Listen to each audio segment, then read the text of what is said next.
Oh, good God. It's still going. He's done it. Oh, what a shot. Beautiful ball. Need a shoulder, he might just pick the jack up. Look at this. Look at this. Oh, yeah. Yes. Oh, What a ball. Look at this. Could be good. That is an outstanding ball. Oh, and he's tucked it in.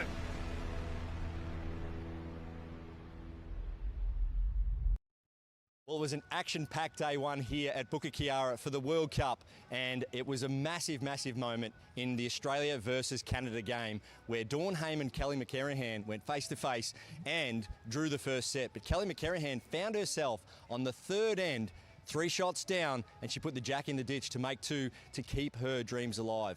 That was a very important part of that match. And the second match, Hong Kong China took on New Zealand, and they required 5 shots on the last end of that second set to force a tiebreak, and they did it and went on and won the game. Let's check out the footage.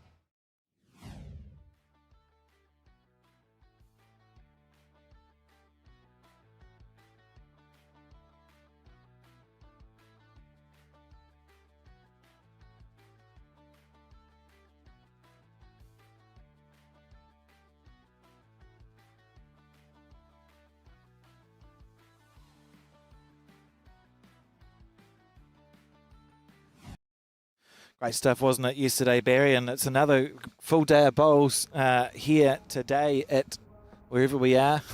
Yeah, Malaysia. it was a great day of bowls. That's right, Alex. And yeah, I'm sure a lot of players out there today competing aren't looking to score 5s on their last end to force tie breaks. But sometimes you've got to just scramble hard and show a bit of grit and determination. And that's what the Hong Kong China boys did yesterday. And we're in for a great match this morning. 2 quality players, and we'll let you know a bit about those 2 players soon, but just a little insight to the format today. So it's 2 sets of 7 ends, and if it's 1 set apiece, it'll be a tie break if required. And green speed 16 1/4 this morning. This portable rink, it played so good yesterday, didn't it, Alex? It was fantastic. Oh, it's beautiful, and you could see just in the shots you picked, and I mean, to find 2 good shots out of a full day, there's so many to choose from. We saw some excellent heads of bowls, just allows the players to execute the full range of shots. Katelyn Lynch here from New Zealand on her backhand. So Katelyn Lynch, of course, from New Zealand, but resides in the Sunshine Coast. We are club members together at Club Kuala. I'm sure a lot of people back at Club Kuala are cheering on Katelyn. She's using red bowls with the red sticker, and at the moment finds herself 2 down. Hot start from her opponent from Scotland.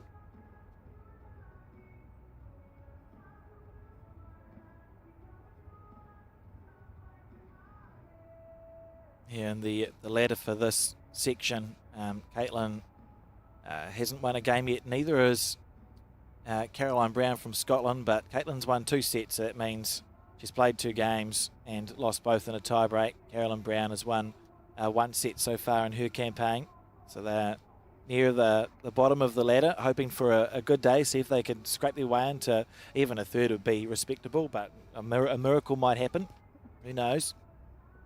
And of course, it's not the only event that they're playing here this week. It's you consider it almost a warm-up if you're not having a good singles run for the pairs that'll be played in the latter half.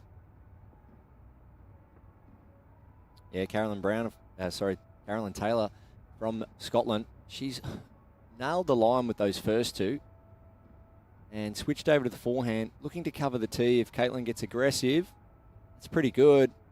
So nice start there from Caroline. And Katelyn, she's down there inspecting the head. It's a great first end, really, when you look at the 4 blue-stickered bowls. Yeah, great formation there. Couple on, couple in behind. Caroline Taylor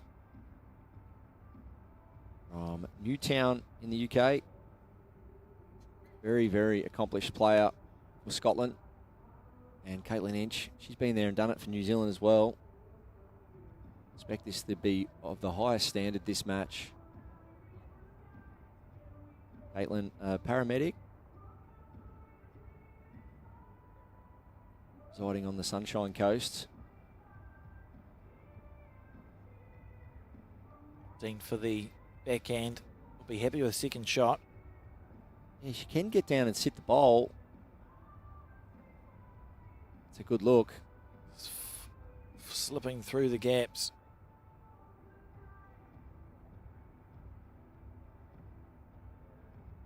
Going to be exciting day on the broadcast today, of course, because it's section play, but then we're going to see the quarterfinals and the semi-finals of the women's singles after about an hour and a half break. Katelyn's conceded 2, so we're measuring for third shot.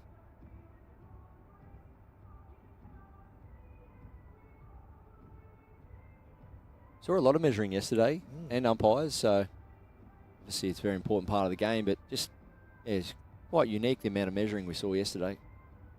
The thing that stood out to me is for the first, I think the first 3 or 4 ITO calls, they had to use calipers because the distance was too small to fit a box measure in between. Yes. This one might be in as well. Potentially. So it is. Yeah. 4 on the first end to Scotland.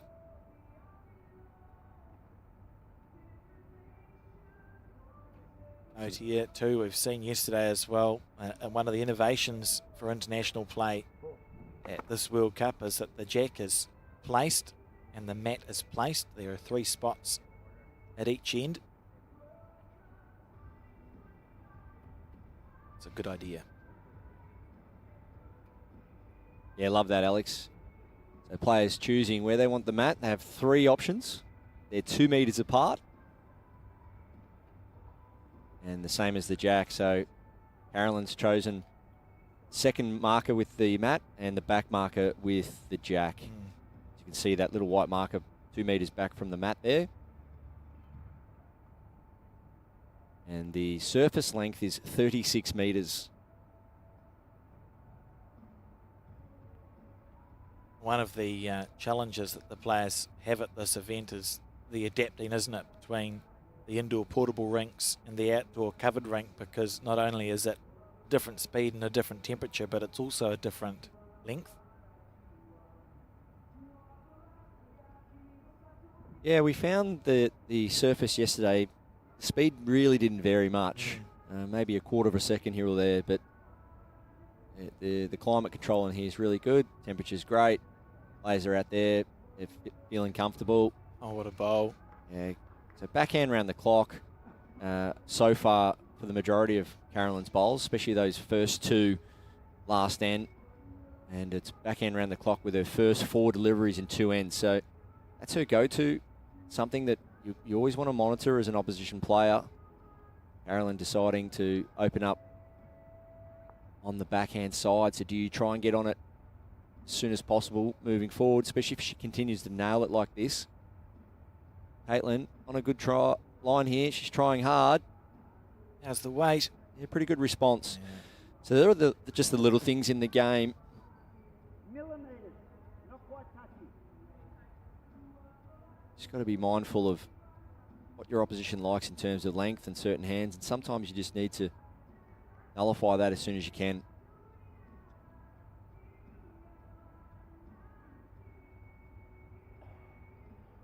Now looking to put something just in the catchment area. A couple of feet past the jack would be good. Doesn't want to spring it. Didn't waste any green at all, but that's finished ultimately in a really good space because she was so tight on the line. Katelyn just having to think. I think she'll stay on the forehand. Yeah, 4 feet away would be perfect for Katelyn here. 4 feet's perfect because it gets her last bowl up into the jack. So if you're looking at the shot, the solitary shot in terms of getting the shot, it is just sit the bowl or trail the jack, but got to play enough weight there as a secondary result working off those wing bowls, or you miss in a good area and come in handy later. Just missing high though. Other games going on, of course, here this morning. 2 portable rinks, 2 portable greens with 4 rinks in total, 2 per green. See Ireland and England being played next door. And on the other portable, got got Malaysia taking on South Africa and Canada taking on the USA. Oh, there's just good bowls going on everywhere. Standard of play extremely high. And long CVs too. And I'd imagine all these players, it's pretty special to be part of an inaugural World event. This World Cup is going to continue, right? It's the same as when we started the World Championship in the 60s. How special would it be for the first winners here at the World Cup to add that to the CV? Getting the call up, I've spoken to a few players the last couple of days, just getting the call up, they couldn't believe it. You know, to go up against the best players in the world on portable rinks in Kuala Lumpur, Malaysia. A lot of people hadn't been here before, so you get to experience the culture and everything that Kuala Lumpur has to offer. And players really haven't gone without anything, and the accommodation's only 5 minutes down the road, which is handy. So can't speak highly enough as Caitlin Lynch is in the area here. very close. Bowl clean would be the best result now. Didn't want half. Well, very stiff there, Caitlin. You can't play it much better. Perfect weight. But in the end, she wanted something clean, but got half and half. So half jack, half bowl. Feel a bit robbed as a player when something like that happens because, as you said, you couldn't have played it much better. Right in the area. Moved everything and still has dropped a 2 on this second end. So the score now 6-0 to Scotland as we start end 3 of 7. Yeah, very unfortunate there from Caitlin Lynch, the New Zealander. Perfect weight, great approach shot, looking to sit the bowl clean or trail the jack. Gets 50% of each and runs off for 2 down. Carolyn Taylor, as we see, first 2 ends, the opening bowls on the backhand.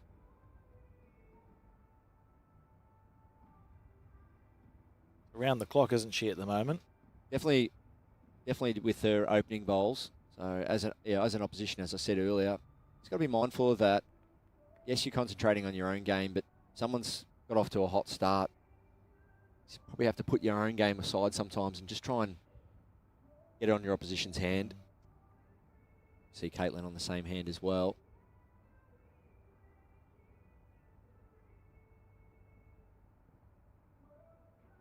A bit of music playing in the background. We've got the LED screen in the corner. Huge screen that's showing live bowls and scoring. It's just such a wonderful facility here. And what about the music? Alex, tell us a bit about it. It's interesting. It's the same song. It's a nice song. I can hear it's a mixture of Malay and English, I think, is what they've done. So there's a tell our viewers how they've created the music, just for any clubs out there or people watching. So, yeah, tell us a bit about how they've done them and what clubs could maybe do out there. Well, look, we live in a wonderful world where AI can do some pretty cool stuff. So to me, it sounds like they've plugged some things into an AI, and you can Google it. There's multiple ways to get a song made to celebrate the event, and you can choose whatever genre you want. I'm not sure what I'd call the genre for this one. A little bit of a country music would be my personal favourite. I don't know what this Probably one is. Probably a bit of pop rock. Yeah. So you can do a mixture. It'll give you a hook in the chorus, and you can add as much or as little lyrics-wise as you want. If you're not feeling like you know all the lyrics, you could just say, oh, please write me a song to celebrate the opening of my club, which is called, insert club name here, and you'll get a song. It's something a little bit unique, but quite entertaining, isn't it? It is. No, they've put a lot of thought into everything here at Bukit Kiara as Caitlin Lynch is holding shot. Carolyn Taylor, though, forehand, backhand. Great adaptability. See her backhand lines there are nice. But switching to the forehand and nailing it. So Caitlin needs to get another one in here now. But, yeah, for our viewers, if you're looking to create a theme song for your club, as Alex said, get onto AI and type in a whole heap of words, meaningful words that represent your club, what you're about, and you've got your own song. We've got a couple of songs at my club, and it was all done through AI technology. It was good fun. It can be endlessly entertaining because you can try and write yourself some motivational songs as well. We've got one called Backhand Bomb because Colin's only got a backhand. It's quite catchy. Carolyn Taylor, little touch of this jack, can make 3 here. She's stalking this. She's jogging down after it. Needs to get down now. Big attempt. Yeah, beautiful weight. Great signs from Carolyn Taylor early on. weight control there was perfect to trail that jack for a number. She's up and about. Big match for both players. Yeah, important regardless of the ladder to get a win on the board at this event. It's a week-long event, as we said. It goes into the pairs as well. What do you think Katelyn will be looking at here, Barry? Yeah, so Carolyn's out of bullets. Yes, Katelyn's one down. Definitely there'd be a real wanton need from Katelyn to want to score, dropping back-to-back multiples. She doesn't want to be 7-0 down, but there is a chance that if Katelyn does get a little bit aggressive at this, Jack does get killed. She has got the respot. No, she's just going to settle for a draw here. Maybe look to sit the bowl, though, with a couple of feet away. Yeah, tuck the jack around the corner. As long as it's on the narrow side, we're okay. Trying hard here, Katelyn Inch. Can she draw the shot? She sure can. Katelyn Inch, what a play. What an outstanding bowl. That's how you enter a game. Under pressure as well, and it's drawn within the bowl's width of the jack. Great stuff. 1 to the New Zealander, so the score now 1 shot to 6 after 3 ends of play. 7 end sets, remember. So 3 ends to go after this. And Katelyn opting for a short jack. And short mat. Yeah. Been waiting to see the players have a bit more of a tutu with the length of the head. So there's 2 things I love straight away. 1, different length to try and break up Carolyn's rhythm. And 2, Katelyn's opening hand. So I love that. Just trying to change a few things up here. In a perfect world, Katelyn would have visualised drawing sort of a front toucher on the backhand or finishing slightly short to force a change to the forehand side. Yeah, it's so important when you've got the option, especially with this format, of spotting the jack. Make the most of it. Put the jack in a new position. Just change the visuals. Make your opposition adapt. The player's playing really good. It's the only real thing you can do outside of trying to outplay them, but tactically, you can try and come up with a couple of different things just to break their rhythm. Sometimes it's a length or playing their hand. Fact of the matter is, some days opposition just does play better, and you've got to try and use every resource available. People are allowed to play well too, and you find they do. You find they do at international competition. Absolutely. All 3 deliveries just crossing the line there, not quite getting centre rink. See here, this one will drift away as well.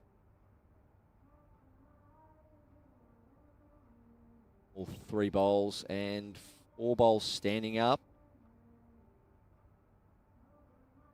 That gives you a real good indication of how flat and true the surface is when all the bowls are standing.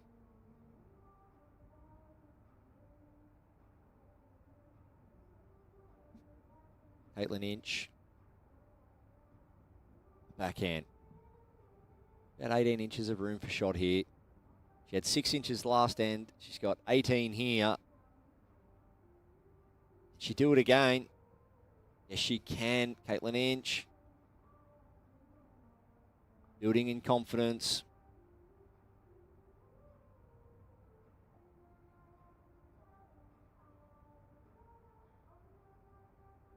Carolyn Taylor needs to hold on here.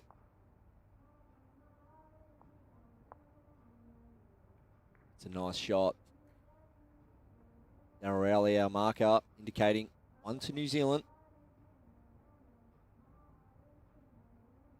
So, Alex, really an important part of not this end, but this style of play with the sets play is covering the tee or getting that back bowl in earlier. So, Yeah. as you can see there, at 9 o'clock, Katelyn's bowl is shot. And Carolyn Taylor would have every want and need to sit that bowl out for a number. But that back bowl of Katelyn's just creates a little bit more risk. So in the sets play format and the respot format, getting that back bowl in early does set up for a good end, especially if you're holding shot.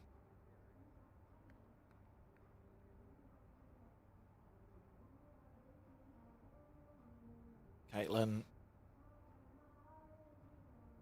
How's the weight here? Good Katelyn Inch, well, she's hopped off the boarding, over the boarding, and now chatting to her coach. This is a big response from Katelyn. If she can pick up 2 here to go potentially 7-0 down, getting a 1 and now potentially a 2. That's what it's about. Use the word scramble. Sometimes you got to scramble, but this has been classy play from both players so far. Carolyn opting with a little bit of a rival weight here. Very close. Needs connection. She's got the jack. No, she's got the gap. Goodness gracious. Couldn't play much quicker because of the back bowl of Katelyn's. And that's where if Katelyn didn't have that back bowl and Carolyn did, Carolyn would have played much more weight at that. Changes the vibe of it, but it's 2 to the New Zealanders. So 3 shots to 6 now as we start the 5th end of 7, and the comeback is on. Such short sets, aren't they? The 7 ends. A lot of drama and action takes place. So Katelyn opting for the minimum length again and staying on the one side of the rink.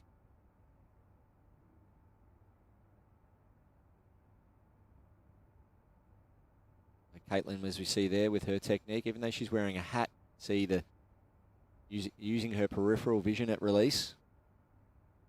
Got a nice delivery. And it's had success in Australia too on those slightly slower greens, so it's clearly a delivery that can be utilised on different speeds. Yeah, current Queensland state singles champion. Be heading to the Nationals down in Tasmania in a couple of weeks' time to vie for an Australian title. Do you have success with Julie Keegan in a pairs, I feel? Maybe even I think they might have won a few pairs events over the ditch. Yeah, great player, Julie Keegan.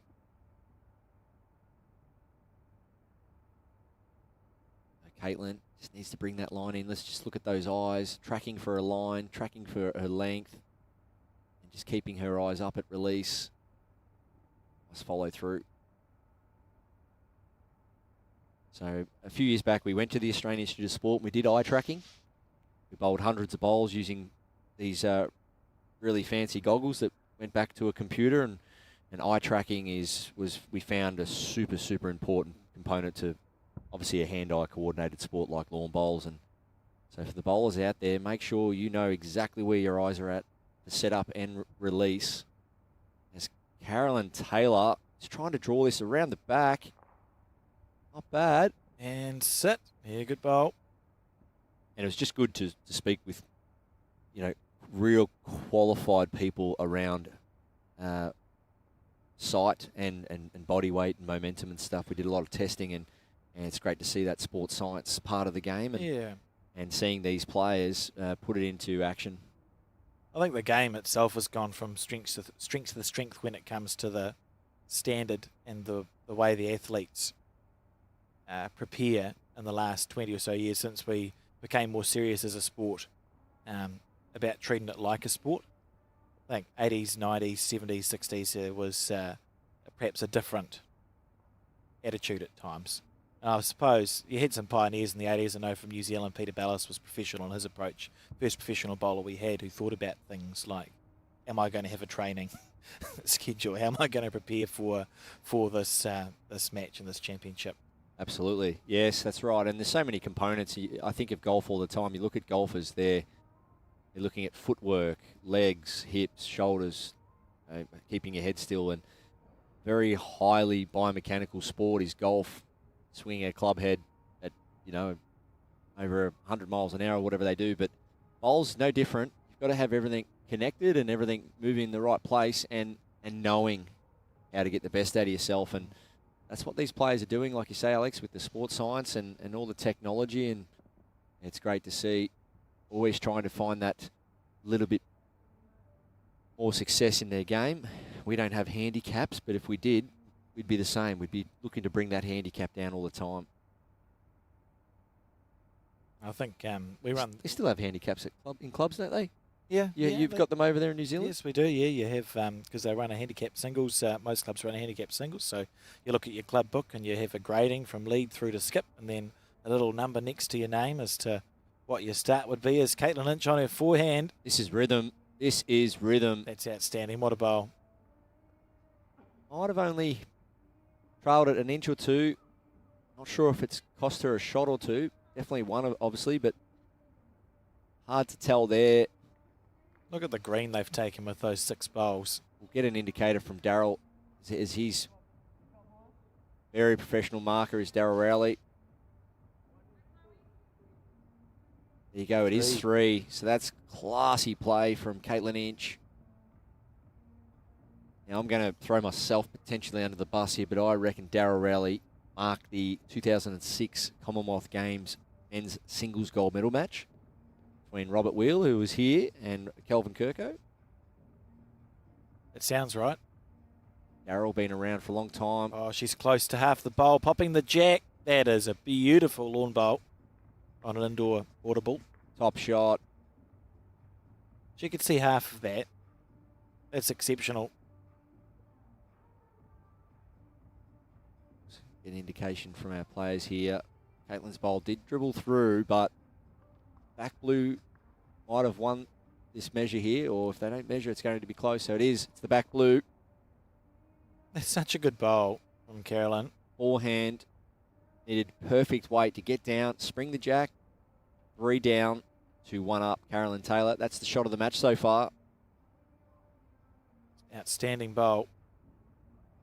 And could literally see half of it. Katelyn played a near perfect end. Those 3 bowls straight down the middle, holding 3 to draw. It would have been 6 apiece on the penultimate end. Didn't panic, didn't overplay the shot.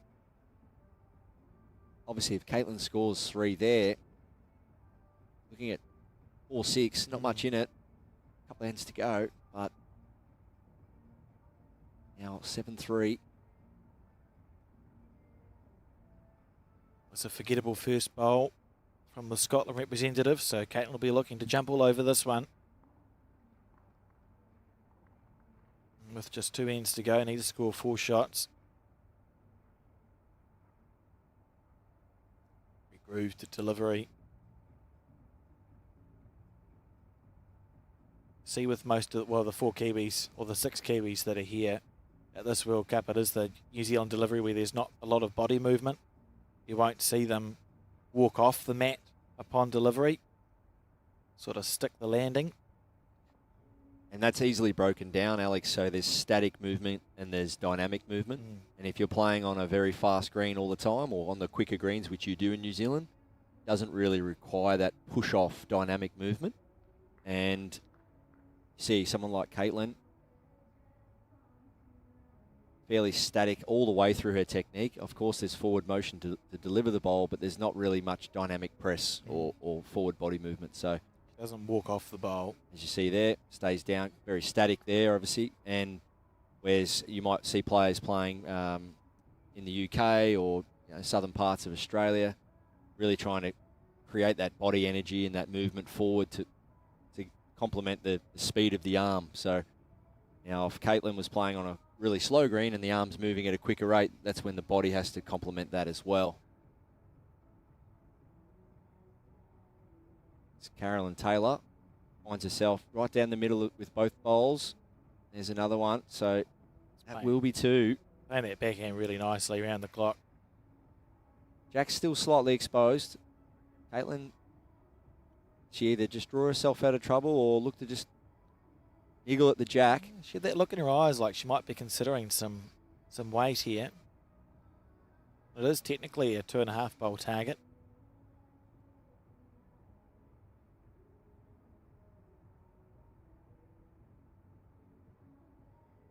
On its way. Yeah, looking to play that pressing shot.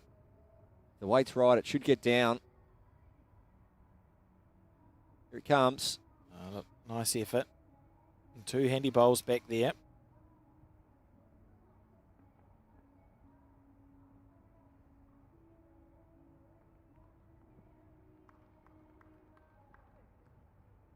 The backhand. Oh, doesn't like that one. Looked away from it almost immediately.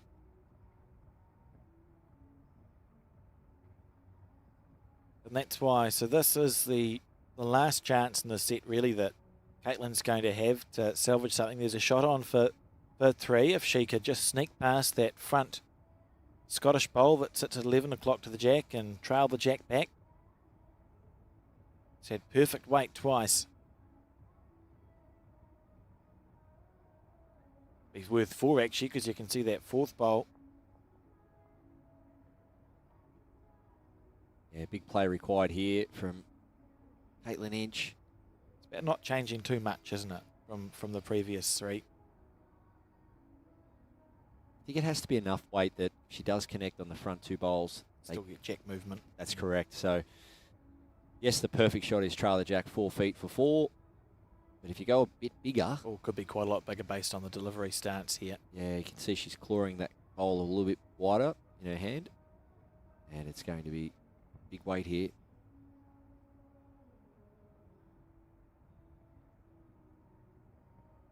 Needs it to turn.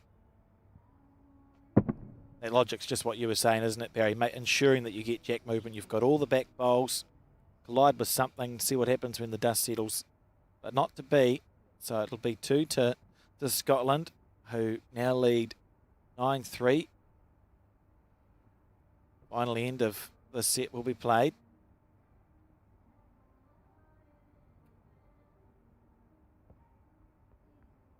See where the jack goes back. Long. So Scotland have a lot of indoor centres, don't they? Would they generally be in the Northern Hemisphere quicker than what we're playing on in the portable rings, or is it like back home where there's a mixture of speeds, Barry? Yeah, quite a number of indoor surfaces right across the UK, obviously due to weather constraints, but yes, their carpets, I've only played on a handful, but their carpets are generally a bit freer, around that sort of 16-second mark. And this is a very kind speed. So Carolyn Taylor would be, as I've mentioned yesterday, a lot of these players, they're coming out of their indoor season. And someone like Katelyn, well, outside of the BPL last week, wouldn't get on an indoor very often at all. And so it's really a matter of nice response from Katelyn there.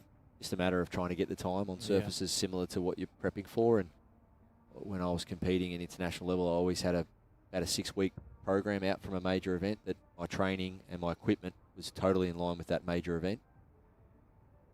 Some people might be different. They might be months out. They might be a couple of days out. But for me, it was just getting familiar with the equipment, getting familiar with the surfaces. And living in Victoria, I was pretty lucky back then around major events.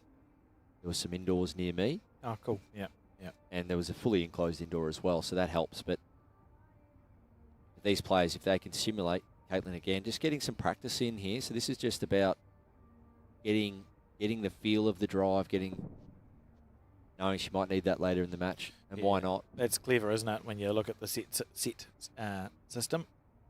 Yeah, so if you can simulate as much as you can in terms of the surface, the equipment, and the format, break it down to those 3 key areas, then you can go into a major event knowing you've ticked all the major boxes. Then understanding what works best for you, I suppose, and just how much preparation you do, because it is possible to over-prepare. You don't want to waste all your good bowls by burning yourself out in the months leading up to it, but everyone's different when it comes down to that. I wonder if Katelyn will have another nibble, or if she's going to go back to the draw here. She's just going to play, I think, some kind of arriving shot. You can clearly see with Katelyn, and it's actually a really good tip for all our viewers. Katelyn sets up for a draw, and she sets up for a drive, and it's a different delivery. And I highly recommend that as well. See the grip changes, stance changes. Nice shot there. Does it just make it easier to switch back to the draw after a drive psychologically, Barry? Is that one of the positives? Absolutely, and having that mechanism ready to go, standing a bit taller, a bit of a wind up, a claw grip of the bowl. It's Carolyn Taylor looking to get the jack out of there. Bowl jack, well, that works as well. She's in good touch. Well. Definitely in good touch, Carolyn. She's played a couple of key bowls in this set, hasn't she? You think back to Katelyn scored the 2. And I think it was then holding 3, wasn't she, on the head, and Carolyn could see half of the bowl.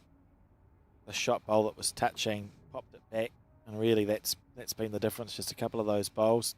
And got off to a good start as well. I think Katelyn on the second end play what we thought was a really good bowl. Still dropped 2 shots, so it's just not quite fallen the Kiwis' way. But it has been more that Carolyn's just been all over it. Yeah, I like that. So Katelyn Inch just going to have a chat with Mike Kernigan, the manager, and just have a little chat, reset, going into this second set. So 7 ends.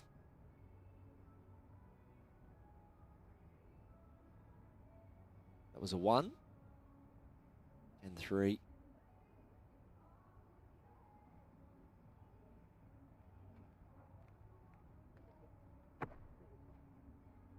Small world, went out for a little bit of shopping last night. Saw Carolyn at a random intersection.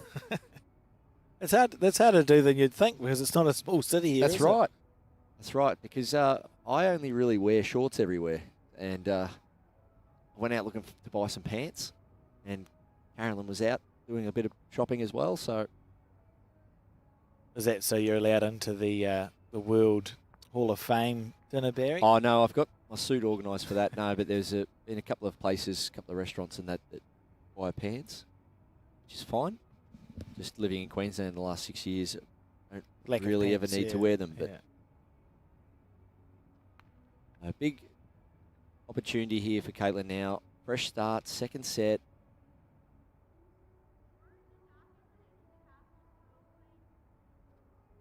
Love to see Katelyn obviously not only play well, she's done well here, but just a little bit more rink ownership, just a little bit more vigor, up and about.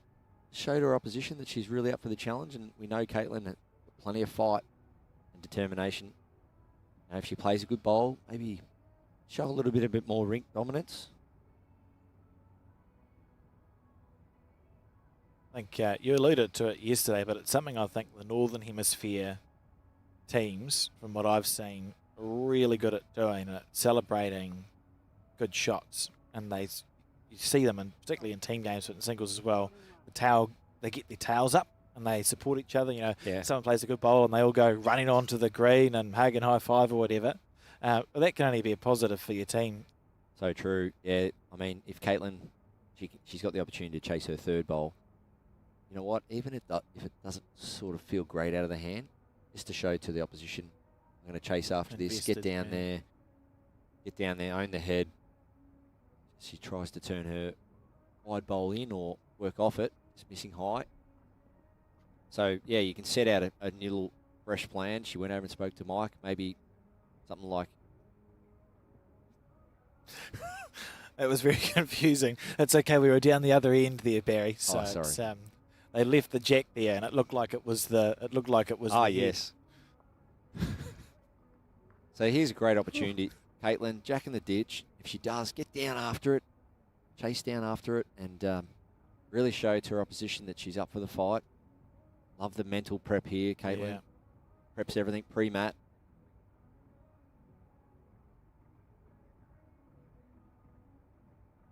On the forehand. Yeah, forehand just because she doesn't want to play towards her own nearest bowl. So where if she played backhand, she'd swing it towards her nearest bowl. She doesn't want to do that, so it's forehand. Get into that split, get another one close. Just needs to let go. Stays on. I think you'll see bigger weight with her next. Yeah, look at that. It's a nice shot. Yeah, so just if we can freeze it there, Alex, if you look at that nearest bowl of Katelyn's before she bowled that last one, it would be very inviting for her to swing down there on the backhand and trail that jack for sure. But you just run the risk if you are slightly tight, bowl and half tight, you flick your own bowl out for 3 down. Yeah. So Katelyn just played percentages then and said, well, I'm not going to run that risk just yet. I'm going to just try and get another one in there into a good area, which she's managed to do. And now she pretty much holds the cards with her last bowl. She can play any weight she likes because she has those bowls in the head. I mean, she's improved the head, doesn't it? There's a lot to be said for that. Taking your time and actually getting the shot. You don't need to be holding the shot until the dust has settled. On the backhand, where are we? There it is. There's the bowl. Carolyn, can she just change the angles, cover the jack? Not quite. Should be pleased that it sat back out a little. Interesting.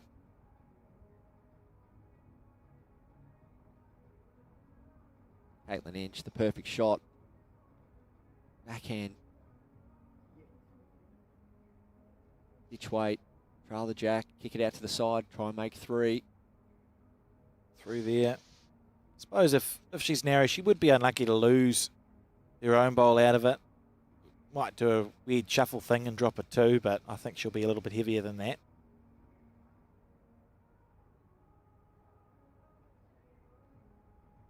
The ditch weight, backhand. Yeah. All the chances could even come off that short bowl that sits at 2 o'clock. To work under that one. Dive. Nice speed. Just a little bit wide of the target area. Looking like she's playing with the tighter lined bowls, Katelyn. We haven't seen them dive back in like we have some of the other players. Yeah, we've got it here in our player profiles, Taylor bowls, but there are a lot of different models. Yeah, you spoke about seeing the face of the bowl yesterday. I haven't really seen that with Katelyn's bowls. No. They sort of look like they're taking a half green, struggling to break like we've seen some of them. Yeah, you saw with Ross Owen's bowls yesterday, the red ones he was using, they would have been taking 4 to 5 feet more grass than what Katelyn's taking. A few of our athletes turning up, Australia and Scotland and a few other countries. Bit of a sleep in, not starting till 10 o'clock. Oh, that'd be a nice luxury, wouldn't it? I wouldn't mind a sleep in one day. Well, we get a break, I think, this afternoon while we wait for the section play to be completed for the women's singles. And we are looking forward to bringing to you the quarterfinals and the semi-finals of that event later on today. Look at this. Good bowl.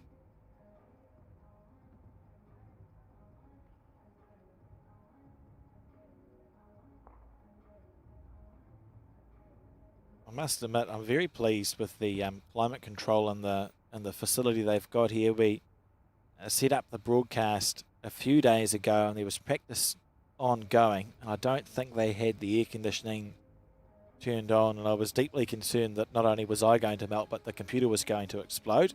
It has been better. It's been better since we've had the event actually start. Yeah, they've definitely done their homework, and particularly for the surface as well, you want consistent temperature. So climate control is huge in event management. When running an event, whether it be a tournament or anything back at clubland or anything locally, you want to make sure your visitors, your athletes, everyone's feeling comfortable.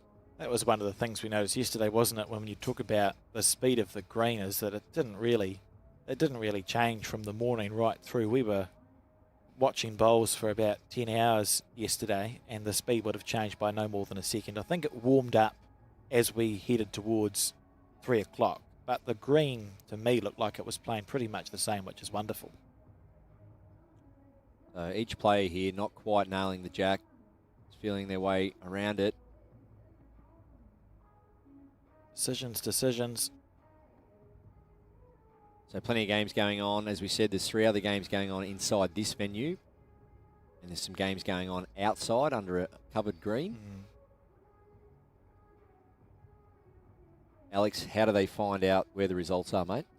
So the answer to that question is the World Bowls Match Centre is what it's called. If you're from Australia, you'll know it as BowlsLink. If you're from New Zealand, you'll know it as Bowls Hub, but it's the same system. So if you Google World Bowls Match Centre, there are live results for every event that's ongoing here at the World Cup. If you can't Google World Bowls Match Centre, you should find your way to the World Series website or the World Bowls website. And I've also noticed that the World Bowls socials have been fantastic. But Bowls Malaysia and the other member nations doing an awesome job. Bowls Malaysia, if you just send them a follow or like on their Facebook page, they're doing an excellent job in promoting the event and also the broadcast. It's been fantastic. Right now we live in a world where you can actually access pretty live results from anywhere in the world. Look, we're in Malaysia at 9 o'clock in the morning here, and wherever you are in the world, you could have a look on the World Bowls Match Centre and find the games that are live and find the results. Is Scotland holding a couple on this head? Well, a few messages coming in about the AI music. A few people have sent me their own songs. There you go. Great to hear some people out there putting AI-generated club songs together. Would recommend if you're looking for something to do. Is this? It's got a look in her eye, Barry. Yeah, so you can see the feet square to the target down the rink. Wider grip, 2 wind-ups, and into it. All clean. Oh, you wouldn't click your own one out. Wow, stiff. It's been in the area a couple of times with weight and just not come up smelling like roses. Yeah, so looking for that split. It was the split on the left-hand side of the screen, just missing that bowl that remains there. Right in the area. But not to be. And I think it's going to be the one conceded. So Scotland now lead 3-0 in the second set of 7 ends.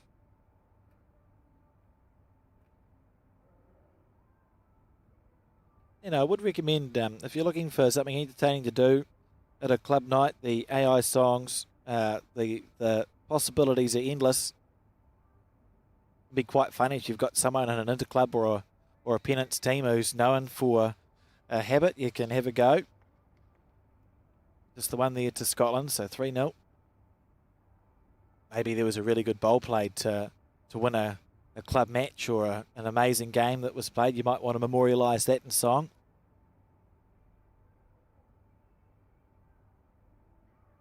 Be interesting at a club prize giving. Yeah, good bowl. Yeah, very high effective rate this match on her backhand with the opening bowls. It's Carolyn Taylor.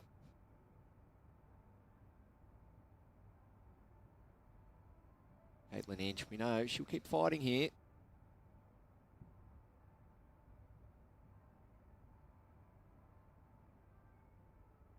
Yeah, if Ross Owen took that line that Katelyn's taking, he'd be out of bounds narrow. It's just very narrow line, isn't it? That's a beautiful shot, Katelyn Inch. It's there. Place for shot.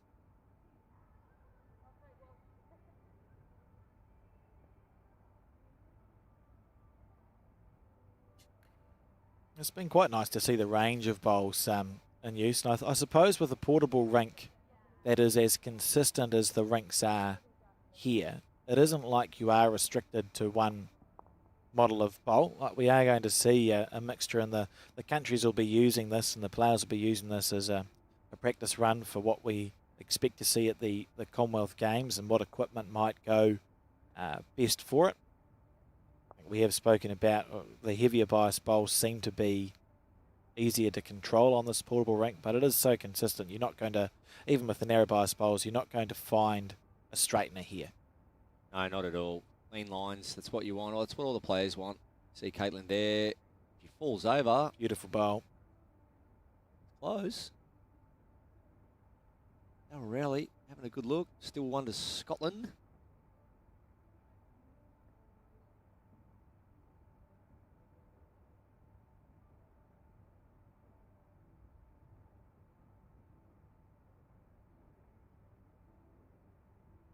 Inch and Carolyn Taylor.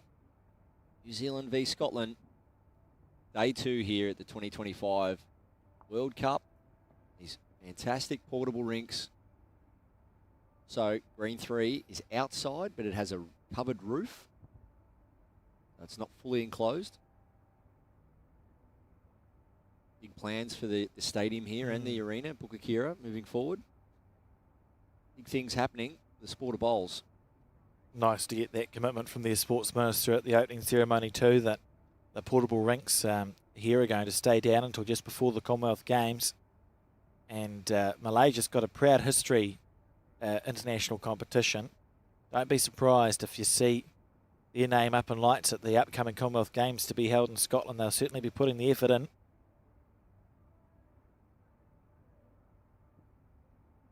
Nice tight head of bowls. Often on television, something we try and explain, but you might look at that and think, oh, They look like they're quite far away, but they're not. You could probably fit 1.5 bowls between the bowl and the closest bowl and the jack. All of those bowls are within an arm's length of it. It just looks sort of a bit further away on a camera. Yeah, for example, that bottom bowl over there at 8 o'clock, that would be 2 feet from the jack. And so try to give the viewers a real good insight to how everything shapes up, how the players are travelling, and the camera work's been fantastic. Plenty of angles out there.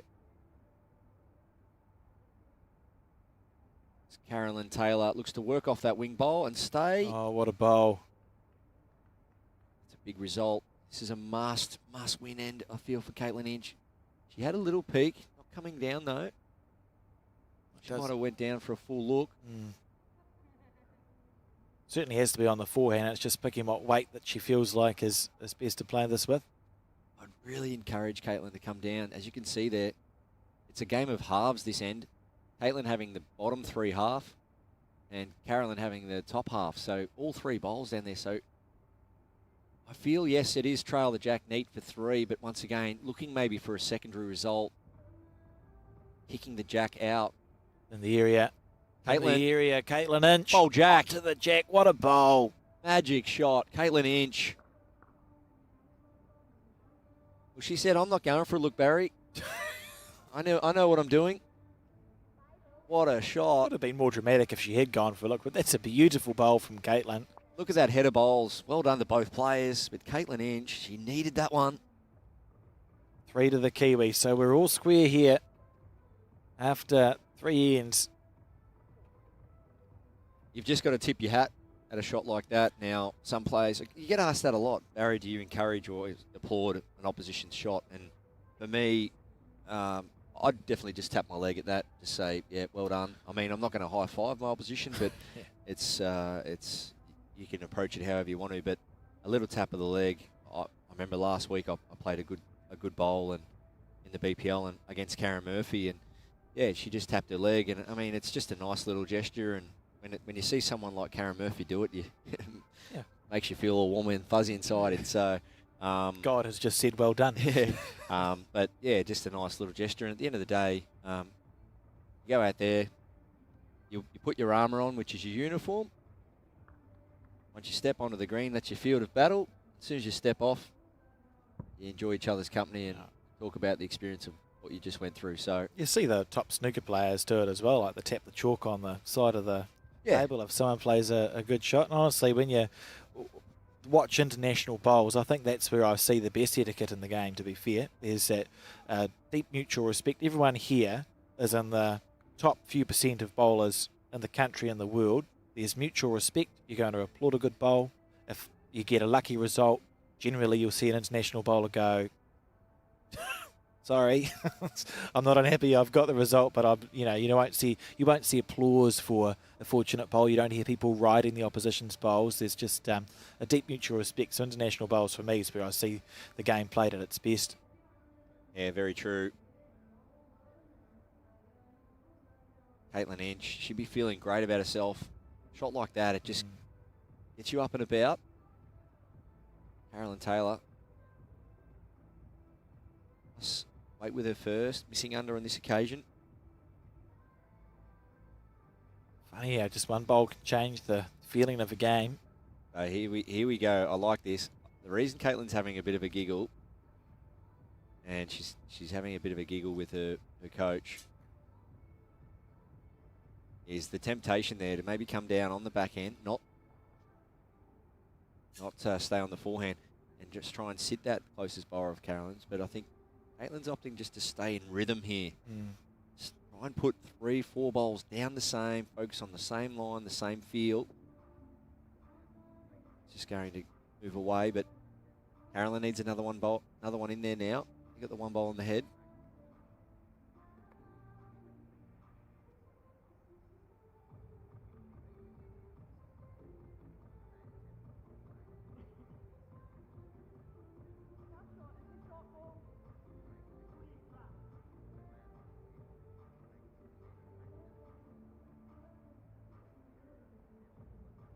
Just asking the marker how short the shot bowl is. Yeah, Carolyn knows a little bit of momentum with the New Zealander. He's get another one in there. She's played it well. Good Just line. 2 foot short. Great line. So, will Katelyn, yeah, she's going over, have a chat with the coach, I think. Yeah. Is now the hour, do you want to put that sort of pressure on the Scottish player, or is it just drawing for two? That's the question. Now, if I could have gone back to halfway through this game, break of sets, and when Katelyn was doing this with Mike Kernigan, and I'll go and have a chat with Mike afterwards, be really keen to know whether the talk was just settle into a rhythm. Yeah.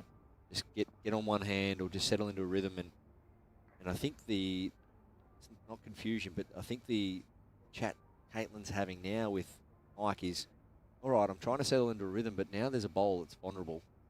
It might cause me to switch hands. So what's the decision, eh? So do you want me to try and switch hands and sit it, or do I just draw another on the forehand? Forehand looks like the answer to the question. That's what we can get forced into sometime. It's just forehand, backhand, short, long, and there's no rhythm there. This is a nice line. 4 really good bowls from Katelyn Inch. Just needs to get down now. Should be counting, I think. It looks more level with the jack than the blue Scottish bowl that sits at 4 o'clock to it. 2 and a measure. Yeah. It's amazing the camera angles, how challenging it can be to just get that depth perception. Yeah, so our marker indicating 2.5. So you would think then it'll be, that's probably first shot. And would second shot be the left or the right? I favour that one. And then that's your half there over there on the third.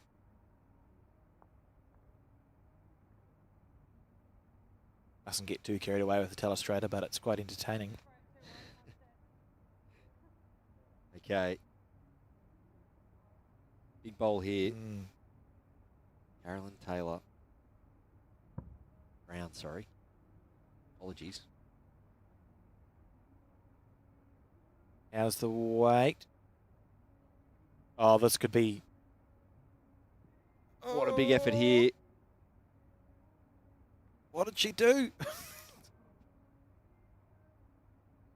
I mean... It's not shot, I don't think, but definitely cut it back. That was close to absolute perfection.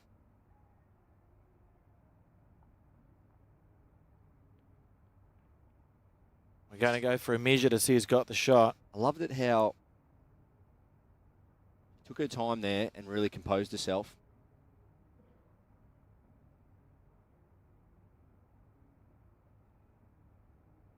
One, two, Scotland. That's blue, is it? One to New Zealand. Colour, So Katelyn does hold on there. Big effort from Carolyn Brown there. Huge effort. Potentially 3 down. We said it was 2 and a measure. If that was a 3, back-to-back threes would have been huge. But that's the class play from Carolyn Brown. See, she just took her time. She even stayed down the head for a while. Was really composed. Walked back. Just said, I can do this. Her weight was good enough. Just edging on the front. And that was a big reduce. Such a nicely played bowl. As we see Katelyn on the backhand.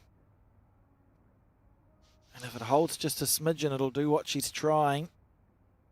Oh, that's close enough. Still the backhand's open. Yeah, both players, they know this is game on here. Every bowl, these heads have been really tight. The second set in particular has been of a very high standard. Even that's a really good starter, knowing that it's probably going to be more shots played back half of this second set. A few little weighted shots, a few little niggles. Just getting that first bowl past Jack.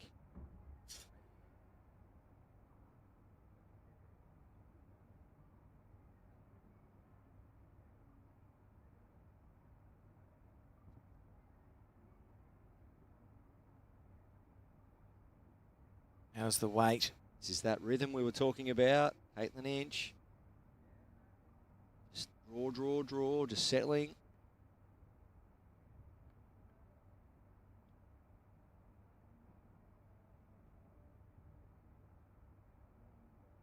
Needs to hang on. Little inside out off the one underneath, not quite. 2 to New Zealand.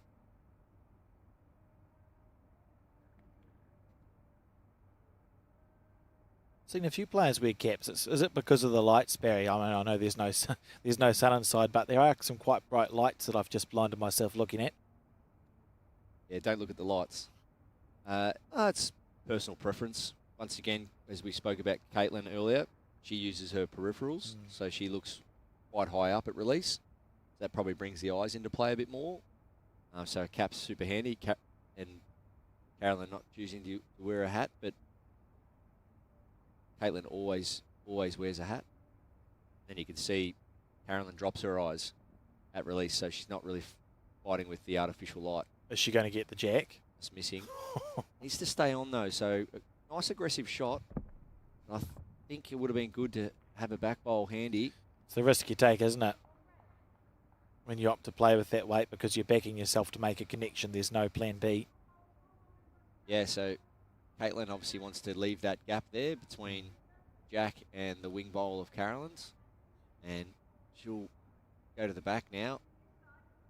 And that makes it a very difficult shot for Carolyn to play because Katelyn's got the back covered. So if it is killed, I suppose if it's killed, you go from 2 down, or 2 or 3 down to maybe 1 down, depending on what's happening with the bowls that you're hitting. What would you play here, Barry? Well, it's a bit exotic, but I'm happy to look at it. I mean, this is why Carolyn's doing her risk assessment. Just a little 360 view there. Love that. Walked completely around the head, looked at all the angles. Outside of that bowl there, I think it clears all 3 of Katelyn's. With no jack movement, she could end up with a multiple. Yeah, look, if there's no jack movement, that would be incredible, wouldn't it? But ultimately, I think she's just going to play solid straight through the head again. She is already 3 down, so worst case scenario. But what she doesn't want to do is play weight. These shot bowls of Katelyn's stay on the green and the jack gets killed. Because if they stay on the green and the jack gets killed, they will count. On the high side here, I think. So it's going to be 3 to the Kiwi. Interesting. Was looking more the direct route rather than playing through a short bowl to get movement. And 3 to New Zealand. Well, what a turnaround. This has been 7-3 the score now as we start the penultimate end of the second set. New Zealand leading by 4. Yeah, Carolyn Brown, after leading 3-0, Katelyn Inch has gone 3-1-3. And it's mat up, jack short again, 24-metre length.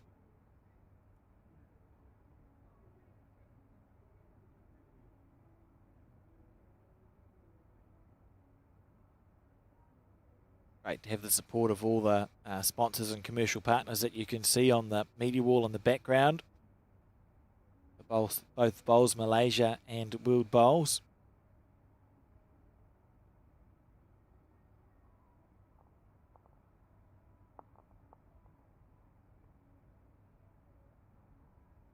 Katelyn just missing on the high side there. Wait.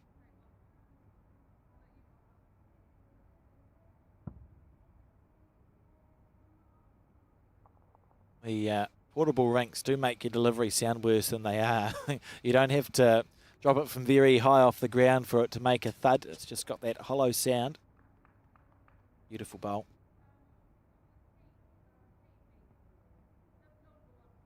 We have a covered facility in New Zealand and Hastings that's similar. It gives you a bit of a complex about your delivery sometimes because unless you can let it go on the ground, every bowl you play makes a bit of a noise.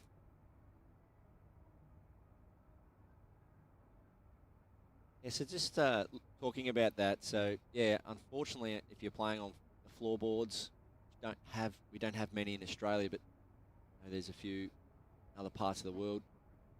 Yeah, if you're not quite getting behind the bowl at release, it's better there from Carolyn. So it's the vertical release that really makes causing you to have that sound versus being behind the bowl at release. Great shot there from Carolyn Brown. As the force is going down rather than along. So if it's being released vertically, you'll dig it in versus laying the bowl and being behind the bowl at release. It's one of the interesting things is, like in the quicker greens that you might have back home, you actually don't get punished as much for a dumping delivery because it's a compact surface. The force doesn't disappear into the ground. So we have a few people who just about skip the bowl, skip the bowls along, but you're not going to get punished much on the weight that you've tried to put behind it, whereas on a slower green, it's going to absorb it when you dump it into the ground, and you can get really punished on what weight you lose when it gets to the other end. Yeah, it's part of all the training these players put in, just getting that release point right. This is a very good end for Carolyn. Sits there. Oh, I thought she was just going to sit her bowl down, but still holding a good 3. After all the work Katelyn's done and getting to be 7-3 up. I was just about to say the same thing. Decisions. Well, it's been her draw play that's got her back into the game, Katelyn Inch. It's been that resilience and tenacity just to stick to her draw, just keep in rhythm, play the tough shots. It was that big tough shot she played earlier in the match that I felt that changed her confidence. A beautiful bowl. And what does she go to some weight here? Must be pretty inviting to play a weighted shot down there. What a wide target. Or does she take a yard of weight off? Just let it go nicely. There's work to be 7-3 up in this match. 3 down on the head. She'll be disappointed. Slide. Might have just hung around for third. Potentially his third shot. It's a bowl low of the jack. One of the things we're hoping to bring to our broadcast next year, Barry, we've been working with an AI company about creating a virtual overhead shot. Can track the bowls, and if we could have a virtual directly overhead shot, it's the hardest shot to get in a bowls broadcast, because if you do get it over the top, it doesn't take much for it not to be dead square. It doesn't take much for it to wobble. So if you get a virtual one instead, that'd be quite nice, just to understand exactly how the bowls are sitting. Look at this little feather. That's a. She's kicked off that jack quite violently in the end, but I think should be enough for 4. Yeah. Well, out of nowhere. 4 it is. Well, we've blinked and it's 7 apiece as we start the final end of the second set. Scotland, if they score, the game's over. If New Zealand scores, we go to a tie-break. And as you said, Barry, it felt like it's largely out of nowhere there. Carolyn played 4 good bowls. Her last bowl, if she was only holding the 2, was particularly good because she was able to move the jack back that little bit away from what Katelyn's third shot might have been. Yeah, and Katelyn playing her preferred length, and Carolyn Brown's picked up the 4 on it. And Carolyn, even though she played 4 really good bowls on that length, she has stretched Katelyn out here. The jack on the tee. That is up though.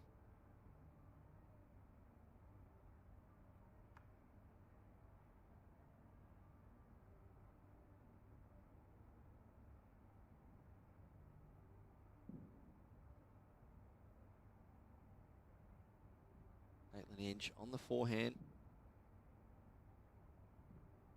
Plays out of the Kuala Thunder Club Kuala on the Sunshine Coast.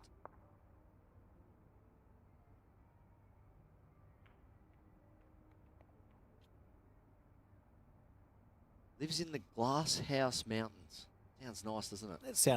That sounds delightful.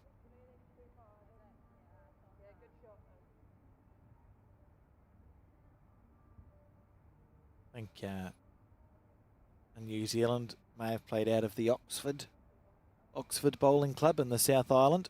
Her brother Jacob Inch is a keen bowler. See him pop up at the Nationals and the Burnside under 26 singles regularly.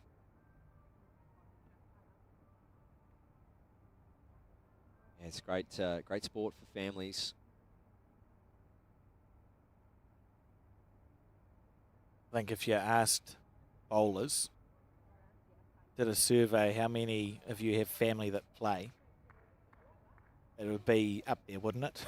Like, it seems to be really a family sport. And one of the only ones, how often do you hear stories about multiple 3 or 4 generations playing in a fours team? Tell me something else another sport where that can happen. So true. Both players quite nailing this jack. Oh, it's a pressurey end. Carolyn Brown. Oh, that's a good time to play that shot. Oh, she's framed it a little bit. Wonder if there's a temptation. It'll be exciting.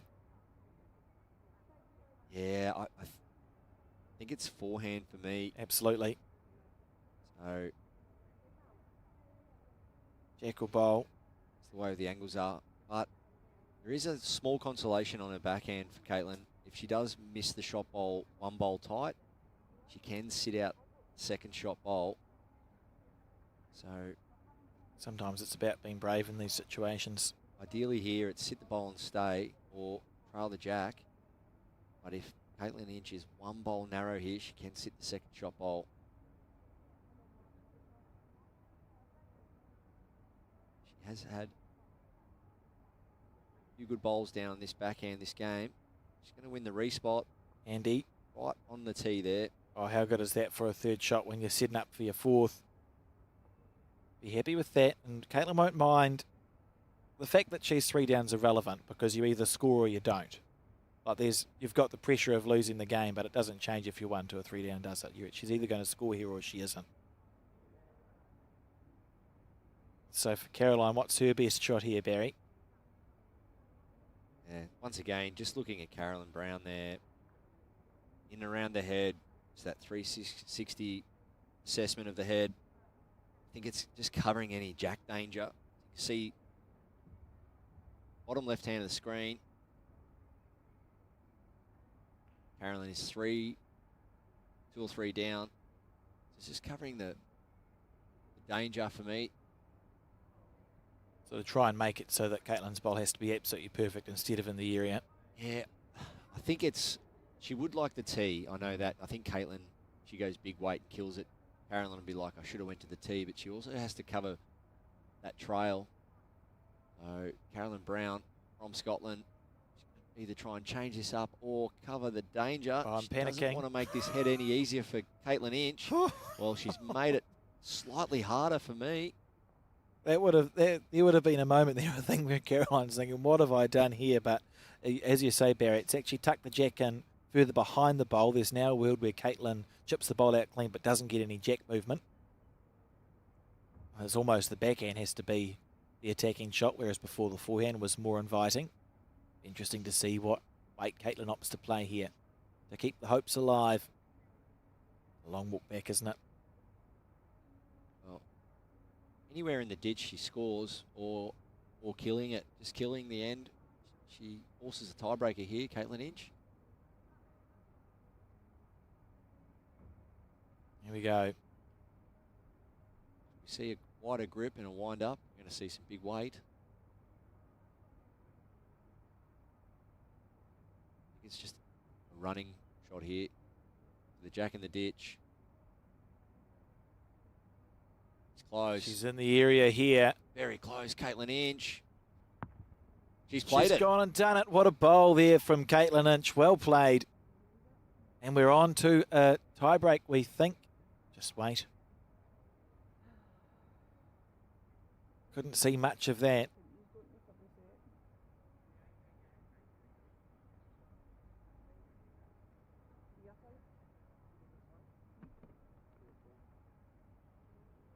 See if we can listen in.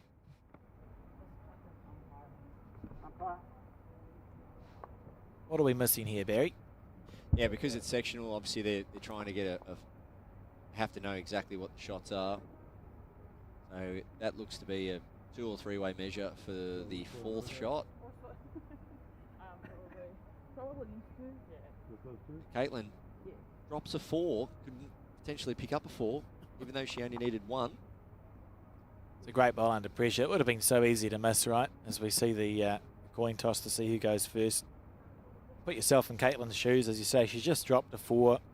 She's down on the head. She's game down, thinking, oh, not again. But pulled herself together and played that brilliant shot to force a tie break. We see our ITOs sorted out. Katelyn Inch, she went on that run and 3. Went 3 and 4 got a 1 and 5 got a 3. On a 7-0 run through the middle of that game. But that 4 on the previous end from Carolyn Brown leveled things up. Winner of this end is the set and forces the tie break. It's Katelyn Inch. Find out what the count is. What might this conversation be about? Well, the first thing would be who's got the mat and then where you're putting it, and as well as you see Mike's pretty laid back there, saying just positive things. Back yourself. You've just played a great things that Katelyn's done throughout this match. 4 shots it is. Good draw shots, good weighted shots, just keeping all that fresh in the mind.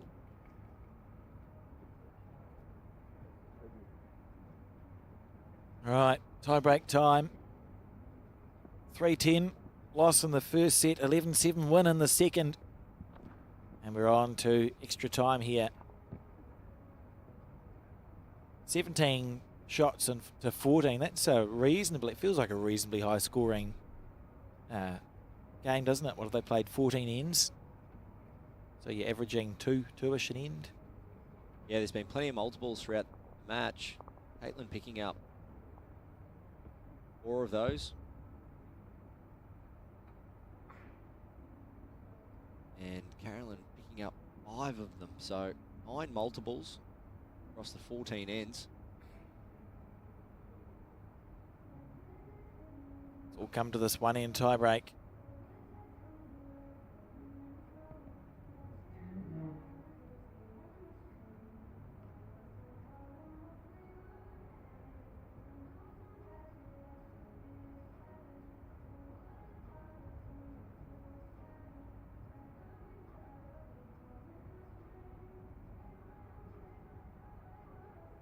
Katelyn Inch also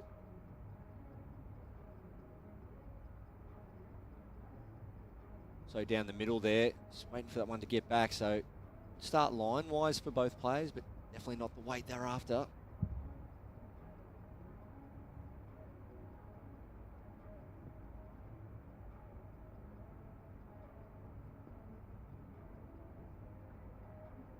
That's impressive. Look at this. What a correction. Only 2 feet required. Great bowl.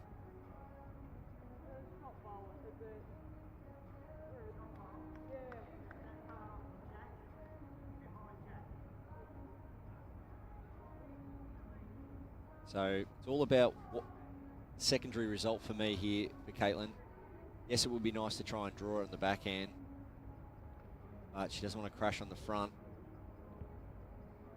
I do like backhand because if she does half that front one, Alex, she does open it up with her next. Absolutely. And if not, just try and slide past. Spoke about those 9 multiples across the match. In singles, 1s are acceptable, 2, 3s and 4s aren't. You drop a 2, that's a surplus of 1. If you drop a 3, it's a surplus of 2, and you drop a 4, it's a surplus of 3. So Carolyn Brown, she's running at +9 surplus shots, and Katelyn Inch is running at +7 in surplus shots. For those numbers, when you're picking up those numbers, really do help you. Interesting way to look at it. So many statistics you can pull out in bowls. I enjoy the one you talk about in darts, holding your throw. Bowls is the inverse thing. You should be scoring when you've got last bowl. Carolyn hasn't quite got back there. I thought she might have tried to play something through to the tee or respot area. Worth a walk up the other end from Katelyn Inch. And I will just a quick little apologies. I've said Carolyn Taylor a couple of times. Obviously, there's a Carolyn Taylor representing Wales here this week. So sorry, I know Carolyn Taylor and Brown very well over the years. So apologies for that. Just try and keep people on their toes. So Katelyn's been down to have a look. She's 1.5 down on the head. Doesn't really matter how many down she is on the head. Carolyn's protected her shot bowl quite well with the one at 12.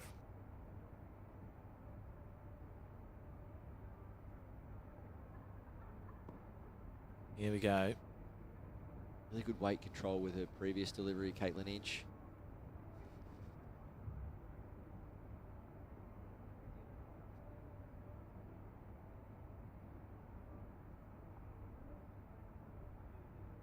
Getting back. It's going to want a heavy bias bowl. Well, if it stays short, it might be an angle to work off. Not quite. I think that's an underrated shot, isn't it? When you talk about, if you look at that head and think, oh, how am I going to get rid of the shot bowl? One of the answers is just finishing wide and short. With your next one, there is that chance, isn't there, of going straight through the front bowl if Carolyn doesn't change anything. We'll wait and see what she plays, and then we'll see what we can draw up on the screen, Barry.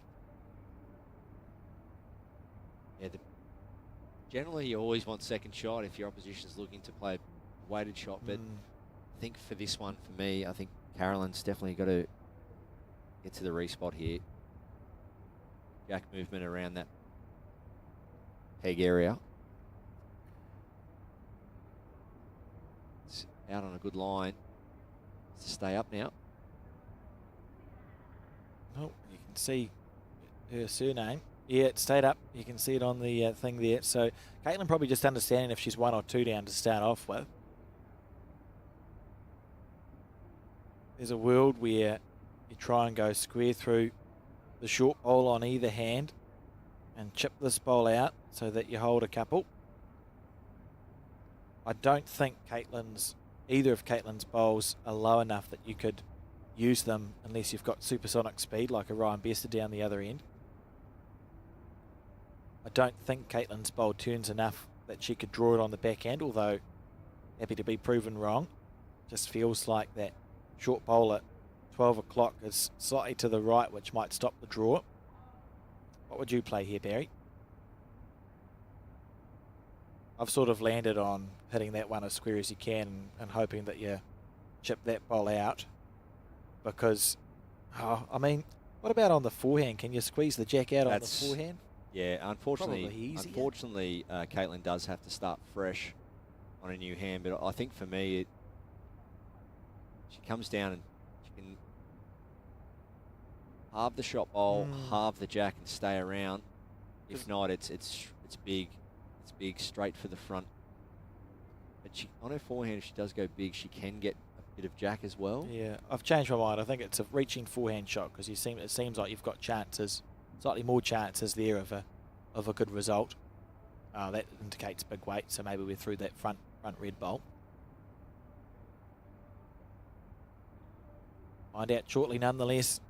So forehand looking for both bowls. No, it's backhand. Backhand looking for both bowls. Or front bowl through the jack. Missing high. Yeah, looking to clear them both out. Not to beat. So well done to the Scottish representative who's won that in a tie-break. A good game. We'll look to come back soon. We've got another game, and it's going to be live on Sky Sport in New Zealand and the World Bowls YouTube channel around 10 o'clock Malaysian time. So that's in about 5 minutes. We'll watch some quick highlights of that match now, and then we'll be done. So let's just relive some of those moments. Yeah, we spoke about surplus shots, and in the end it was Carolyn Brown from Scotland +9 and Caitlin Inch picking up the 4 multiples of +7. So that seemed to be the difference in terms of scoring. But Caitlin Inch, she managed to pick up that score on the last end of that second set to force the tiebreak. But it was shots like this that kept her in the match. But Carolyn Brown early on, just that consistent draw bowls and packing those heads. Even there, you think Caitlin's scoring a 3, but Carolyn Brown comes down. Yeah, such a big bowl, wasn't it? Pops the jack out for 1. Classy play. Look at the heads once again. Bowls so close to the jack, so consistently. And these surfaces here, these portable rinks, are allowing that play. And we saw plenty of that action today from both sides of the rink and a lot of different distances. Average distance for the rink, the games today were on the 30-metre mark. Caitlyn did try the 24-metre lengths, but not quite getting it done in the tiebreak. But as you see there, Jack moving around, Alex, and plenty of good play. I mean, you're going to... I hope World Bowls are supplying the chalk because there's lots of chalk being used at this World Cup. Lots of effective bowls, which is what you want to see at this level. And it was quite a remarkable game because Katelyn dominated that second set. And then we saw Carolyn on the penultimate end pick up a 4, which I think we'll see shortly. Here it is, so just snicking the jack back to pick up a 4. That made it a draw, and Katelyn with her last bowl on the final end of the set pinned the jack for a 4 of her own to force the tiebreak, which for me was a great bowl, all things considered. So look at that. So that's how much Katelyn could see, and then just pinning the jack to force the tiebreak end is an excellent shot, one that she'll be holding on to as we look forward to the pairs. But that's it for us for now. We will be back in about 4 minutes, so don't travel too far. We'll see you then.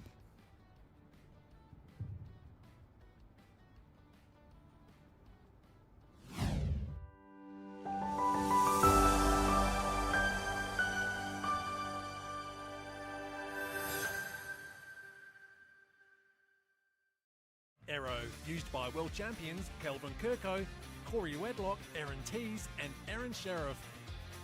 Swirl, Arrow's new colourway, easy on the eye and in over 65 colours. Arrow's enhanced grip allows you to go up 1 to 2 sizes, shaped to give maximum comfort and control. Made in Australia, machined with robotics for unparalleled accuracy. Arrow provide the most accurate of bowls. Arrow, same line every time. Apa lagi yang rangkaian telekomunikasi boleh lakukan? Bolehkah ia lindungi kehidupan yang terancam?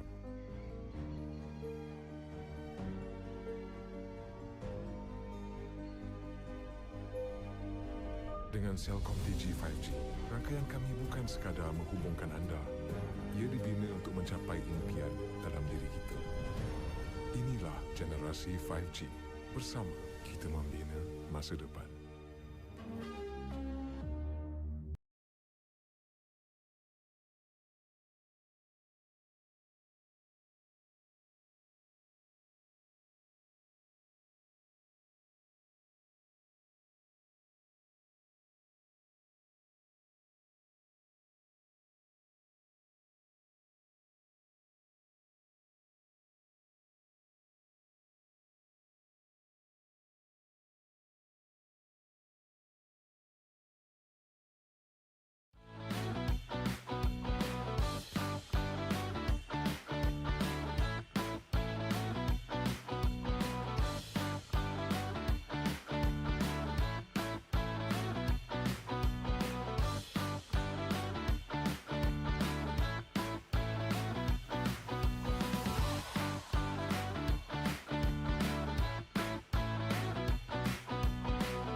Okay. Oh, good shot.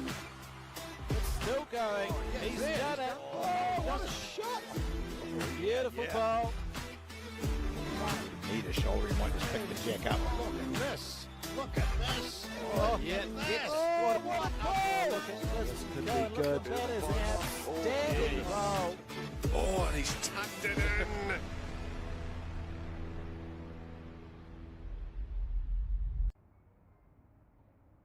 Hi, and welcome to day 2 here of the 2025 World Cup here at Bukit, Kiara, Kuala Lumpur, Malaysia. This game will be India taking on Australia. There's been plenty of great matches played over the last couple of days, and this will be a ripper. Thanks, Barry. And you heard the sound go, so we're on our way as we see Australia and India play this first game. It's going to be a trial end here to start off with. The players are allowed one trial end before they kick into gear, and we'll see if we can get some player profiles up on screen shortly. It's Dawn Hayman from Australia, who needs almost no introduction. We saw her yesterday play some exceptional bowls, and looking forward to another good match here. I'll find the ladder as we progress. We've got 14 ends of bowls to watch, of course, 2 sets of 7 ends. And these players, we saw India play yesterday, the other player. So there's two players have been picked per nation to participate at this World Cup. And we're playing a singles discipline and a pairs discipline. So every nation has 2 players play the singles, and then we'll combine for the pairs. We'll have a look at the player profiles now. So Dawn Hayman, Barry, what can you add to this profile that we see in front of us? You're from Australia. You must have come across her a few times. Yeah, Dawn Hayman I know very well, and her fiance, Tommy Webb, Spider. Great couple, great people, love the bowls. And yeah, Dawny Hayman, well, from Australian Opens to World Bowls gold medals. It's a huge rack of achievements there that she's got. Loves the game, and just a fierce competitor, and just a really nice person to be around. So Dawn Hayman, definitely a star on the rise, even though she's been around for quite a while. Playing in her first major, World Bowls 2023, was really good for her, a real breakout event. And I think moving forward in the coming years, if she can sustain this standard, she'll be a household name in no time, worldwide. Yeah. No doubt about it, Dawn Hayman. What a beautiful delivery. And the other player here, Ruparani, Tirkey, has won a Commonwealth Games gold medal. What a gold medal that was too at the Com Games for the Indian 4. Yeah, I must admit I've got to know the Indian players a fair bit over the years, competing against them in major championships, and to see Rupa and the rest of the team pick up that gold medal live in Birmingham was a pretty special achievement, and great for the country of India and bowls. And I know that they were rewarded really well from their government and all that, and it's just great to see. So great for the sport, great to see these bowlers then go on to be role models for their country and help promote the sport of bowl. So yeah, it was great for the game, and it just goes to show from little things big things can grow, and bowls in India really didn't exist up until about 15 years ago when they hosted the Commonwealth Games, and here they are today hosting a Commonwealth Games gold medal. So Rupa, been around for a long time, been playing quality bowls, and once again, just lovely people, great personalities, and I'm sure we'll see some quality action there today. And the trial end has completed, and so the action will begin. You watch some of the footage of the celebrations after India won the Com Games gold medal, and I challenge you not to feel a little bit misty-eyed. Absolute joy. Can tell you that the ladder as it sits, and this is section 2 of the women's event. Dawn Hayman is in 3rd position. She's played 3 games, won 2, lost 1. India, we see here, repeat, 3 out of 3, so top of the ladder. And Nunez 2nd, Dawn Hayman in 3rd. So a very important match in the context of this event for them.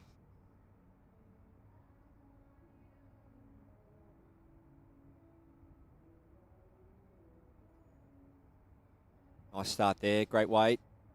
Rupa using the aero bowls. Great bowl, isn't it? And Dawn using Henselite. Just have a look at the results, Barry. And Dawn defeated Kelly McCarahan, which we saw on the broadcast rank. Defeated the Welsh representative Carolyn Taylor. and then lost to Hong Kong China, Helen Chong, 2-0 in straight sets, so she'll be looking to bounce back from that.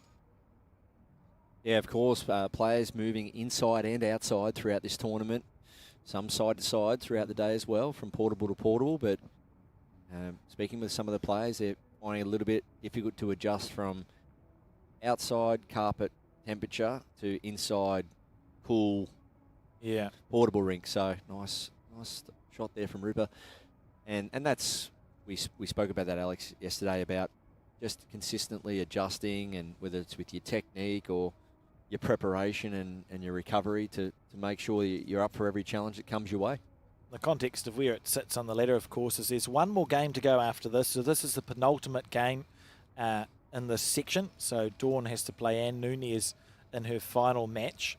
And I think to finish top 2 in the ladder, it's probably important for her that she wins the wins next 2 to guarantee that. She'll be pleased that it's against the top 2 in the section. She's playing number 2 in the section here, and then, or number 1 in the section here, sorry, and number 2 in Amherst the next 2. So her fate is entirely in her hands. Oh, Rupa for a bowl. Ruparani. Yeah, that's right, and that's where you want it. You want it left up to you. You don't want results falling for you or against you. Ideally, you want to get out there and get it done yourself. I think some of the most stressed out I've ever seen people is when they are waiting on a team to beat another team in order to make a difference when it comes into qualifying for the top of the section. Certainly easier when you can just go through and win your games and make it no question. Be interested here to see. I think India might be holding 2 shots. Yes, 2 indicated by the marker.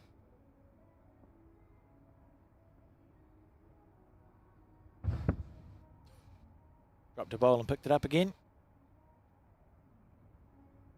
Okay, well, Ruparani just to be holding at least a couple here.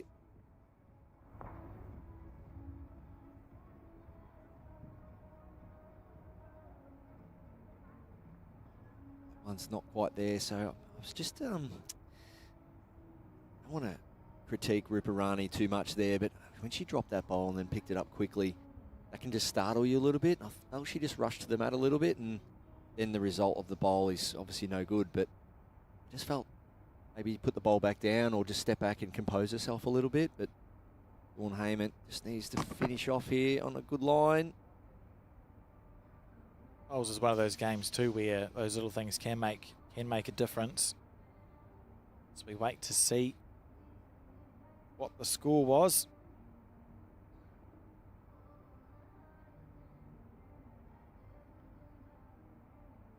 Two to India on the first end of 7 in that set. Great to have so many ITOs. Yeah.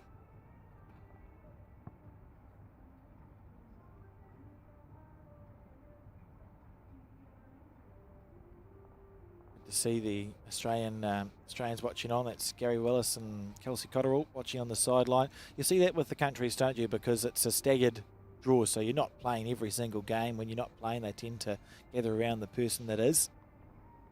Yeah, that's right. It's also about player comfort too. So you see Kelsey there ringside, just chilling out with the coach. Some people like to just go sit back, relax, maybe listen to some music. I've seen someone had a massage gun yesterday. I carry a massage gun with me everywhere I go when I'm competing. Just little things like that. Refueling. See Selena Goddard walking past, some bottle of water, banana. It's all the little things. Dawn Hayman, right on track here. Nice shot. Both players right on track. Be pleased with that.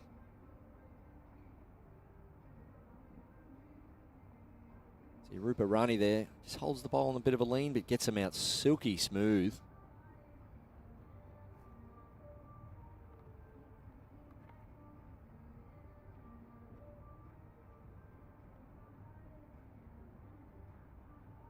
Looks like got the Aero Groove grip.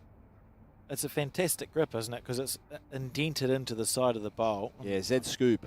Z-scoop. That's the one I was looking for. It's the one I moved to. I used to play. I've got small hands, and you get your bowls blown around a little bit in New Zealand. So I was looking for an option to move up a half size, and the Z-scoop allows you to do that because it's sort of an indentation in the side of the bowl, allows you to hold on to a larger bowl. One of the many innovations that Euro bowls have brought to the game. Bit of a slap of the leg there. I don't know why. It looks pretty good. I'd be happy. I think because she was quick, but all in all, not a bad bowl. Oh, well, what a result that is. It's not a bad bowl, but it's gone horrifically. My goodness.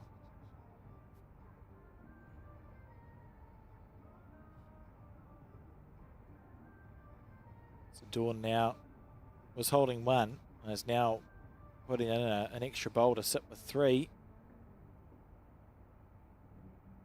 Reasonably flat finish there. So players playing 2 sets of 7 ends, and if it's 1 set apiece on the scoreboard, it will be a required tiebreaker. These are the conditions. See, Ruparani from India.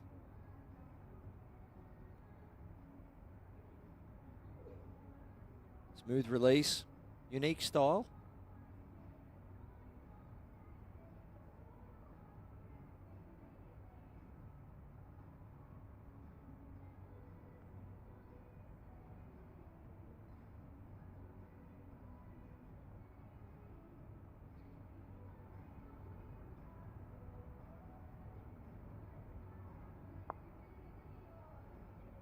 Dawn on the backhand. Trying to add a bonus bowl here. May have done so. I think she has. Expect to see 3 indicated by the marker.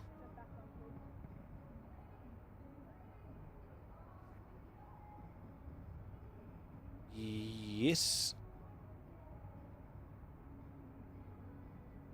3 it is to Dawn Hayman on this second end of set 2.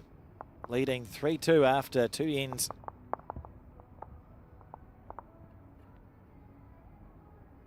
Fair bit of knowledge right there. Gary Willis, Australian Jackaroos coach. And Kelsey Cottrell. Saw Gary deliver a couple of bowls. Looked like he got it away quite smoothly. I presume he's got a career in the game as a player as well, Barry? Yeah, still plays out of the Cabramatta Bowling Club.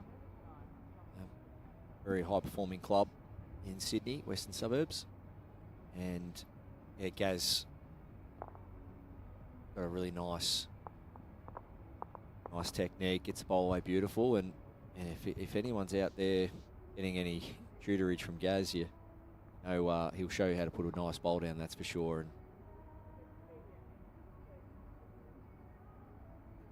And plus, yeah, just a wealth of knowledge, as we said, between him and Kelsey sitting there. That's Kelsey recently, I think, notching up 550 games for Australia over in Scotland.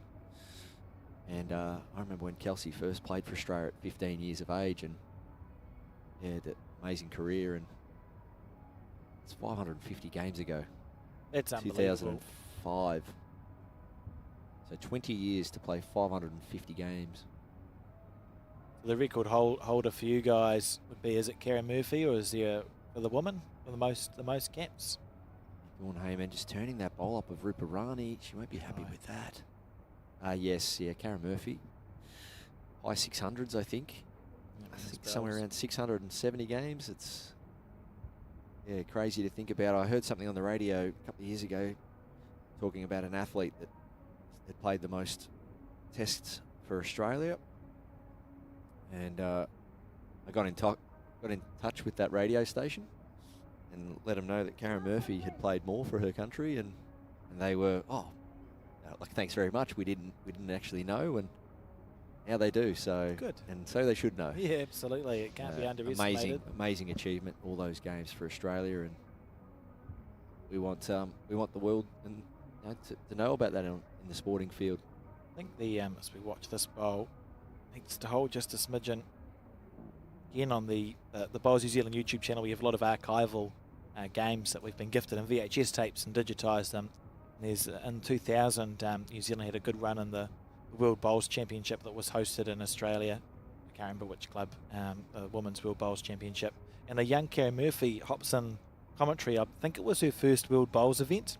And there's a really interesting interview where they talk to her just about how she's found it. In those days, it was like a 14-day in a row event, and they play a huge amount of games, and she's talking about sort of what that's like. It's an interesting insight, and to think that she's still playing bowls at the highest level. We saw her on the BPL just last week. It's quite a staggering career.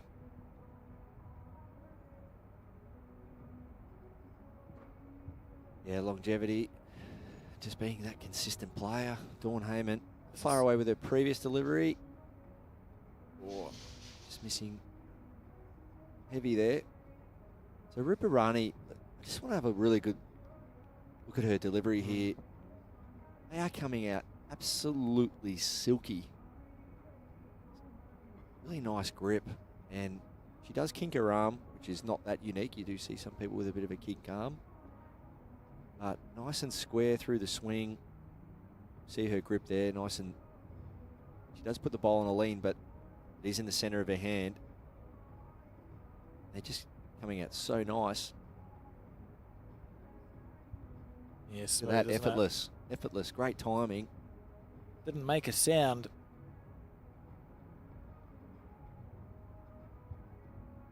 Chance here. All good bowls. 2 counting, and the other 2 in good areas.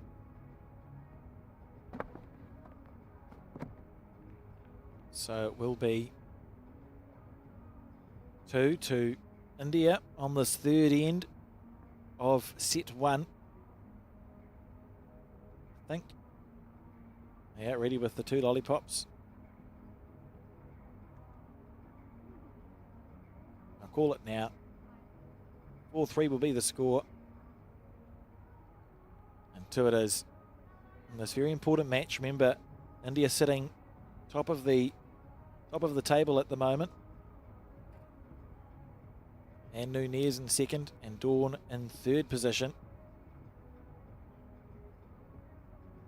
Very distinct to South African uniform. Yeah, great colours. Such a proud bowling country, aren't they?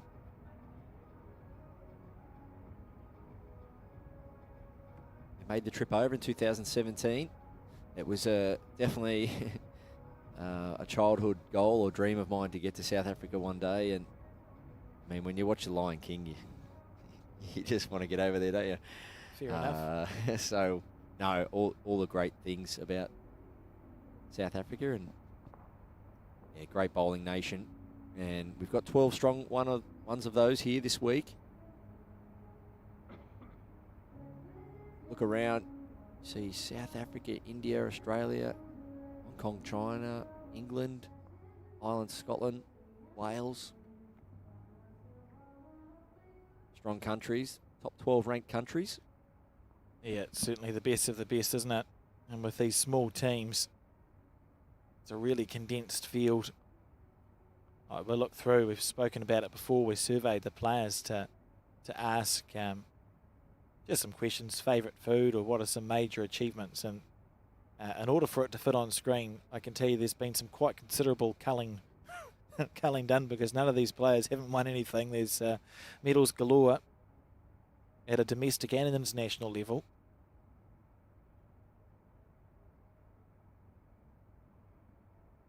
Speaking about deliveries, both players have something in common here. Dawn Hayman and Ruparani set up with a bent elbow or bent arm. See here, Ruparani gets that bowl into a really relaxed position. That's been held by the entire arm, not just the shoulder. That just sets up for nice feel and weight of the bowl. If you bowl with a straight arm, you'll just bowl literally with your shoulder muscles versus a bit of a bent arm. Nice relaxed position, and you'll see Dawn as well. Dawn brings her other hand across, but nice bend in her arm. It's set up, and you just see it's not in a really nice relaxed position. Gets it away so smoothly. And that's what does definitely help. Needs to hold on. Dawn Hayman. Disappointed with that one. Bowl to come each. Nice narrow target from the Indian point of view. And those two short Australian bowls are also convenient for India because they just create a bit of a blockade up front.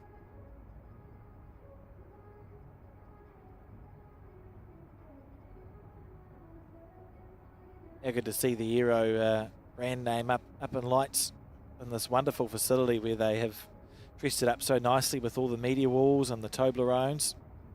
Yeah, I met with the gentleman who does all this work and congratulated him. It's fantastic. Advertising and the colour and all the graphics been put onto it. They call a tarpaulin at 400 GSM. Goodness. So it's high-tech stuff. Yeah. It's really durable, and just Ruparani, another great shot there. It just looks great, and he said it's versatile too, so they can pick it up and move it around. And yeah, it's great to showcase your sponsors around your venue, whether it be a major event like this or your club. You can see there in that nice sweeping shot just all the branding that is up around the stadium. It started off, it's a netball stadium, and they sometimes have esports in here. It's just a hall. We saw photos earlier when they were putting the portable rinks down. I thought, goodness, how are they going to make this look like it's hosting a World Cup? And they've gone above and beyond. It looks absolutely fantastic. Top class, top class. Big shot here for Dawn Hayman. Wants herself 3 down. Square onto that one. That will help. Getting dear. very sharp turn with those bowls on this rink, Dawn Hayman.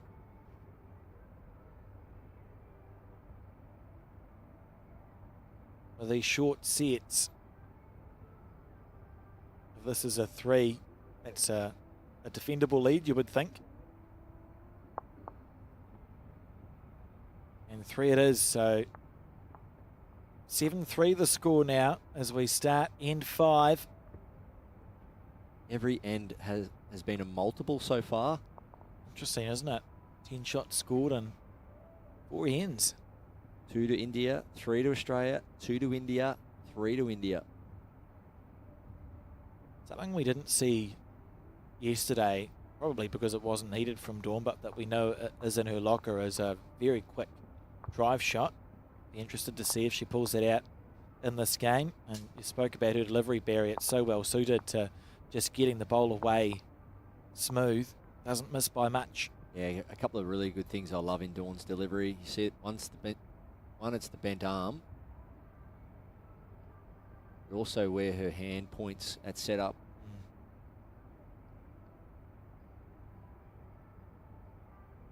And look at this, beautiful smooth release, great opening bowl, Dawn Hayman. Happy with that as a starter.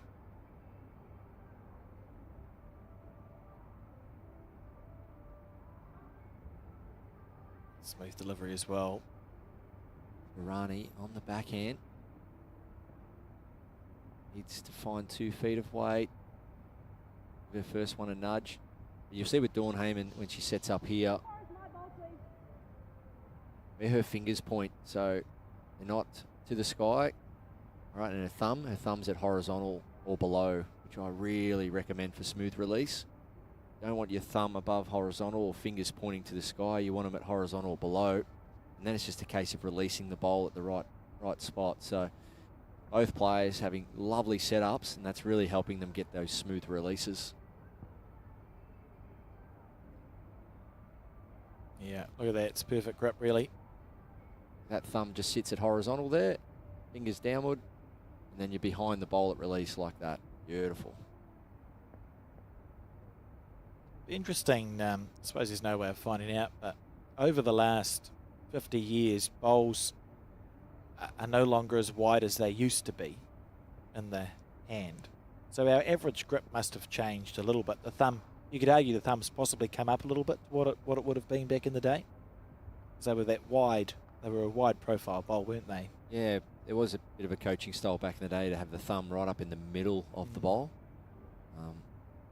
That does put a lot of strain on people's hands, and if you can't manage to do that, Dawn Hayman Oh, beautiful stuff. She's definitely finding a bit more rhythm now. Yeah, you don't want to put your hand into an uncomfortable position. So Ruparani, I think it's still going to be backhand. She may swap, but I think it might be still backhand here, looking for a trail. Working off that bowl at 3 o'clock of Dawn Hayman's. Sit that and trail the jack. Quite nice to have those short bowls to get around, isn't it? It's a target. You think, well, as long as I clear the front, I should be okay. So she's shaping up forehand, and this for me is, it's forehand or backhand, but this for me is a shot that you want to play on your favourite hand. So if it's forehand or backhand, go for it. Ruparani.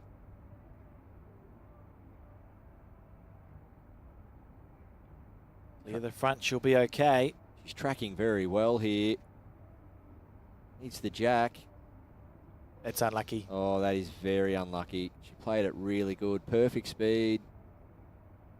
Positives, she may have reduced Dawn's count to a 1, depending on how far to the right and back towards us the jack has gone.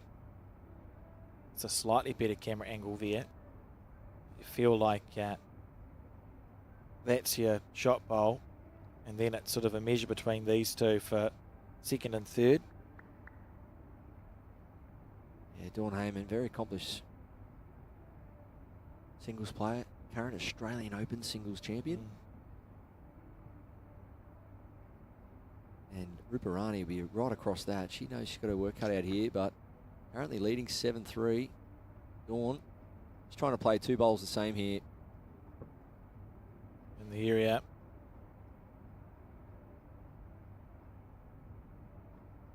They are swooping those things.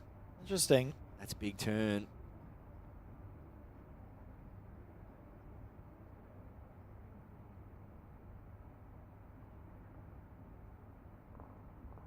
So 1 indicated to Australia on that end.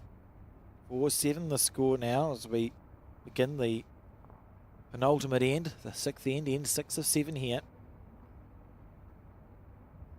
Australia, Dawn trailing by 3 shots, remembering it's an important game for both of these players. India top of the table, Australia third, and it's the top 2 that you want to be in.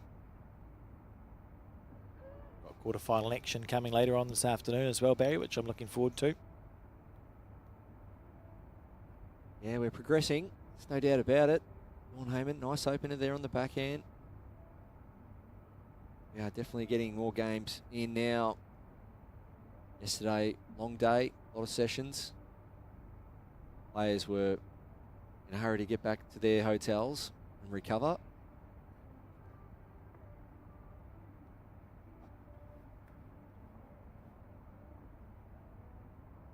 Ruparani, backhand also. Stitch to ditch. 32 metres of length. Yeah. And she, the last couple of seconds, just looked at the big LED screen there. We're looking at her bowl finished. Why not? Got the tech, use it. Wonder if we'll be called upon for a replay at any time. We've had that happen a couple of times in New Zealand where players want to check out what's just happened. Get Colin on the replay twiddly thing. Technical term. Yeah, we had to do it last week at the BPL. Bowls went everywhere. I think it was a Gary Kelly drive or something, and I was watching. We played on the live stream. We had to pause play and go back and watch. And I had to go back and watch because I wasn't paying that much attention. I glanced over to see what felt like 15 bowls were scattering in every single direction. Very handy to have. Can be a little bit difficult at times. Bowls going everywhere, trying to protect the rink next door, and Ruparani, that'll do for shots. So you can see the line, both players enjoying the line in this direction.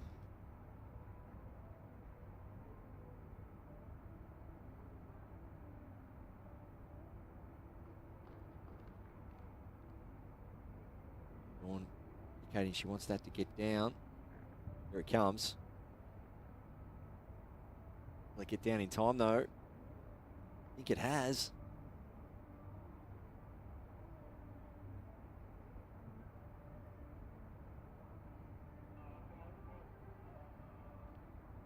So we were, you did a piece to camera earlier, Barry, and part of that I bobbed over the ditch and into the ditch and just about stabbed my foot.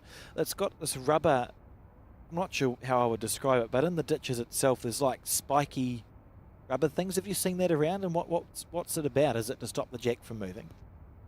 Yeah, it's not really super common, but yeah, there's a little bit in Australia, more so in the UK. So you see those rubber spikes. So a lot of certain manufacturers will sort of supply those as well. So it's obviously not going to be sand indoor. I do like it. I must admit. Not a big fan of just flat synthetic because once it wears, the jacks and bowls roll around too much. Yeah. They can go from one side of the rink to the other nearly. You know, you can put a jack in the ditch and then all of a sudden the jack disappears 2 meters away. And it shouldn't be that way because the sand doesn't do that, and nor should the artificial. So those rubber spikes, they are good for that. They do catch the jack and bowl, and you want to see a player rewarded. If they put a jack into the ditch and it's meant to be sitting only a foot away, well, it should be only a foot away. It's supposed to be a holding surface, isn't it? Yes, So, yeah, well, that's correct. Quite pleased to see that, but I hadn't seen it before. Yeah, no, it's a good touch. I like to see that. You don't want the jack bobbing around in the ditches, and I'm a little bit OCD with that stuff. I like to see the ditches raked after each game. I'm a bit like the bunker in golf. If you've messed it, repair it. But usually anywhere you play, the ditches will get raked once, and that's in the morning. But yeah, for big championships especially, you know, you want your ditches raked before each game, and I wouldn't be against seeing them raked during a game because a lot of people, for some reason, like to step into the sand, and I don't know why. And once they step into the sand, they're actually compromising. Well, you're then creating a different That's right. space. Look at this. Oh, trying hard. Oh dear. Yeah. Well, she was already 1 or 2 down there, Ruparani. Close to perfect. So they are the elements, but yeah, sometimes you've got to battle against them, and I've loved the pebble stones in New Zealand over the years. Yeah, they're common there. We sometimes have a lot of clubs have old tyres that have been cut into little pieces of black rubber that you'll see because that's a holding surface, and you know when you've been there because your bowls, if they're played with speed, often pick up a bit of rubber, as we see. 2 to Australia. Great pick up, Dawn Hayman. Good timing as well as we enter the final end of the set. 6-7 the score. Couple of ends in a row there from Dawn. Ruparani getting out to that early lead, 7-3. Now back to 7-6. Dawn on her forehand. Nice opener. Great bowl.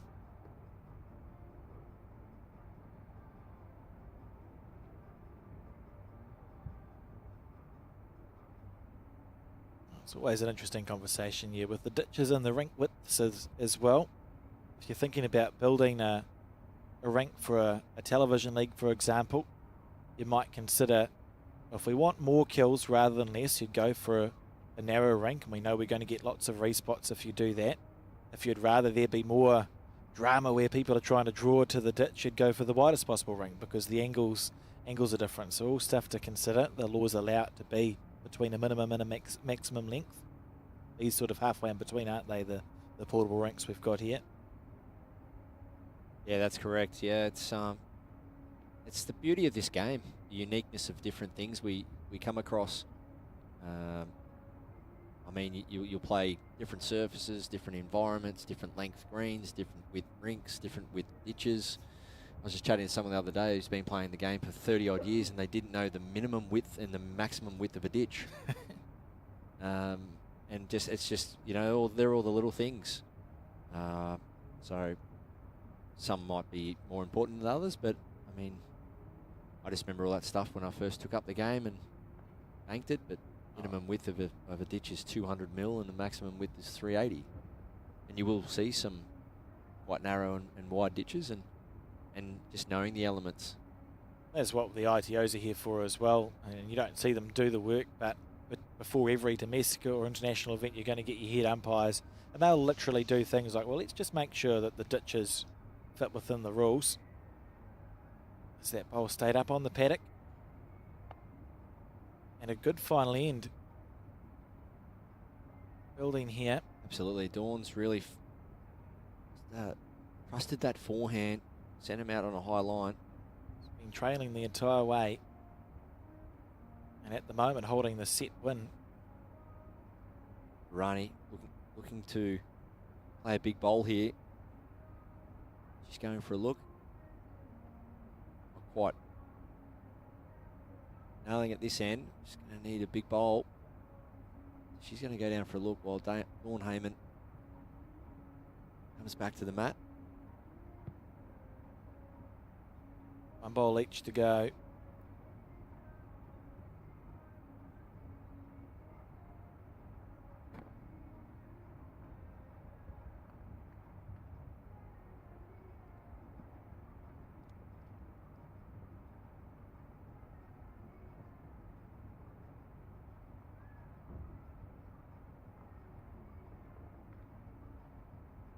Okay, Dawn finishing 4 foot short there. Slightly in Ruparani's eye.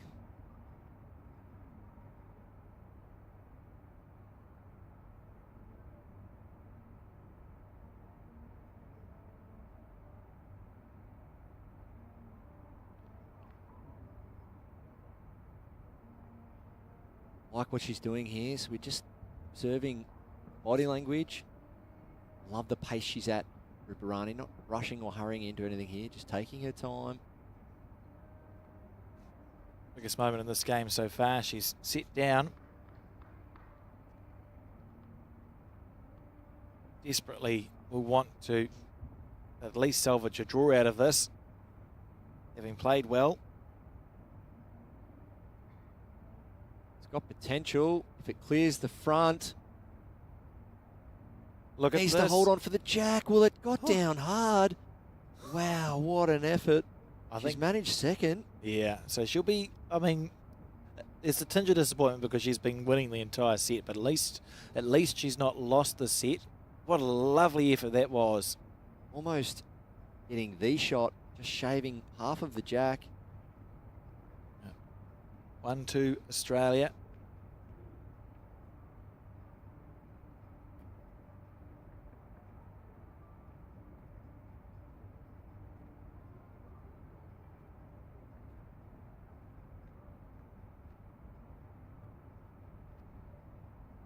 Kelsey, Nurul and Gary Willis still there watching on.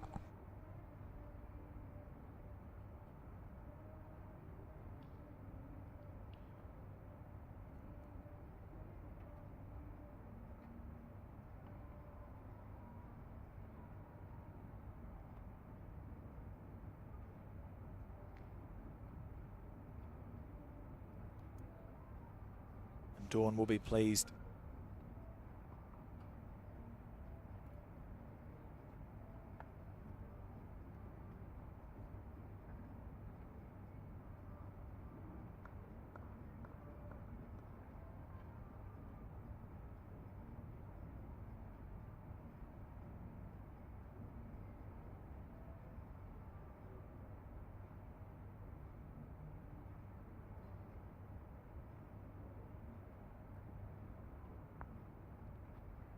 What a bowl that was.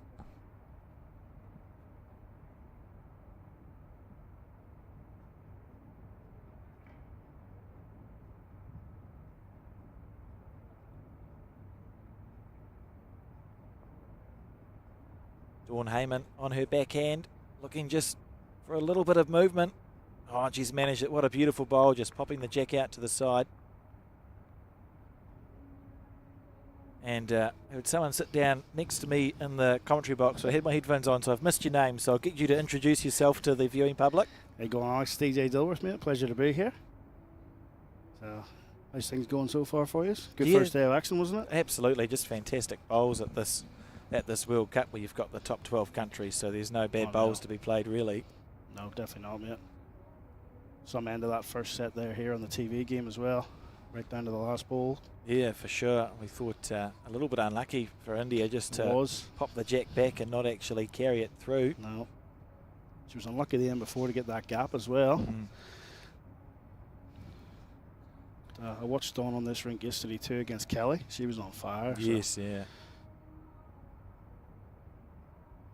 So you're here in what capacity? Bit of media, supposed to do the podcast. Me and my friend Simon back at home do the What a Load of Bulls podcast. Oh, brilliant. So that's how we've got to know Barry through that and stuff. And then obviously working for a club, Maitland City, back at home near Newcastle there.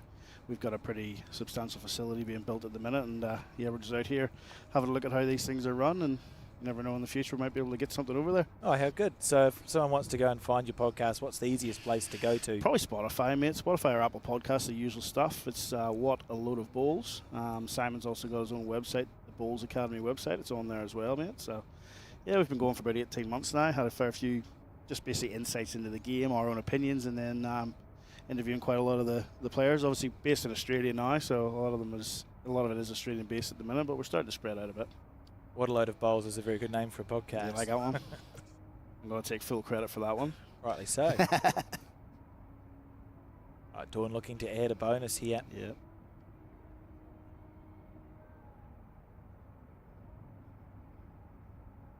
Beautiful green, but just slightly overcooked it. Over, good position though.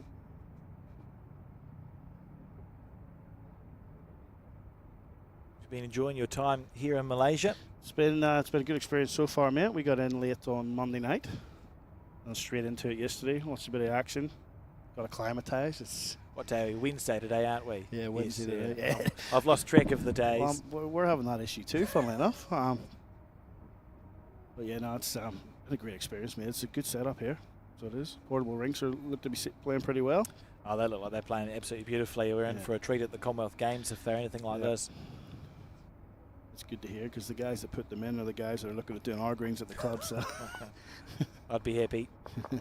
A lot of effort went into it as well because the floor underneath is not perfectly level. So I believe it was done in sections and they just made sure it was all level through. Well, I was having a look at that yesterday. It's very, very hard for an arena this size to get a wooden floor perfect level, isn't it? So it's not even a sprung floor by the feel, so it's just something laid over top. Then forehand, followed down. Just trying to outdraw, I suppose. There's not much else on when you look at it with those short bowls. That's perfect green. Just not quite there. Just short of a gallop. So on this first end of set 2, we're going to see one to Australia. Sam Tolchard in between the two New Zealanders there, Mike Kernahan and Selena Goddard. All the players get to know each other at this level, don't they? They do, mate. Yeah, they do. All very friendly, all socialising well.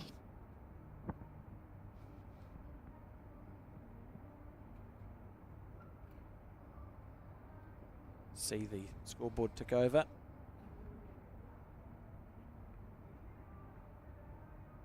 Good change up too without the jack delivery, isn't it? Placing the jacks. Just going to ask what you thought about that. I think it's quite nice. I think it's good, man. We're getting a bit used to it from watching the BPL. Obviously, like I said, back at home in Australia, so it speeds the game up, adds a little bit of a different dimension to it. So no, I'm all for it. Interesting to work out how much time you save. I'm not good enough at maths. Colin's pretty good at maths. He does the Excel sheets, but if you think it takes 12 seconds to deliver a jack, so you're saving 12 seconds an end. Yep. So you're saving a minute a set. So 2 minutes a game. I'm nearly there. You're nearly there. I just need someone to figure out how many games are being played if you save 2 minutes a game over all the games that have been played over the week. I wonder how much time we've saved with this jack placement. Good opening shot there from Dawn again. And because these portable rinks are so good, we haven't actually seen I've not noticed a favoured hand on the rink from any of the players that have been here. Well, funny enough, you say that. I've seen that myself too. I was talking to Ross Owen after his televised game yesterday, and he played in the tiebreaker. He played the first two balls on the backhand. Historically, you'd be taught stick to that, adjust from that. He flicked over to he was drawn for the game, and essentially, and he flicked over to the other side. So he's obviously confident on it. Yeah. Seems to be that nice sort of 14.5, 15-second pace as well. Which, if you're a top player, that's what they want to be playing on. You just see that full range and perfect correction from Dawn Hayman. Be interesting to see if we see a switch to the backhand or if we stay on the forehand here. Argument for both. Argument for both, but yep, she looks like she's sticking firm with the forehand.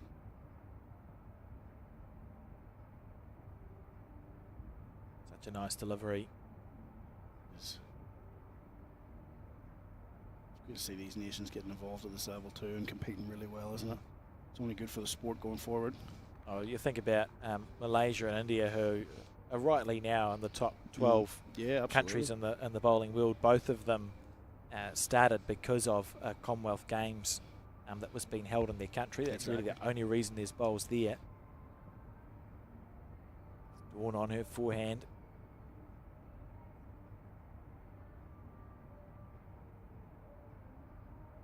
Little feather off that one. Yeah. She won't be too disappointed with that. Probably would like to be on the inside of it, but good position just in case she does decide to go to the backhand side, which she looks like she's looking at now. Probably a good changeover. You don't want to leave it with the last ball. You want to have a look at it first. It's a bit of singles theory, isn't it? We often talk about that third bowl of the four as the one where if you're wondering if you should do something, that's probably the answer. It should probably be with bowl 3. That's it. Not a bad start. Something to correct off. Yeah, and there's now that catching space. Like, this is the danger area here for Dawn. If Ruparani can draw the jack around on the back end. That's certainly what she'll be looking for, which is where Dawn was probably trying to get to with her third. Very in deep conversation. That's why we haven't heard his voice for the last few minutes. He's holding court there, isn't he? Not like him to be talking. No, not Barry. Rightio, what's Dawn going He's waving now. He knows he knows where the camera is, doesn't he? Smile.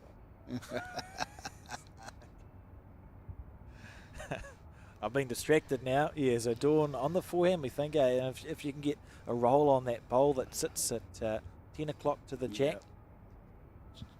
It's coming nice. He's just not going to come enough for it. Again, not too bad.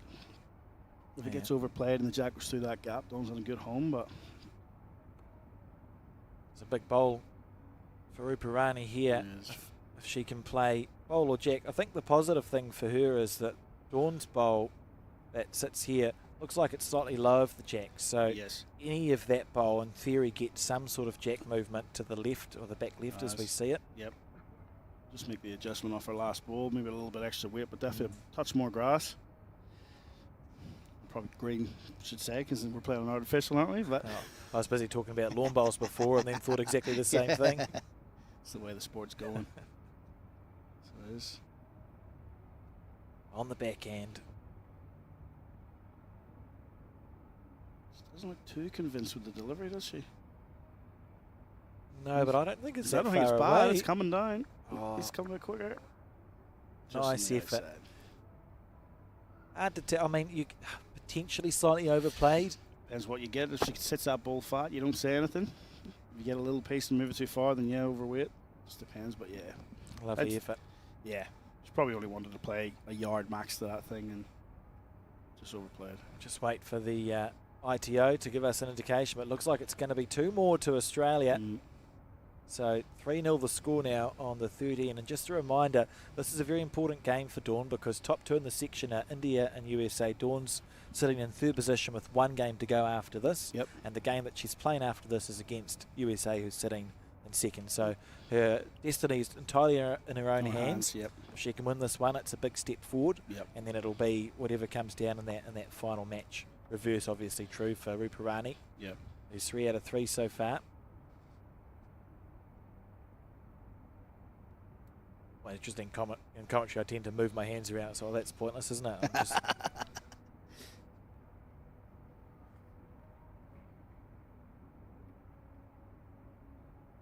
on the back end by the looks.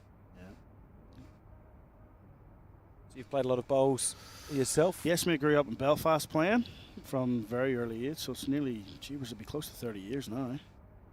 Moved out to Australia permanently 13 years ago. Well, I've been there ever since, so. Wonderful sport. Opened a lot of doors for me. I haven't quite played at the top level, but it's still good enough to open a few doors, and especially behind the scenes now, which is good. I'm working as a sports manager at Club Milton City. I've been doing that for nearly 12 years now.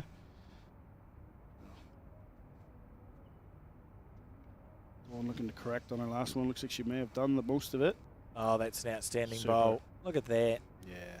Resting toucher. Bit of spray chalk.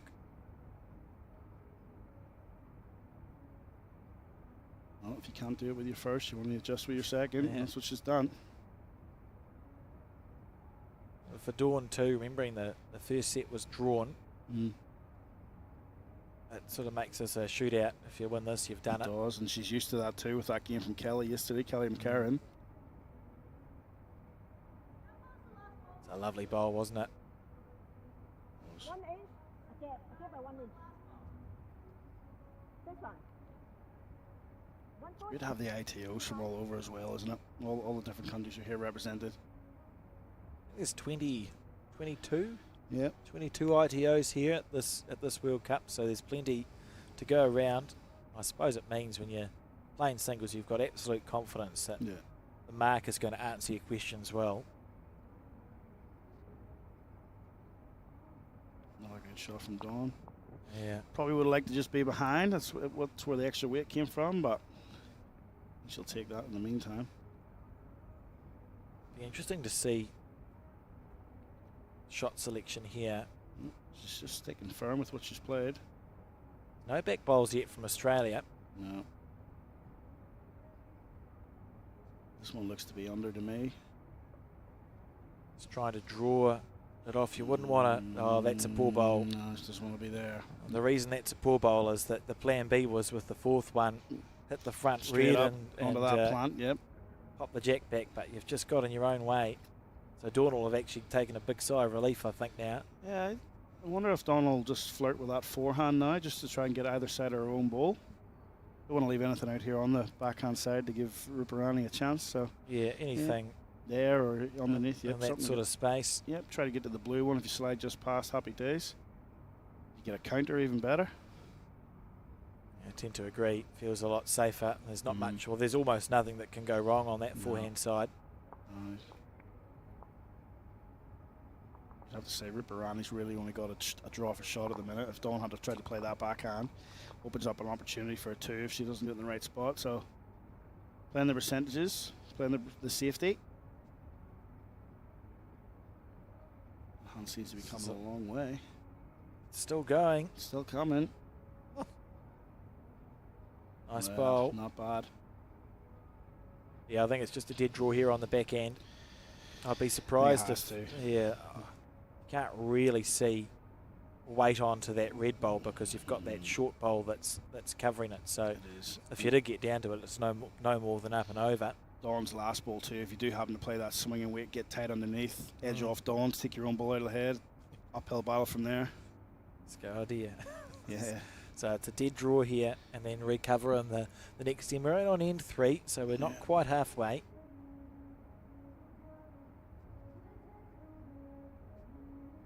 Pretty ruthless this 7-end sets play, isn't it? Certainly is.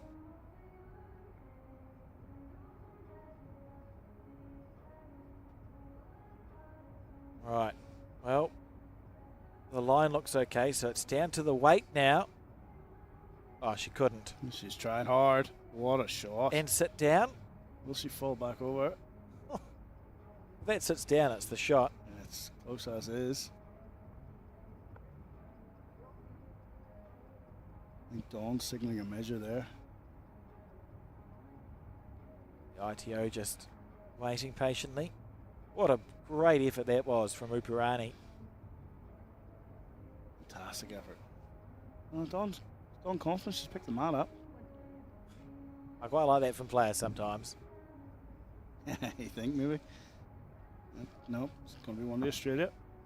So 4-0 after 3 ends. So we're just about at the halfway mark here, and Dawn looking to come home strong. Yeah, key end here in the game. So it is, especially having tied that first set. Dawn will be looking to capitalise if she can win this end. That's that little bit closer. Ruparani, once he win this end, just won't have to chase down from 3 ends behind. Or only 3 ends to go, sorry. So, pretty big end here. Fair start from Dawn.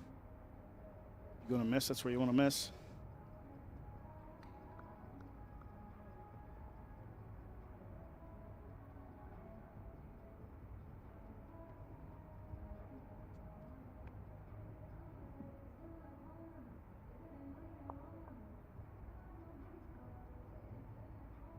How's the line? Well, the line's good. It's just the weight that's going to be failing here. So you said your podcast has been going for about 18 months. months. Mate. Yeah. We were doing weekly there for a long time, but we only do it like, it's a volunteer thing or just a hobby really. So we're doing it every fortnight or whatever. Comes out Thursday morning Australian time every fortnight. So we did a nice preview one last week leading into this event, knowing that I was going to be over here, and Neil and Brett, we're lucky to have them on. We've had them on a couple of times now, but they came on and gave us a bit of a preview. So hopefully then next week when we get home, we'll do a bit of a wrap-up of it, and maybe we can get them back on and talk about how it went. So great stuff. Yeah. So what was the idea behind it? Did you just feel there was a space for a Bowls podcast? A bit of that, mate. Plus, like I said, Simon runs his own Bowls Academy website, which is all down to blog posts about coaching and things like that there, and he's starting to do a bit of merch and stuff, and he was just, floating around one day, and he says, I'm just trying to think of ways to promote that a bit more, and I says, well, I think there's a need for a podcast out there. How about we give that a go? And within 6 months of that, we just started it. New South Wales Platinum Pennant was coming up, and we thought, well, if we're going to start it, this is the competition to talk about, because it's pretty familiar to us. So, it's just sort of going from there, mate. So, it's just enjoyable. This is very good from Dawn. Pressure's on now. Yeah, it's 3 lovely bowls. Just sitting up there to give Ruparani a nice shoulder. Yeah, it just feels important that she finds a way to score on this end. Mm-hmm. Otherwise, you run the risk of the game just getting out of reach.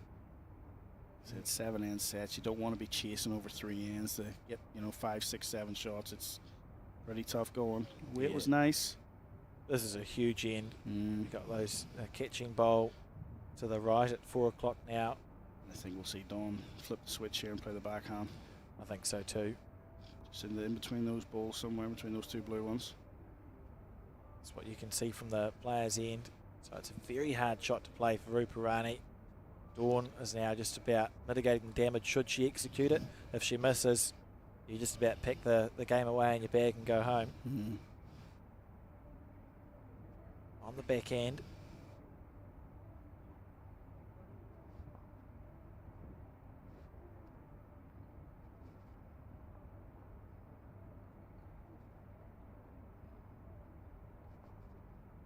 It is a very good bowl. Very good. Just around this, in between the 2 blues. Outstanding. Now instead of dropping a 3, worst case scenario is a 2, probably a 1. Yeah. Probably a 1 because the collision bowl is going to get caught.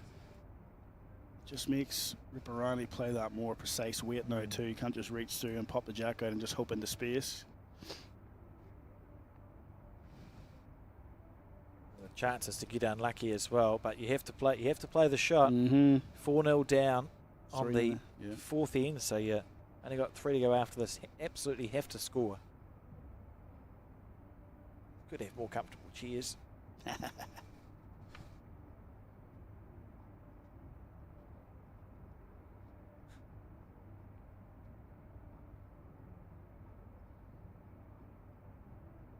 DJ. Baz, how you going, mate? G'day, mate. How you enjoying it? Good, mate. Just holding the fort for you there. Alex looking after you? Yeah, he is. That's the way. Welcome. He said it was nice to get a word in, so he did, because you were away. Yeah, how good's that? Lies. Why has the viewership just gone up all of a sudden? DJ sat down. Just trying hard here, Alex. Good to see you, mate. You too, man. Good try. Try. Not to be, so we see Australia on the board again. And this set beginning to look a little bit like one-way traffic with not that much time left for Ruparani to make a recovery. I'll have to make a big move soon. Is it the 1 or the 2 here? What do you think of the facility, mate? Pretty good. We're just talking about that, Barry. Like for the inaugural one to have this set up, it's pretty good. So it is. It's good to see the portable rinks getting a bit of a run out before the Com Games. So I had a good chat with Craig Marsh from Sports Build yesterday about it too, and the setup and stuff. So yeah, he's happy. He's happy. Happy man. Well, I have put 2 up on the scoreboard because that's what the ITO indicated, but she's been called back by the players, so they might have to take 1 down. She seemed pretty confident with the paddles there, Alex. So yeah, I thought so. See you in a sec. Oh, thank goodness for that. 6-0 the score, and we're on end 5. 2 to go after this.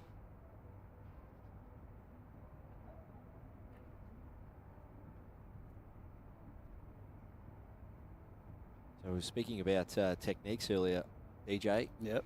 You've got your Bowls Academy, you've got your podcast. How's it all going, mate? Yeah, going really good. Going really good, man. We just looked for a little niche market, so we did, and went for it. It's gone well over the last 18 months. All helped by the likes of yourselves, obviously coming in and giving us a boost, mate, and giving a bit of your time up to give an interview here or there. Yeah, what a load of bowls for those that aren't familiar. Yeah. What a load of bowls. Some great shows. When I'm on the plane or moving around, I like to listen in.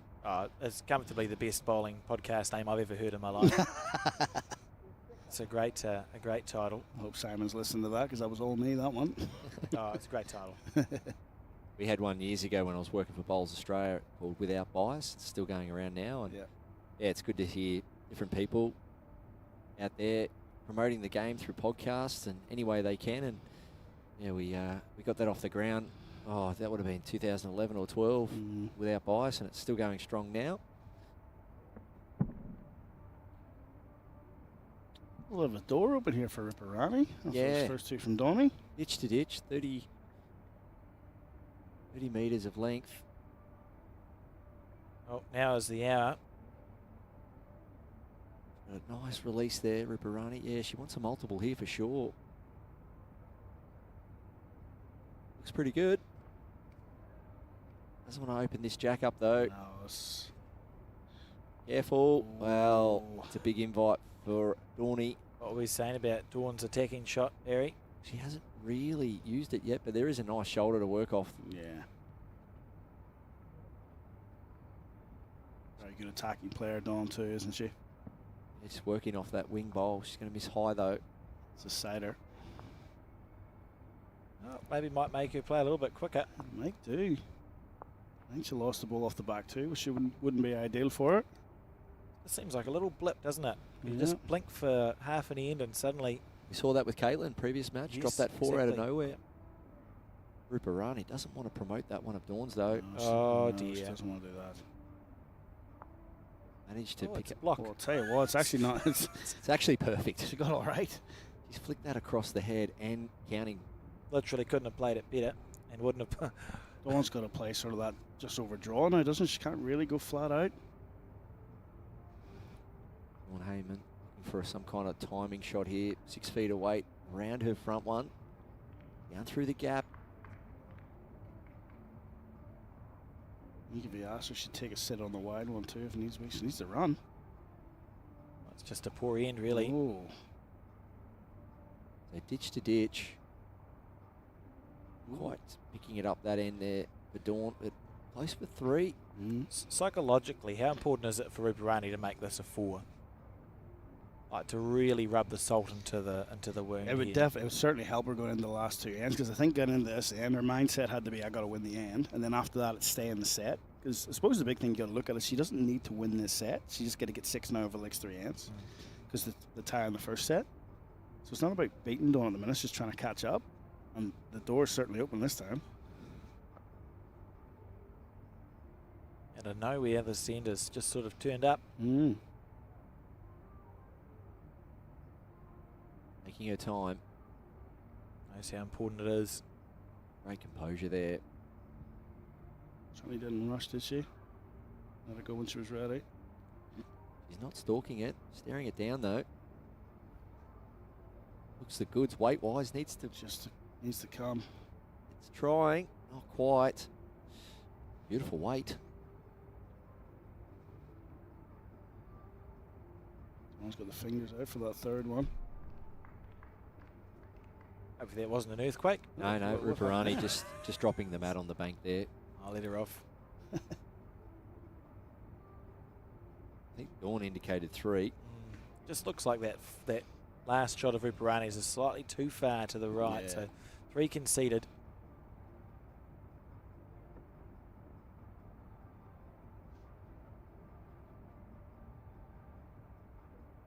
And expect that 3 is what it will be.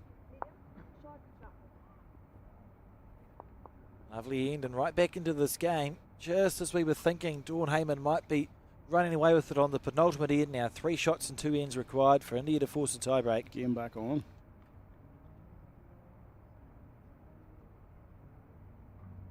Mark obviously watching the coverage on her phone. Typing the results into Match Centre. Nice. She can do it all.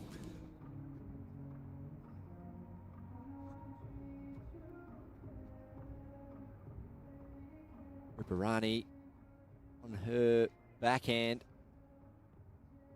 Just lagging there. 4 foot short. Interesting change up there. She's been playing the other side of the rink. Yeah, I've we've sat down seen a anyway, bit of so- that. Seen a bit of that. Players not really settling, really trying to use all sort of areas of the green to get into a rhythm. She was a bit sort of loose coming down here last time, wasn't she, Alex? So probably a good idea to change it up. Yeah. Played the backhand pretty well up this way last time. Maybe just feels the rhythm.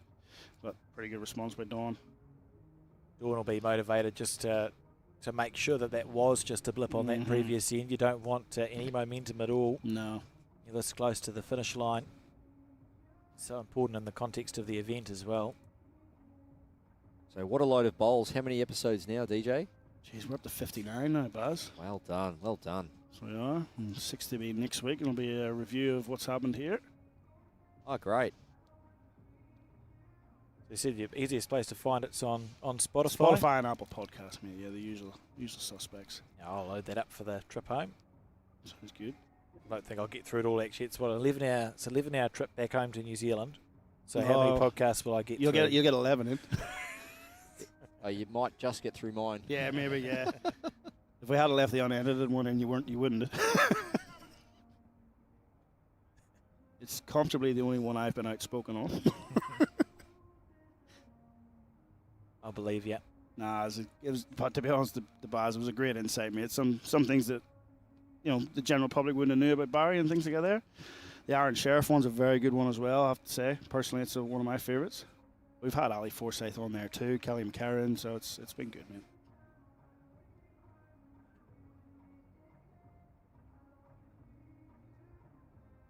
Not too bad there from Ruparani, eh? Yeah, being able to access some of these athletes post this event would be good too. That's part of the networking, isn't it, Baz? Oh. That's right, mate. A good chat with Robert Whale actually yesterday. Ended up sharing a taxi with Robert over it. Big effort from Dawn, just a bowl high, great weight. Ruparani holding the 1, so momentum all in her favour at the moment. All sorts of pressure here. What's the shot to play for Ruparani, Barry? What would you do? Yeah, I don't mind. Yeah, I'm really liking her forehand down here. She's got plenty of options. She doesn't want to catch that last bowl of Dawn's and pump it in on her own. So I like forehand. Just go near that bowl on the way through. Just work under, turn the front blue up once or two. She can actually, she gets half that front blue, turns it up onto her other and wiggles through. She can potentially make a 3. Forehand it is. As you said, just take everything you can out of that wide one. Just try and drop underneath. Drop your front one down or even slide past it. It's quite nice to have a target like that, isn't it? Because you can work backwards from going, well, as long as I'm sort of near that one with good weight, I should be close. Come around. Right idea. Fair effort. Yeah, that weight would have been handy with the right contact.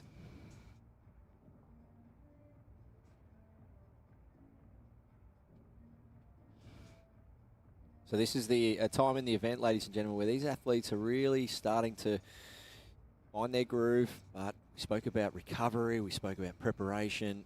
These are long days, and if you're playing in the day green outside, it's quite warm outside. So it's just keeping the fluids up, the foods. Mental side of it too, Barry. Too much for those people that aren't even used to that. Absolutely. You're 30, right. top of 31 today. What's the humidity sitting at? But Well, hot. yeah. Dawn Hayman, Effort, bowl Dawn. clean. Oh, no. Surely not. I think she might still score, but Would have had a sick Maybe, feeling maybe as she not. saw the jack just spit over to the right at such a sharp angle.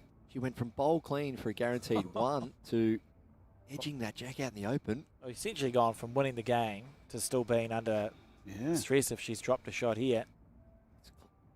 It could be anywhere from 1 to Dawn to 2 to Ruparani. That's right. Yeah. This is a big moment here. We play a cruel game, don't we? Couldn't have played it much better. No, she was right in the area. Right, so and now to the Aero Bowls. That's in. Well in, half a bowl. Goodness gracious me.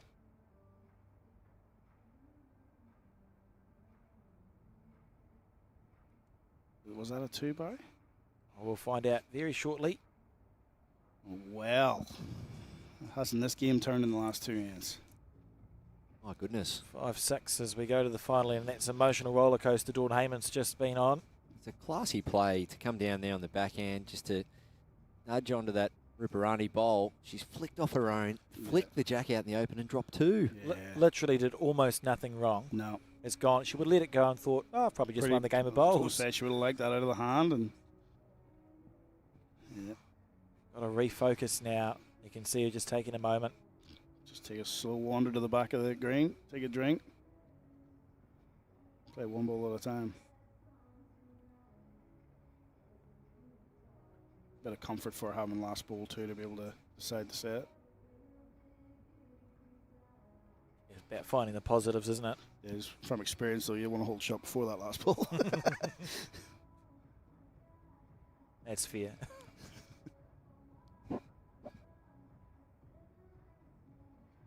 Dawn Hayman out on a nice line.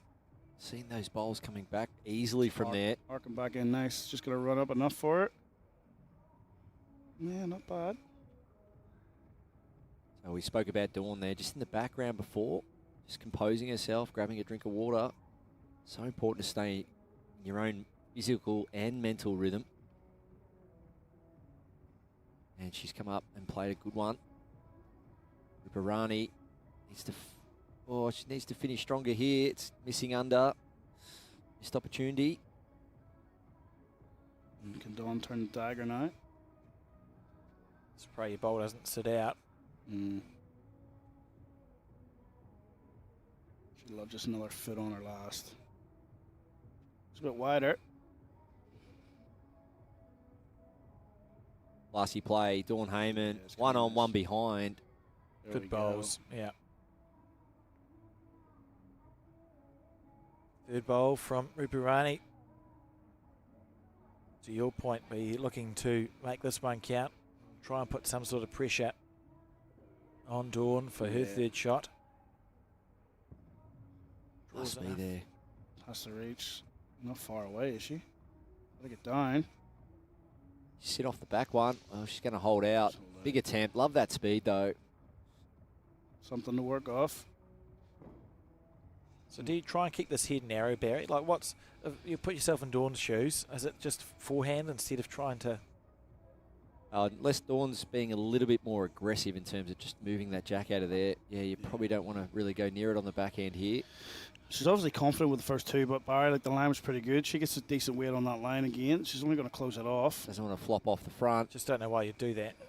That's okay. That's not bad. It makes it harder. Yeah, it makes the jack less vulnerable to be trailed. So what's the shot on here for Ruparani? How does she find her way into... Just if she can hold one, she'll be happy because it puts Dawn under a bit of pressure. It's a drawn set.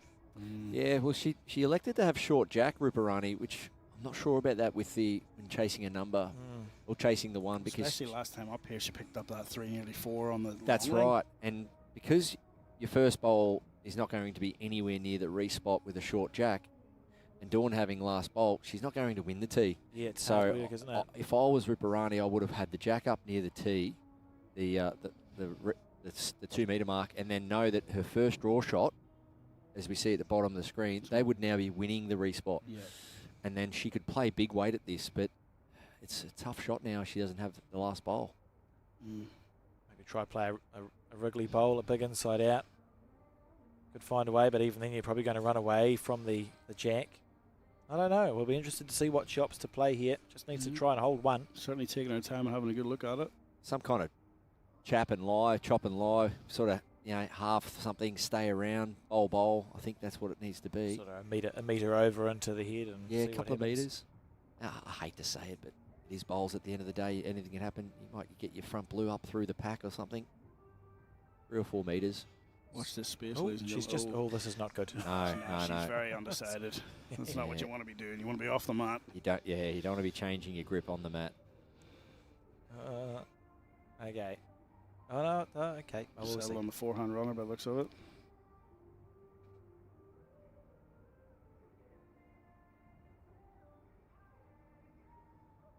Needs to hold. Well, she's in the area. Needs jack movement. Yep, just go. Quiet. It's a swing and a miss there, but what an effort that was from Ruparani in recovering that game. I think Dawn will go down and play that final bowl to try and make the shots count, because it comes to a count back when the ladder's at the end. It's a spirited fight back. When we were looking, it was, what, 6-0, thinking, or Dawn's looking like she's going to run away with this, but Ruparani found a way back in. Similar in the first set, wasn't it? The other way around, but with Dawn chasing down. He was never leading. And here we go, final bowl of this match. To make it a 4, and we'll watch some highlights. And then we're back at 11:30 Malaysian time.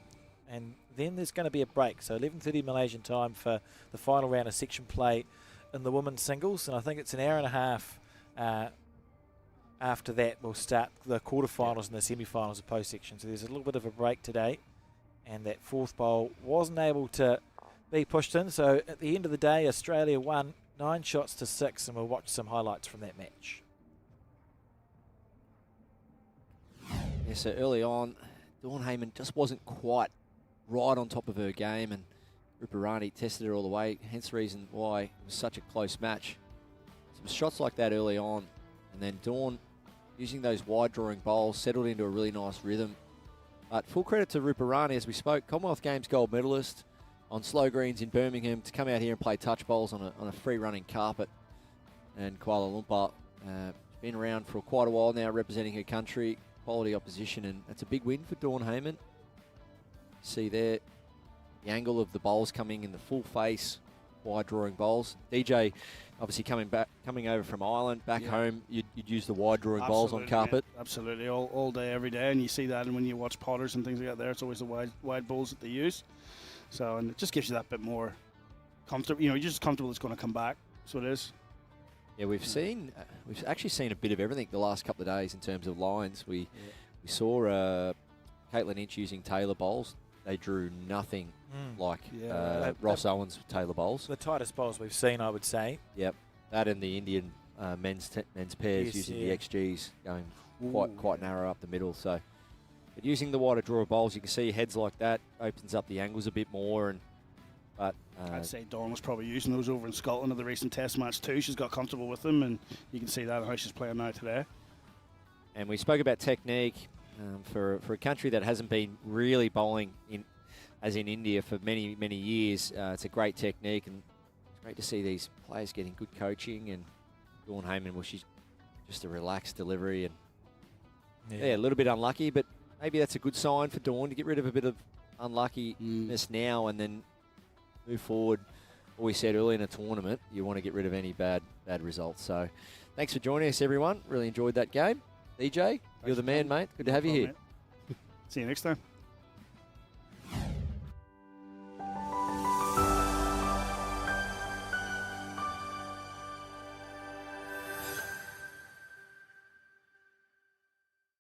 Arrow, used by world champions Kelvin Kirko, Corey Wedlock, Aaron Tees and Aaron Sheriff. Swirl, Arrow's new colourway, easy on the eye and in over 65 colours. Arrow's enhanced grip allows you to go up 1 to 2 sizes, shaped to give maximum comfort and control. Made in Australia, machined with robotics for unparalleled accuracy. Arrow provide the most accurate of bowls. Arrow, same line every time.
Apa lagi yang rangkaian telekomunikasi boleh lakukan?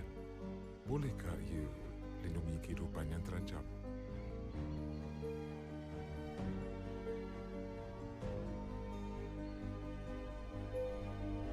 Dengan Celcom Digi 5G, rangkaian kami bukan sekadar menghubungkan anda. Ia dibina untuk mencapai impian dalam diri kita. Inilah generasi 5G. Bersama kita membina masa depan.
going. He's done it. Oh, what a shot!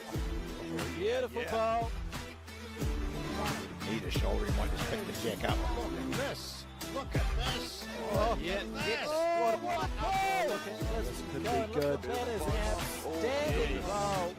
Oh, and he's tucked it in.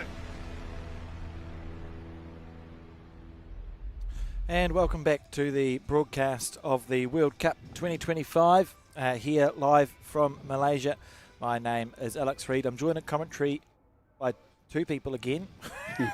And we've got, I've forgotten your name. DJ Dilworth. DJ Dilworth. DJ. And Barry Lester. So DJ joined us for the last set of that previous game and hosts a wonderful podcast called What a Load of Balls. Great name. As we get It's ready. good, isn't it? I love it. What a load of bowls. That's excellent because usually you do some pun, like you said, around the bias. The Bowls New Zealand one's beyond the bias, but you've gone, what a load of bowls. Yeah. Fantastic. Yeah. Yeah, thanks for joining us, DJ. No, thanks when for having me, did mate. you get over a couple of days ago? Yeah, we got over Monday night. So we did. Yep. So late in Monday night. And from Sydney. tell us a bit about your club and what's happening at your club at the moment. Yeah, well, so I'm based at Club Milton City in the beautiful Hunter Valley region of New South Wales. So we are. 2.5 hours north of Sydney, just inland from Newcastle. And we've just started this week, actually, demolishing parts of the club and getting rid of a couple of our greens to rebuild a new facility there. So we're spending about 12 million Aussie, building 2 carpeted greens under one big roof, extending the club out to have some new facilities for the members, new locker rooms, new, obviously, toilets and that, lift access, ramp access, things to get there, because the greens uniquely are going to be tiered under the roof. So they are, with a 2.5 metre difference in height. So looking forward to that, mate. That's all kicked off now, and we'll be hopefully opening that up in about 12 months' time. I never know. Luckily enough, might be able to hold something like this in the future. That's the main aim. So a bit of research and development. Come over here, 100%. get to know the program, get to know the event, meet some players, Yep. and maybe get some of them on your podcast down the track. Who have we got from Ireland? That's Chloe Wilson. So it is, mate. Brilliant. I knew you'd know. Yeah. Yeah, I knew that too. So you. Chloe's spent a bit of time in Australia over the years. Yeah, she had a bit of a stint at Tweed, didn't she? Yeah, been around the international circuit for a while now. So, lawn bowls in Ireland, it's one of the home nations. Is it? Yeah. Is it similar to New Zealand where you look back and you've got clubs that are 100, 150 years old, we've got that sort of 100%. bad stuff? 100%. All, like, very few clubs as well are, like you see in Australia and that there, where, you've got social clubs with it. There's very few like that. A lot of them are sort of council run and volunteer run. So they are. So, it's good to see. It's actually good to see the young girls out here doing well, mate. We had a bit of a sort of a lull there in women's Irish bowls, but these girls, they're young, up and coming, but they're out there and they're winning things now and competing, and putting us on the map, which is great. I mean, we've been blessed in the past with the likes of Margaret Johnson, who we know will be inducted in the Hall of Fame at the end of this week. Bit of a gap between that, and it's good to see likes of Lara, Chloe that are out here now, and then you've got Sean O'Neill back at home as well, who's going pretty well. So, yeah, it's great to see. Yeah, we've seen Shona.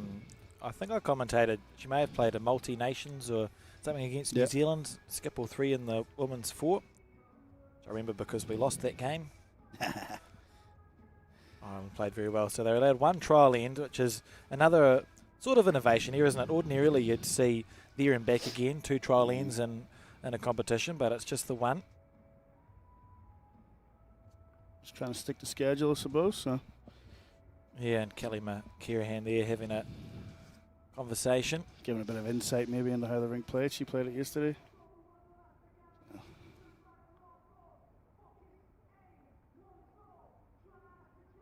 Yeah, we spoke about the camaraderie between the players and the respect they have for one another. Enjoy their company. You're just seeing a lot of that the last few days around here. You see it at international competition all the time. Players just really enjoying each other's company, and that's the beautiful nature of the sport of bowls. And yeah, nothing better than having a competitive game of bowls and then going inside for a couple of refreshments or just hanging out and making friendships for life. And that's a great part of lawn bowls, the socialisation aspect. So if you're out there looking to get some friends or family members during the sport you love, lawn bowls is definitely the place to be down your local bowlo. There's no lack of clubs, is there? If you look around, particularly the Commonwealth countries, but grown in other ones. But I know, sort of talking back in New Zealand, any town or village you go to generally has a bowling club, and it's a community hub as well. It's not just for bowls. You find there are people there who go down to have a drink and something to eat and just catch up with their mates. Yep. Plays a wonderful role in that space. So we'll talk a bit about the players. We've got Hayzel Wilson from Ireland. Only been bowling 10 years, 23 years of age. Started at 13, nice and young. So how old were you when you started playing, Barry? I had a couple of goes at sort of 12, 13, but back then, there's still some old school rules getting around. I couldn't join my club until I was 14. Yeah, right. Yeah, so I wasn't sort of real keen. But the old man was pushing me a little bit, but I mean, yeah, it was good to hang out with him, I guess. So fair enough. And we got to play pennant together. That was fun. Yep. That's how a lot of us get into it, really, through family, isn't it? I was Yeah. the same. So it was. Yep. We took, like, obviously back in Ireland, we can only play from, April to September type of thing. A lot of ours was indoor short mat. So it was, and I just remember at times, a lot of my early memories is Dad coming home from work and going, right, I've rang up today, I've booked us into a tournament at some little community or church hall somewhere. Get in the car, away you go and play. So the short mat is played with outdoor-sized bowls Yes, over there? Yes, you can play normal-sized bowls. You've got the block in the middle or the stick in the middle, and you've got the foot fault lines and everything out there. That's what a lot of us are brought up on back at home. Certainly was where I learnt a lot of it in the early days. Do you have any carpet bowls over in Ireland? Like I know in New Zealand, our indoor bowls is what you would call carpet bowls in the UK or indoor bias bowls in Australia, and they are the small 3 7/8 of an inch sized bowl. None of those, mate. It was just a short mat, and then you've got the indoor, which is what we've got in front of us here today, and then the outdoor. Interesting. And like I said, outdoors only ever played between sort of April and September. So many versions of the game, aren't there, that are around? So players just on the rink now preparing 2 sets of 7 ends, and if it's 1 set apiece, we will play a 1 end tie break. Ireland versus Malaysia. Portable rink running just over 16 seconds. Length of this green is 36 metres, and we have 2 metre spots. We have 3 of them. So you can choose which spot you want to put your mat or jack on. So we wait for the start. It's because it has to be a coordinated beginning, doesn't it? Yeah, that's right. So there's a lot of games going on. So there's 4 games happening on the portables, so 2 rinks per portable rink. And also there's a full green out the back under the covered roof. So it's technically outside, but they are under a roof. So they're out there battling the elements. And so players always adjusting here with the inside-outside elements, especially with the temperatures and the humidity. Humidity is something a lot of us would never have sort of got, come up with before. I was talking to Ian McClure last night on the way into the hotel, and he was saying, like, our lady's Para from Ireland, she really struggled with it yesterday. So it was definitely never been experienced anything like that before. So you're battling plenty of different things over there. Quite happy here in the air-conditioned arena. Oh, I'm very happy that it's this nice and cold. Yeah, the players, I know, they said, it's a dream if you can play back-to-back games in here. So you look at Dawn Hayman, she's moved over to the other portable, and so she's playing back-to-back games in here. And it's an absolute blessing if you can spend a majority of your day in here. It's interesting, just looking at the ladder that you can find on the World Bowls match centre. Just see how many games they've put in. So we up to date, as we've got the one upcoming game. So the up to date ladder for this section, which is section 3, I think, of the women. Yeah, section 3. He says with confidence, as it's not section 3. It's not. Section 1, as I said. Section 1, leading the section with a game to go is Katherine Rednall. In second place is Emma from Malaysia, who we're going to see play here. And then that's the cut line. So the 2 at the moment, if you stop play, would be 3 of those 2. And then Hayzel Wilson is sitting in 4th position in behind South Africa's Annika Scheppers. They're both on 2 wins and 2 losses each.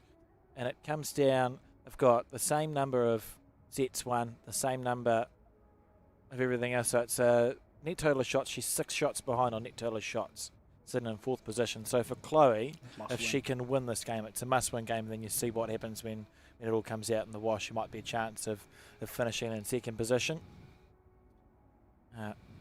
Malaysia, if she lost this game and other people lose, maybe still find a way to finish in 2nd. So if it was a set of piece or something, might find a way to still qualify, but absolutely must win for Chloe here.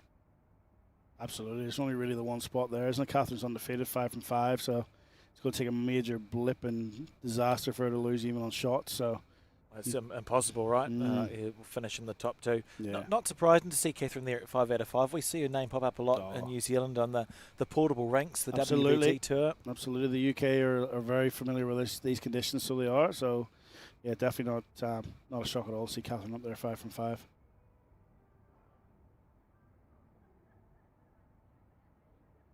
It's a great stadium, multi-purpose venue. As we see more roofs or canopies go up around Australia now, we see clubs making sure they're maximising that space. A great big space, not just for bowls. And Ocean Grove, a couple of weeks ago, having their opening ceremony, opening night, launching party on the actual bowling greens themselves with some protective flooring over the green. Yeah, and I read something recently. It was a percentage of time that lawn bowls is played under a canopy green or on a bowling green, and throughout a week. And there's a lot of time that it isn't being spent for bowls, and maximising and multi-purposing that venue is great to see. And a friend of mine, he went on to be an Olympic boxer, and his first Australian title was on a bowling green under a roof, and it's quite an iconic photo, arms in the air, and it's under a bowling green canopy. And it's a huge trade day for the club, a lot of food and drinks and whatever else.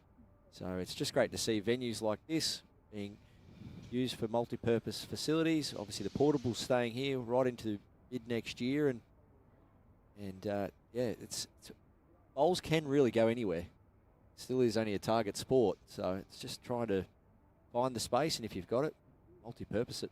We're getting better and better at that too, and that's why we're seeing the sport grow in some of the new member nations where, sure, you might not be able to fit a full-size bowling rink, but short mat bowls is perfect for that. All you need is a hall or just a flat surface. Put a mat down and you can play some bowls. Great to see.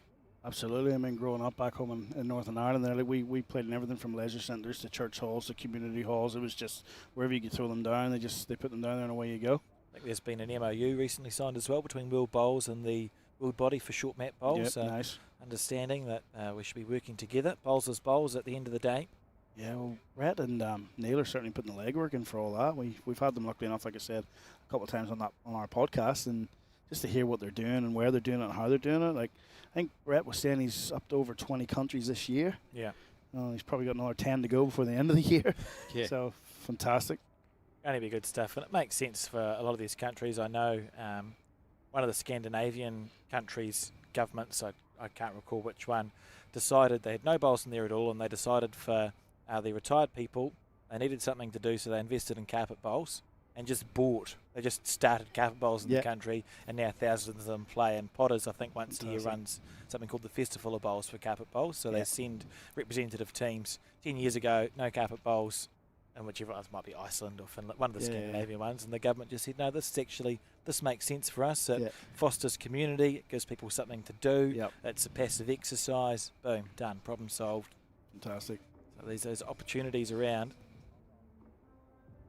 There is, well, again, shamelessly plugging the podcast again, we have a good interview on there with Ralph de Roy from the Netherlands. Yes. Fantastic, just hearing about how the battles that they have with actually getting the sport going, and the areas that they look to have to play in. Like, there's no facilities like this around over there. They roll out an oversized carpet to play on, and just whatever leisure centre they can, badminton courts, whatever they can. And that's what Ralph grew up playing on, and then he's going away and competing in world championships and things like that there. So it's doable around the place. It's impressive too to see them come away and participate at that level. I remember for some of the champion of champions singles, what's the island? Guernsey? No. Falklands? Just keep throwing. Oh, Falklands, yeah. They were practicing in the hallways of a school. Yep. and then had to fly from they're nearly down on the tip of Argentina. They had to fly over to Germany or wherever it was to play in the European Championships. Oh, it's just unbelievable. Fantastic. And they're competitive. They're able to. They can play bowls. Brilliant. Love of the sport. So everyone twiddles their thumbs waiting for the hooter to go. Yeah, so just a reminder to our viewers, there's other games going on, and once they're completed, the next round won't start. But here we are, just giving you a bit of an insight to the event. As we said, we are at day 2, and we're expecting a start very soon. We'll wait for the hooter to go off. But the crowd's building. They want to see their star, Emma Saroji from Malaysia, in action here. Emma, been around and done everything in the game. Phenomenal player and really good character too. You'll see her beautiful technique on show here out on this portable rink. In her late 30s now, Emma. Been representing Malaysia for many, many years. Chicken rice, loves the chicken rice. We wouldn't. And favourite drink, syrup rose. Okay. I've got no idea what that means. There you go. So this is her home club. And picking up we might have to try that over the next couple of days. Yeah. Picking up a silver medal in Glasgow. Commonwealth Games back there in 2014, of course. Commonwealth Games being in Glasgow next year, so will Emma try and go one better? I wonder if they'll see themselves on the screen. Wave. Oh, here we go. There's the boys.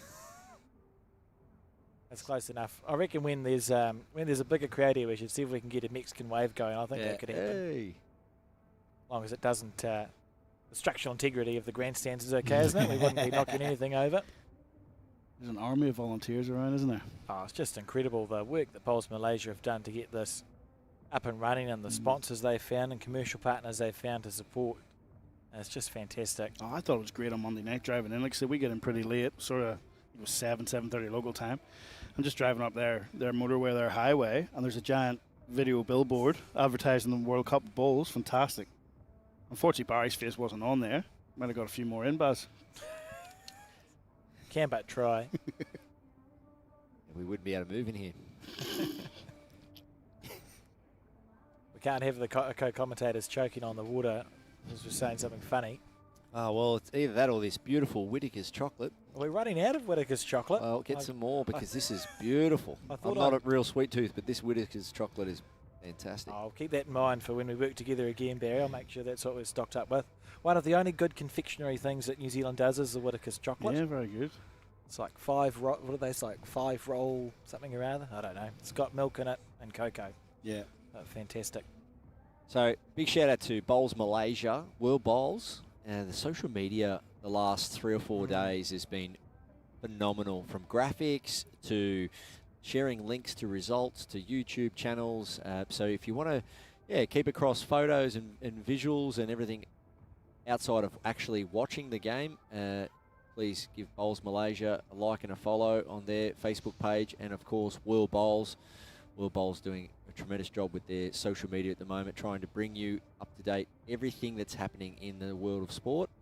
We spoke about Brett O'Reilly before and his travels, getting out and meeting with various countries, and it's all well documented across the social media platforms. So give them a like and a share and a follow, and you'll stay up to date with everything. And our guest speaker today, DJ, all the way from,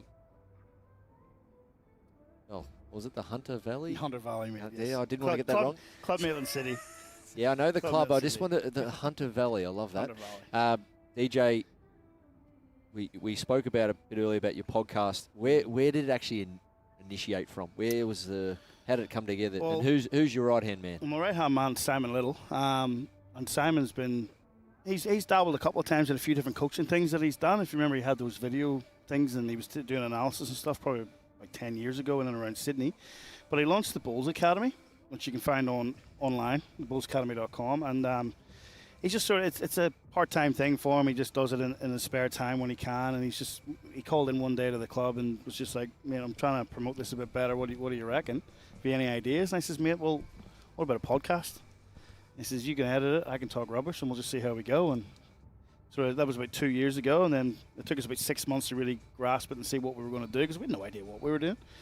But we just thought there was a need for it in the sport, and not just one that's tied to a body or anything. Like me and Simon's just doing this on our own, and like I'm with a club and he's with a different club, and those views are all our own on there, which has been a great thing, and it's really taken off. So it has. So. What sort of feedback have you had from the community? Very, very good, mate. To be honest, shockingly enough, given my personality and reputation, there's not been a lot of negatives, but it's been very, very positive, and they just like the fact that we're talking about things that people talk about around the clubs.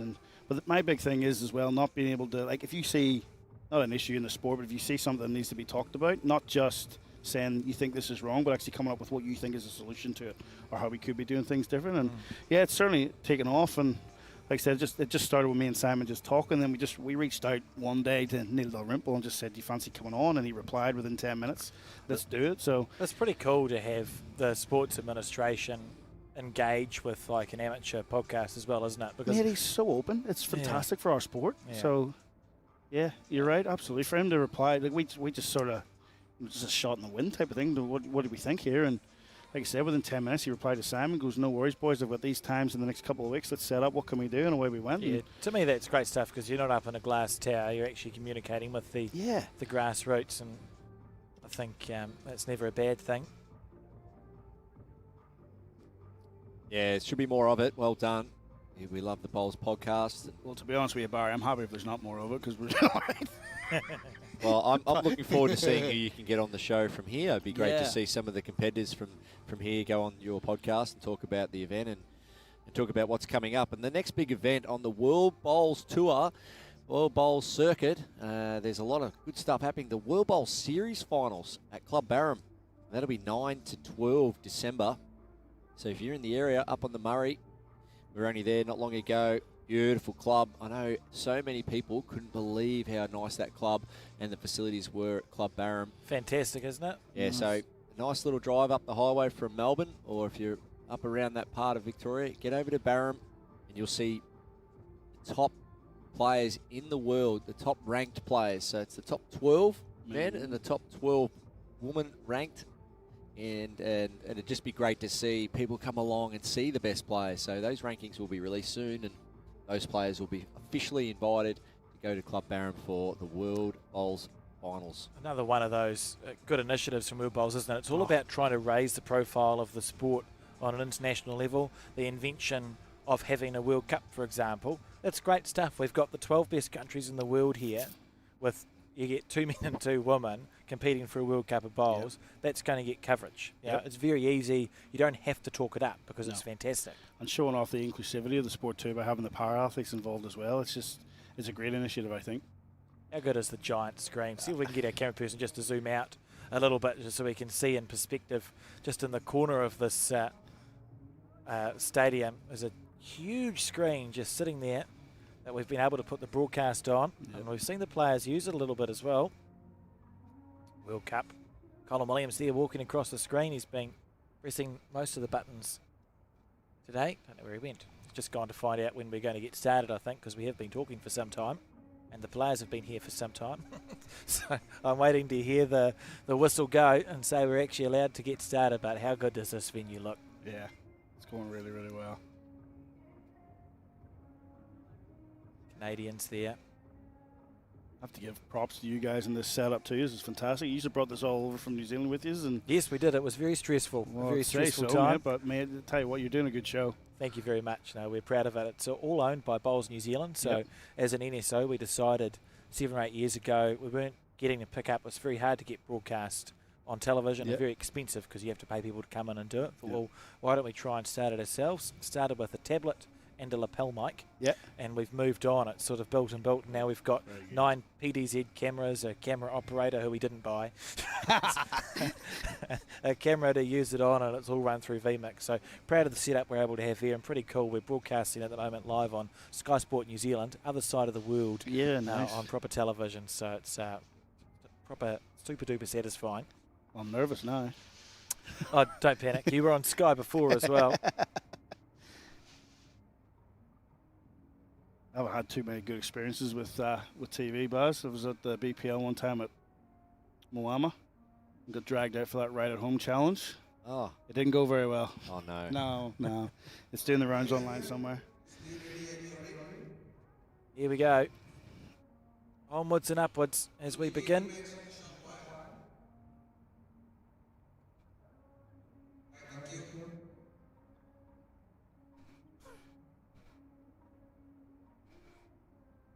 I'll start. There'll be a horn. Or not. It's frightened me every time, so I'm prepared for it now. I don't want to jump in the commentary booth. The moment you relax, it'll go. Yeah, the last word of my intro earlier. Yeah. The hooter went right on it. So frightening. If I'd been doing the intro, it probably would have dropped to the ground. Right.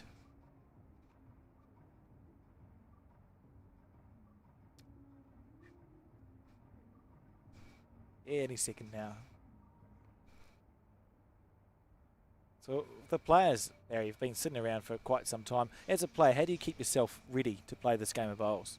you'll see various ways of doing it. Some people might be a little bit of music, stretch, hydrate, chat to your coach.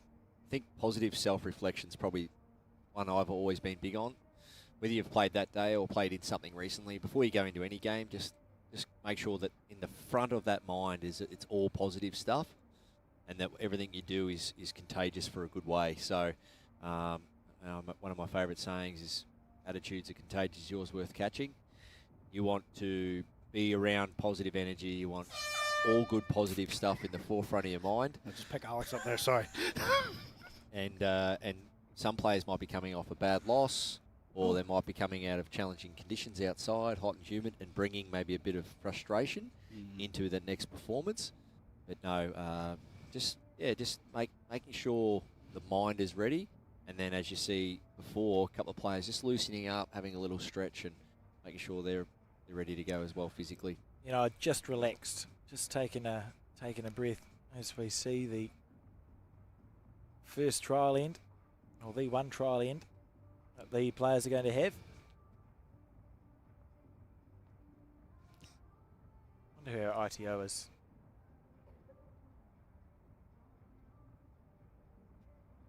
Uneven socks.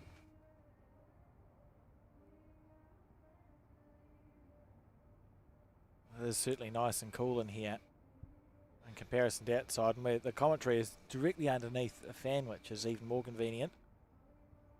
But for the players having to go outside and inside, dealing with the different temperatures. So Chloe Wilson from Ireland. Family members who bowl. Granddad Mervyn, Nanny Beth, and Dad Colin. So it's in the family. Been bowling 10 years and only 23 years of age. Yeah. Great to see. And Emma Saroji, well, she has her sister that bowls. Emma grew up just down the road, Selangor, and she works for the police force. So between working for the police and playing bowls, she's had a very distinguished career as Emma Saroji. So what bowls do we think Chloe's using here? Sometimes you can tell from the grip. We'll see if we can. Yeah, it's like Tiger or something, isn't there? Tiger Evo maybe. Does it say on your list there, Baz?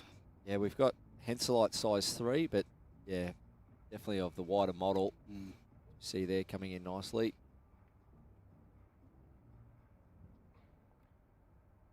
It's nice to see the bowls turn back in at that sharper angle.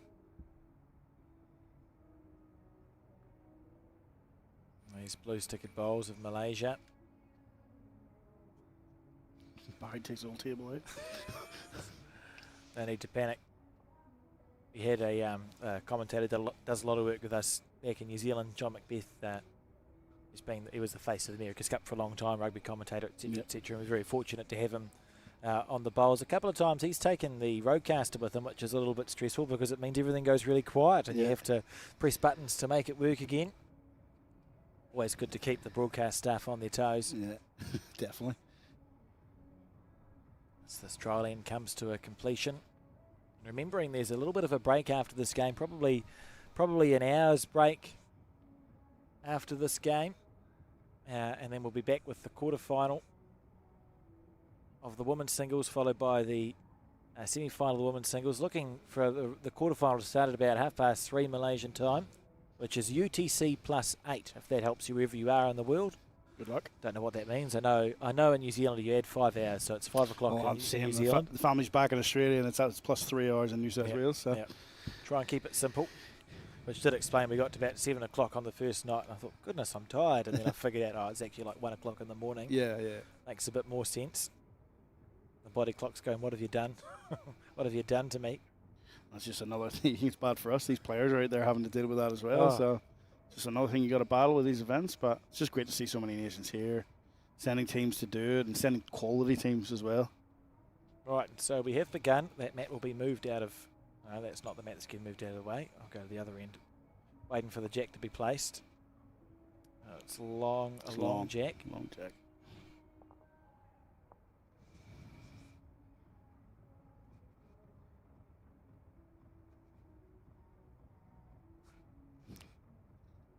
I figured it out. I figured it out. Tiger 2. Tiger 2. I wish we had a camera on that with Barry describing what ball was being used there, but great start from Chloe. Never been good at charades. Emma Saroji using XGs. So that'll be quite interesting then, won't it, to watch the difference in line, because we should see a clear difference between Emma's XGs and the Tiger 2s of Chloe's. A blue bowl with red stickers, and red bowl with blue stickers. That's not confusing at all. Chloe, nice start weight-wise. It's nice setup. Once again, Chloe sets up with that bent arm. Nice and relaxed on the mat. Looking good to there. Needs to clear the front bowl. It's just not going to run out, don't think. Underweight.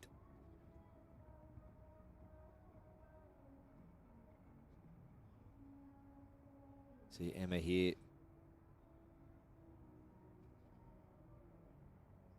Holds the bowl quite high, gets down nice and low. Smooth delivery, isn't it? Yeah, very methodical.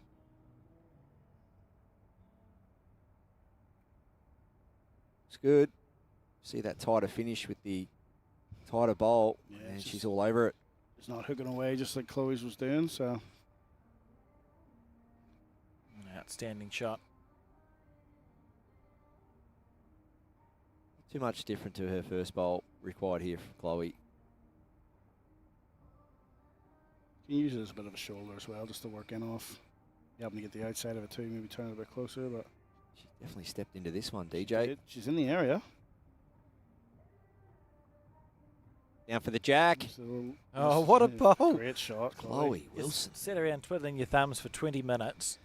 They've had one trial end and have just drawn an absolutely perfect shot. You notice she's... Tricky shot for Chloe because she's just played a beautiful shot on her forehand here.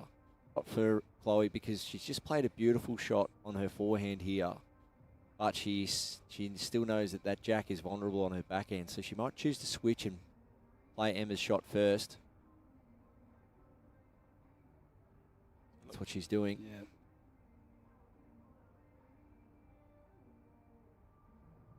See that bent arm, nice relaxed setup. Looking at a point very close in front of her on the ground. On delivery. How's this line? Pretty good. It's not going to push through, but beautiful track. Certainly going to be in the way, isn't it? Gives Emma something else to have to worry about getting around. Yeah, I think it's right in Emma's eye to get the jack. She's either going to have to play a real dead draw here on her backhand. Yep. Or, you never know, early days, 2 seconds, work down through the middle. Underneath there, plant it out. It's safe enough, because if you miss wide or narrow, you're still just going to be one down, aren't you? You'd be pretty unlucky to hit that short blue at the angle to turn to mud. Put the jack out the side or anything like that can happen. But yeah, you would be very unlucky for that. See shortly what she opts to play here. Well, I think. See all that preparation going into the shot well and truly before the mat. Here we go. Emma Saroji.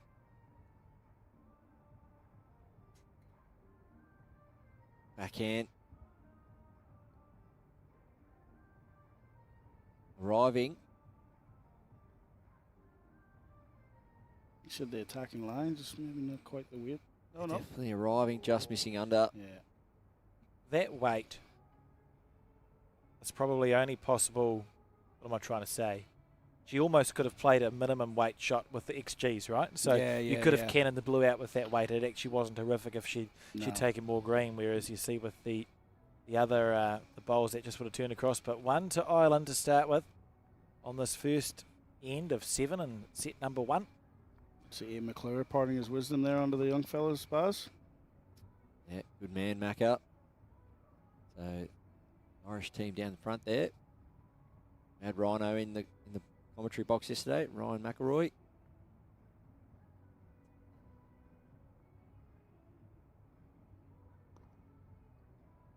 Remembering all the results are available on the World Bowls Match Centre. Go to, or just Google World Bowls Match Centre to be fair, but it's also available on the socials, Bowls Malaysia socials, World Bowls socials. You can see what's happened. Men's pairs and women's singles and para pairs are what have been underway for the first 2 days of play here. Can tell you that Ireland have sitting top of the ladder in section 1 of the men's pairs with Wales in second place. In section 2 it's Scotland and Australia who are sitting top 2 in their section. So looking like they might be the 4 that qualify through. How many games are they playing? One more game to go it looks like. It's a 3:30 start for the men's pairs in section 1. So a little bit of movement left to go, but Ireland looking okay. We saw them play, was it the second game, Barry, on the broadcast rink yesterday? First game yesterday. What an exceptional game of bowls that versus was. England. It was just Sam Tolchard pulled out something super duper special, but all 4 players were top notch. Yeah, the front end boys probably went toe to toe, but Sammy, he just turned over a few heads in that game, and the way Sam played, you wouldn't have thought that they could probably lose their next 2 games, but that's the quality of the field we're in. So, isn't it bizarre to see them sitting in 5th out of 6 positions? Canada too, with Ryan Bester, who's won the World Championship pairs, having lost 2 games. One of them to Ireland we spoke about yesterday on the broadcast. It was Adam's last bowl, killed the jack to get respotted on the 1 metre for the win, and Ryan just a couple of bowls narrow with his last. Some great games going on out there this week. Chloe on the forehand. Yeah, Chloe Wilson, major achievements. Well, said been bowling 10 years, but world bowls, triples, bronze, European triples, and 4s gold, and junior and senior, both indoor and outdoor Commonwealth Games representative.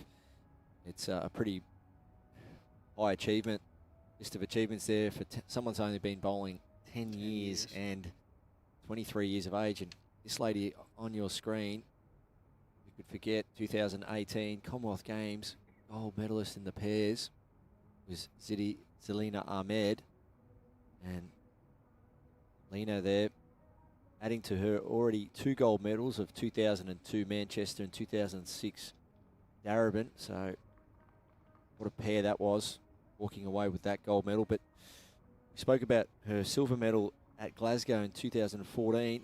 If selected next year, she'll want to go one better in Glasgow. And then you look at other achievements, the World Champion of Champions gold medal in 2015. And 2025 World Bowls Indoor Championship bronze. So Emma Saroji, high quality player. In her late 30s, very experienced, been there, done it. And then you've got young Chloe on the rise. So great, we're in store for a great match here. Who's the coach? Gary McElroy. He's getting a bit of a chat. And he's been around the Irish bowl scene for a while. Yeah, as I knew Gary growing up, he wasn't so in these type of roles when I was around, but said, like, I left 13 years ago, which is making me feel old. Chloe wasn't even playing back then. But left or you were pushed out? I was waiting for that. Continue. Nah, I knew the Aussies needed help, mate, so I just thought I'd bring my talents out there. Chloe looking for this, to sit this bowl. Oh, could get a very lucky result. Little walk. No. Oh, hasn't done so. Big moment. But just to comment on that as well, from the outside looking in, the setup back home in Irish Bowls and Northern Irish Bowls now is next to none. So there's from what it was from when we were coming up through to where they are now. Like, just looking at the setup and the team that they've got out here now, and all the events that they're actually attending. It's great, and it shows, like I said earlier on, with the girls and how well they're coming through. We had a bit of a gap there between sort of what we had and with Margaret Johnson that till now. But these girls are actually here competing, winning medals, as Barry just listed there with Chloe's achievement. So it's great to see for the little country. Yeah, nice shooting there from Emma. At least 2.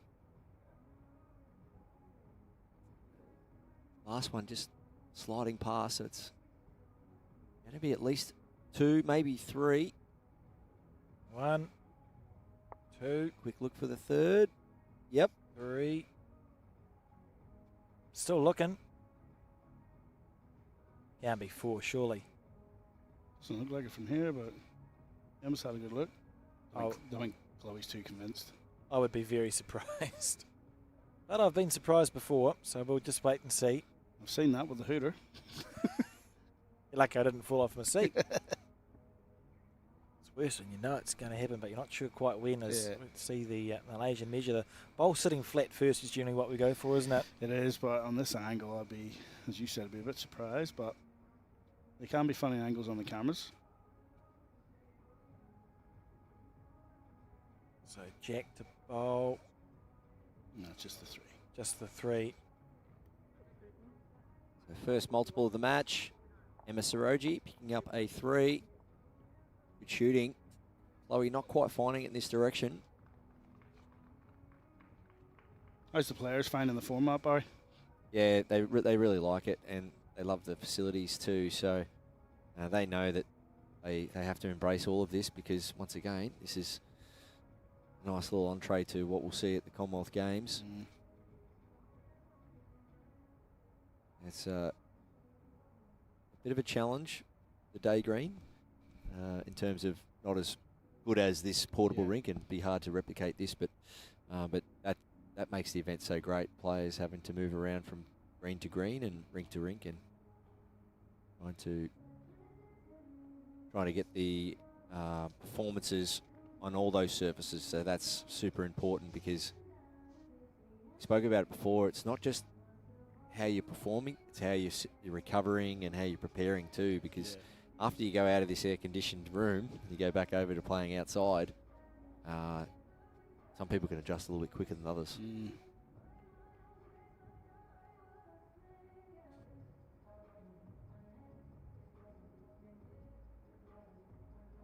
Good openers from the girls there. I wonder if they could do a public Spotify playlist that the athletes could add music to for the venue. Would be an interesting one, wouldn't it? Yeah, I imagine it'd be an eclectic mix. It would be, especially from all the nations. Like, this is the 432nd time I've heard this particular song that's coming through the ambient mic. I thought that was Barry's playlist. Maybe it is. Maybe it is. Who knows? No judgment in the commentary booth. No, my music's definitely not allowed to be played here. Oh, Wilson, this is better. Very good. Oh, what a shot. Yeah, very good. So, 42, I feel. So after having a bit of an end off the previous direction, she's managed to get 2 inside 2 feet here. Both being on her forehand. We look at all this advertising and marketing material around, brings a lot of light and colour to the arena. Yeah. Going to be a great day in that finals, the finals day when the grandstands, they will be full here. Got some merchandise as well. DJ, have you managed to? Haven't got out there yet, Barry, but I'll be out to have a look. Get a souvenir. Yeah, I've got the Aero Bowls. Got the Aero Bowls marquee out there. Plenty of stuff for sale and on offer. Obviously, Aero Bowls. Great partner of the event. Emma there, missing under. You spoke at DJ earlier about having the wider bowls, a bit more opportunity. We saw Sam Tolchard on fire with his Aero Quantums. Yeah. Being able to play every shot. Yeah. You recommend the wider drawing bowls, don't you? I do, mate, every day of the week. And I even brought that out to me in Australia too. I always go for the wider models that I can when I'm playing. And just because that's what you're used to, it just feels more natural seeing the ball come back. You know, rather than sort of playing up the line with some of these narrow sets that are available now. You just feel it opens more options to you. Well, we had a game here yesterday, Australia versus South Africa, just next door to the live stream match, and all four were using wide. I think all four were using quantums, Teasy, Corey, and the South Africans, and the heads were phenomenal. Yeah, I was watching that one from the grandstand yesterday. It was a good game. Chloe on the backhand, lovely weight. Just overcompensated on that hand a little bit. I think that is the wider of the two sides from what I've been watching. Yeah. You should just give it a little bit too much there, hoping for it to come back. Yeah, we agree.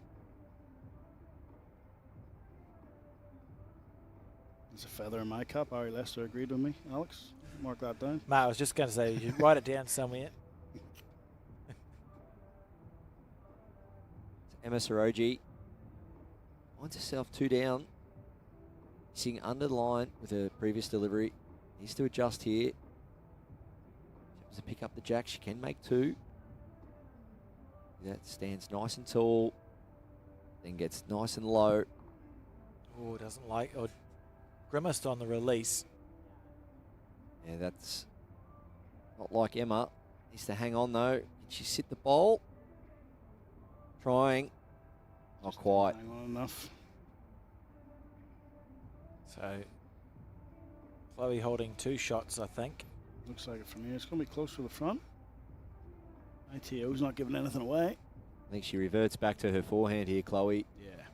Much safer, isn't it? Than to get wrecked on. Yeah, stay away from that short red ones of Emma's.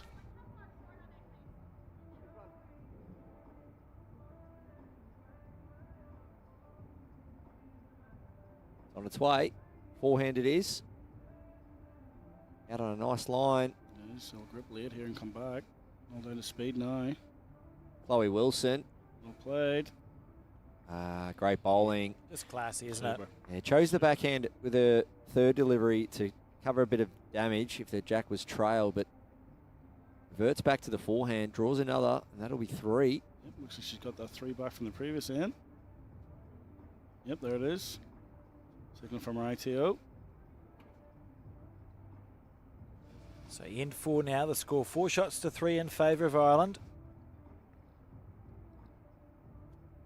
One of the things I wouldn't mind keeping in mind, the Winter Olympics is coming up soon, isn't it? And we've got a cousin sport in bowls and curling. It's based on the same idea. You're looking. What a game! Oh, it's a great game, and the only difference is the eject doesn't move. It's to a static target, so they build heads the reverse way that we do. You're better to fall short and punch it up. Yes. Whereas we're better to be passed to move the jack to it.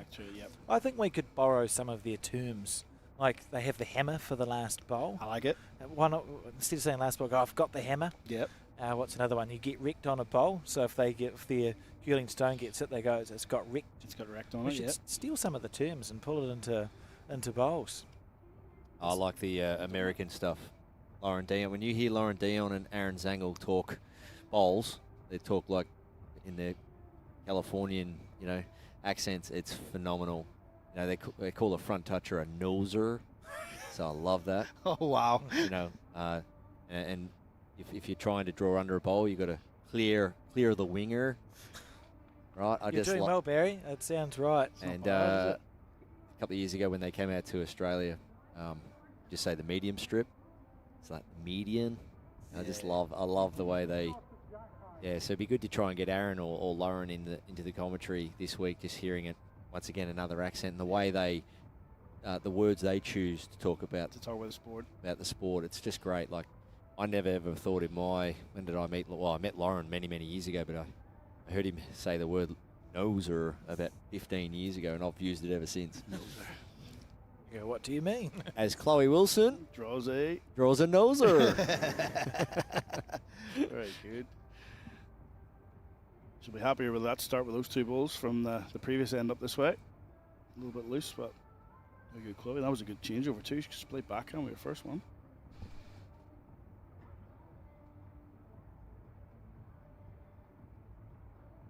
See that beautiful follow through.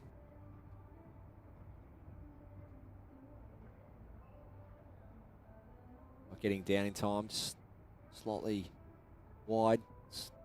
Eventually getting back, not quite getting the shot. So does Chloe stay there? I think she does. Yeah, add a foot or two, work the jack out of there. That's the way to go. Straighten up off the narrow one if you do just hook a bit early, but just played a good one there. Go again.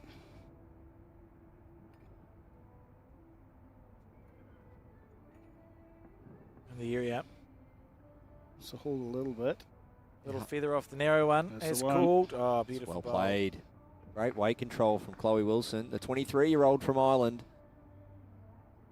That'll be a huge achievement or feather in her cap. Commonwealth Games, just half an hour's flight away. Let's go next year. How good would that be? Family and friends making the little trip over. Well, it's I think it's a 4-hour ferry. Belfast, is it, to Glasgow? It's about 2 hours, yeah, that and then the car, yeah, all up probably about 4 hours. Or a 25-minute flight. 30-minute flight, yeah, it's up and down again. I can tell you which one I'd be choosing out of those two options. Yeah. Swim? Under no circumstances. Paddle. I did the flight a few months ago. It was, I think it was all of 25 minutes. Yeah, we did it 12 months ago. Me and Yana went over to see the family and left the kids with mum and dad, and we flew over to Edinburgh for a couple of days. And yeah, she couldn't believe it. It was just literally just up and down again. So that's going to be a handy bowl back there when you're trying to win the shot back, play offensive. If you've got that bowl at the back, that's going to be handy for Emma. Will Chloe look to protect that though? Yeah, there's a few different options open there for Emma, so Chloe will just weigh up what's best here.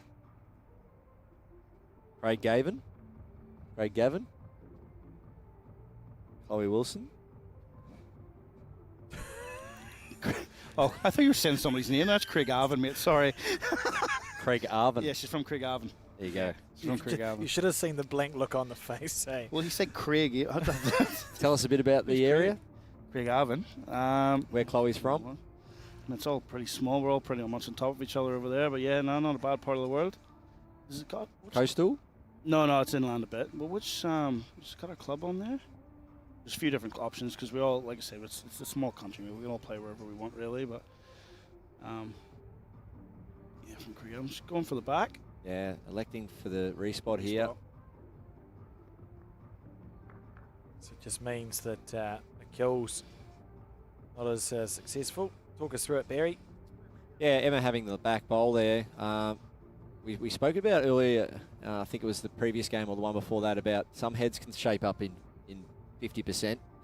So you can clearly see the top half of this head is 50% of that, all the percentages is Emma's because she's got the front stuff, and the other percent is where Chloe's bowls lie. So these three bowls are quite vulnerable. If she wants to go quite big, look for the three bowls. The two front reds will stay, and she can pick up a count of two. The other thing in her favour also is she's got the jack. She's got the backest bowl, so jack right back, she can make a multiple. But I think it's going to be backhand with decent sized weight here. Plenty of options there. Looking for jack or... Just pushed it. Yeah, you can see... And that's not like Emma. You won't see her usually, get the bowl away how she wouldn't expect to. She's seen a couple of grimaces today, so... Scooped out of the hand just a little. Not quite hitting the mark. And so we're going to see Chloe score again. 2 shots to Ireland. Score 6 shots to 3 as we start in number 5 here, end 5 of 7 and set 1 of this final game of section play for the women's singles. ITO there using his lollipops. Great work. So we've looked it up. Yeah, about 30 minutes, 40 minutes outside of Belfast.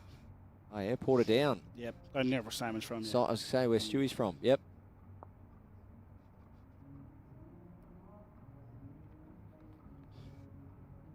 Plenty of dignitaries in here, sponsors, partners, and good crowds supporting on their local hero, Emma Saroji. They do have a good following, don't they? I came in and watched the men's pairs game yesterday, just towards the end of the game against Scotland, and yeah, there's plenty of following around, and then they went over the other side of the stadium to watch the next game, so it's great to see it's well supported. It's a proud country. Some legends have come from here. Considering the fact that they've only been a force since 1998, really. David Rees-Jones told us they played the 94 com games in preparation, apparently. But 98 sort of when bowls started in Malaysia. They've got a very good record as a country when it comes to winning international and national titles. Even this year, the Australian Open, they had the Malaysian pair that finished runners-up in the Norman's pairs to Selena Goddard and her friend, whose name is Chloe. Thank you. Just got great backing from the government and everything over here too, don't they? Yeah, that was an amazing game. Malaysia coming over, playing in Australian Open, made the final, came down the last end, or extra end I think it was. Yeah, extra end. So they can play, and they can play all around the world too. We've seen that, and we'll think of our tournament, one of our venue operators and coordinators here, Farul Iswan. Boy, he made the final of the men's pairs in Glasgow 2014, losing to Alex Marshall and Paul Foster. And so making the men's pairs final back in Glasgow was a big effort for them. But when you look at all their stars the last 20 years, a lot of them have won a lot of stuff. And they've been able to do it everywhere. Full credit to their program. It was a bowl Alex Marshall played in the semi-final of the pairs at Glasgow that if anyone has the opportunity to look up, I think, is one of the greatest bowls, or two of the greatest bowls you've ever seen, back. And comfortably the best celebration I've ever seen on a bowling green. It was, yes. I think he was stirred up a bit by his neighbours south of the border. It's so good. I could watch it every day. Yeah. And if you know the conditions he played them in too, it just makes it so special. I've got a couple of favourite shots I like. They're up there for sure, and some shots I've seen in the game where I try to play them back if they're on YouTube or whatever, and it's usually condition base. The lady just sitting over here on the other portable rink there, Karen Murphy, AM. She trailed a jack to force a tiebreak at Potters to win the World Indoor Singles against Debbie Streverow. It's on YouTube, and it was on Australia Day, 18-second indoor carpet. There's three people in the room barracking for her against the home hero and Debbie, and Karen trailed that jack. She had to move it a few inches and force a tiebreak and won the game, and she did that on Australia Day. So yeah, there's some shots out there, and these players like Chloe and Emma, sure they'll try and take away some great memories and great shot play from these games, but we've seen a lot the last 2 days. Some really special shots played, and you think about young James Poe yesterday, Hong Kong, China, front toucher on the tiebreak against New Zealand. That's the way to do it. I mean, great to see this, the array of talent on show from all these countries. And Chloe will try to put something in here, but to try and get it in your highlight reel, Baz. Forehand. Absolutely. Up and over on her own. Potentially underneath, set the ball out clean. See all that prep going in pre-mat. See that now getting into the forehand position and approaching the mat in line with her target. It's great coaching and great execution from Chloe. ESR, pre-shot routine. Forehand needs to hold on though. Does need to hold. So just missing under to sit that shot bowl. Great weight. Couldn't go any bigger. Didn't want to open it right up. So a challenging bonus bowl opportunity, but there is one nonetheless on the back end just to draw a second shot here for Malaysia. Yeah, still a couple of ends left in the set, so I won't just be doing anything too fancy now. Just try to add another. Just try and half the blue at the back and the jack if they can't. It's a good guide for her, that bowl at 5 o'clock, just to come down and work off that. Not much room to add another, but we'll take a special shot from Emma to do that. Let's wait. It's definitely the hand for it too. It'll come home pretty well from right there. Down to the speed. Line's pretty fair. Barry's got the finger up. Oh, you can't play it much better. Crowd's happy. It's not quite rock in. Got a smattering of applause. Look good all the way. Just the one. Just needed to fall back. Yep, that's all. Great effort. So we're on the penultimate end now. Ireland leads 6 shots to 4, 2 to go.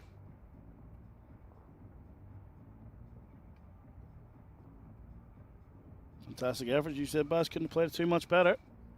Yeah, that's right. And look, there wasn't a lot of room to add another, but obviously Emma would have loved to, but momentum. She's going middle with the jack lengths. So second tee for the mat, second tee for the jack. 28 metres. Pretty kind length. Fairly popular length that in most bowls environments.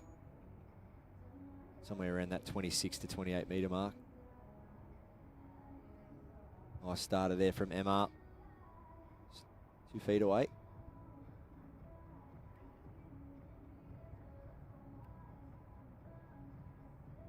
One of the first events too, a lot of the players have played in with the jack format like this, Buzz, where they haven't been delivering it.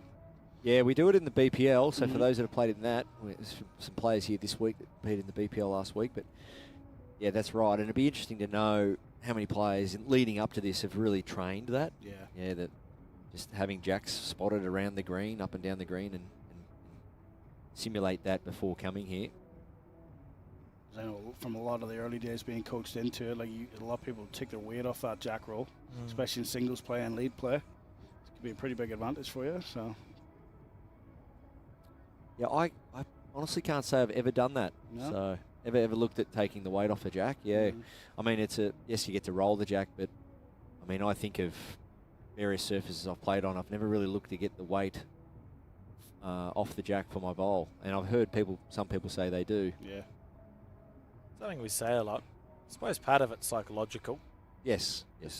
You've had control of delivering the jack, Yep. and if you deliver the jack where you think it should go, you therefore should have confidence that you can 100%. deliver the bowl where you think it should go.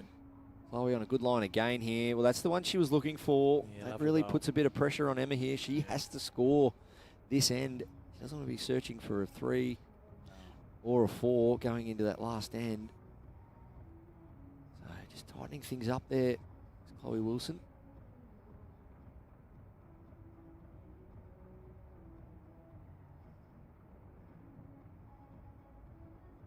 Important bowl. Very big bowl here. It's the goods. She's chasing after this. Pretty good so far. Would you look at that? Finish it out. Needs to pull up. And sit. There we go. What That's a shot. Massive. Not quite a noser, but it'll do. Sorry, I can't quite do the American accent like Barry. Oh, wouldn't I also cannot. The accent I've got's bad enough. Yeah, well, I was going to say I struggle with basic English now and again. So Chloe's searching for the shot here on the back end. She can run a little risk here. She does half jack, flick it out to the side. She can drop a 2. Whereas I know there is a bit of a winger in her way on the forehand. But I do like the forehand. Just turn the blue over. I know it's going to be backhand, but just needs to be careful here. Doesn't want to go searching too much for the shot here and flick that jack out to the side. I suppose the good news is she's got last bowl, doesn't she? So she doesn't even need the shot yet. No. Just wonder, I see what you're saying, but I just wonder if she was playing the backhand and maybe try and give herself a bit more insurance out on the other side. Give her something to play too. So yeah, just sort of trying to get down into that area there. So Emma Saroji here. If she's done it once, can she do it twice? Crowd will enjoy it if she can draw another one here. She's almost looking to finish short and in line with the jack, isn't she? So like a perfect bowl is just about covering it at the 12 o'clock position. If you're to the side, it may encourage Chloe to be more aggressive. Yeah, just outnumbering your opposition. That's what you're here to do. That's why I can't believe no one is ran a high level 100 up comp yet. Consistency singles. Yeah. 4 shots for the nearest, 3 for the. Yep. It's something I really encourage people to train. Just outnumber your opposition. Not always get the shot, but just keep outnumbering them. In ways, that's the UBC reflects that, doesn't it? As we see this bowl here. Touch of the jack, all her bowl. Try. Oh, great play from Emma. Not quite though. I am in favour of the forehand. Not a lot of danger. Just turn the blue down. If you happen to kick it out, kick the jack out. If you look at I just wonder with the wide hand and her wider bowls, is she maybe talking herself out of it? Yeah. Just with that red one, just in her eye. That bowl there. Yeah, what's it called? The wide one. The winger. The winger. Yeah. You haven't been trying a long time to get us to do the Californian. That's obviously the conversation here. Yeah. I would think as well. Am I trying to play a reaching bowl on the forehand or? Yeah, so like the that? forehand, there's only one bad result if you're heavy. So if you're heavy forehand, you catch the half of the blue, you check out, and so does the blue, and you're 3 down. On the draw, it's fine. You only has to fall over for shot. But Chloe also, you can see that 2 out of those 3 bowls are down the spine. So just hit the line, try and feel the weight. Into the backhand draw. Stood back on that one a little bit, maybe a bit quick. That's all. Just Yeah. Great line again, just over the weight. So the thing is too only one end. Well, was this the last? No, one end to go. She doesn't want to give Emma that opportunity of giving her a 2 or above. She's going to go into the last end now. 1 shot up with the last ball. Just take a punt at the draw. If you get it, you get it. If not, you're still in a pretty good position. it's So certainly not the end of the world, is it? no. It's the Malaysian continues the chipping away at this lead, and it's the final end of this first set. 1 the difference. Speaking of how this is sort of derived a bit from the BPL bars, we haven't seen too many mad up Jack in the ditch like we did last week, have we? No, no. We've been waiting. We thought we might see it in the tiebreak. I think we might see someone attempt it this week, but with the BPL, there's another dot way up the green, so it's on the minimum.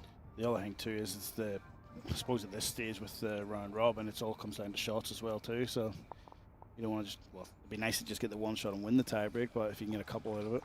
Nice starter from Emma. And in a perfect world too, if you are trying to put jacks in the ditch and stay near them, you want to do them on a wider ditch. So these ditches are 300. Yeah. Whereas the Pine Rivers ditches are 200. Yeah.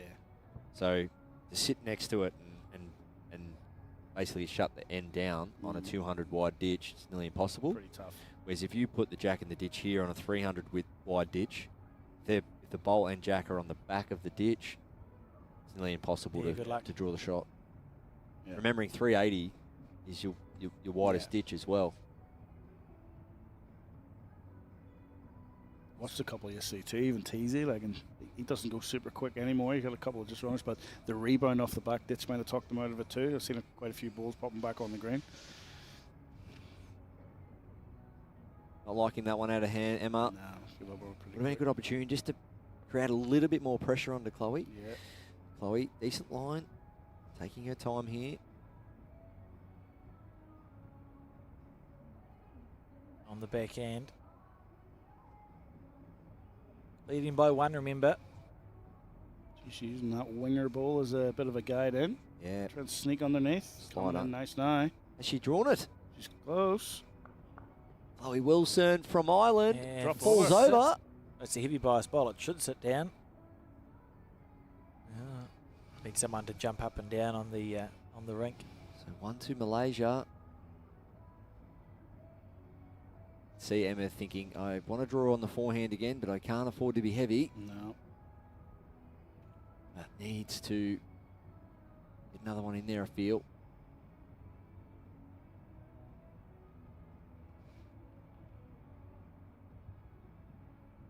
The cat and mouse now. The what position we're in, nobody's losing the set, but they want to go out and try and win it.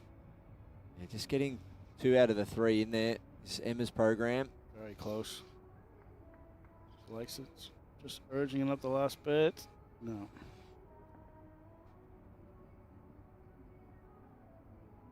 Straight into her work. Yeah, doesn't muck around. Chloe Wilson doesn't have to change much. No, just has to go see him again. Might even fall off the last one if she can repeat the dose. Quicker right there. Oh, she wants to get through to the back at least now. So decisions for Emma Saroji. She's holding 1. She needs 2 to win the set though. What does she play? Does she switch and try and sit the blue? Or add 2 feet for 2? I'd want to know if the blue sits down, am I 1 down or not? Because that's a narrow bias bowl. You would hate to try and add a bonus on the back end, sit the blue down and sell the set. Just literally just touch it enough to drop it off. So Chloe's also got an opportunity too, if Emma doesn't change the head, to try and play a set winner as well. As you can see, Chloe might look to play that shot. So for me, Emma, if she looks to sit this blue bowl, could go to a good position as well at the back. Absolutely. So see the discussions there. And using the narrow bias bowls too, Emma Saroji. Yeah. Trying to get around the front blue with weight and get back to the shot bowl. Maybe too difficult. You just feel like it's just going to finish on that outside line. So you just say, well, I've nailed the line, 2 out of 3. I'll do it again, and I'll add 2 feet of weight. Oh, I'm a bit narrow. Blame the marker I was trying to use. So it's backhand. See Emma there behind the mat, setting her grip. And it is forehand, so it is a dead draw. If she can just add 2 feet, like you said in her last, even follow the line, she's going to take a few things away for Chloe as well, potentially.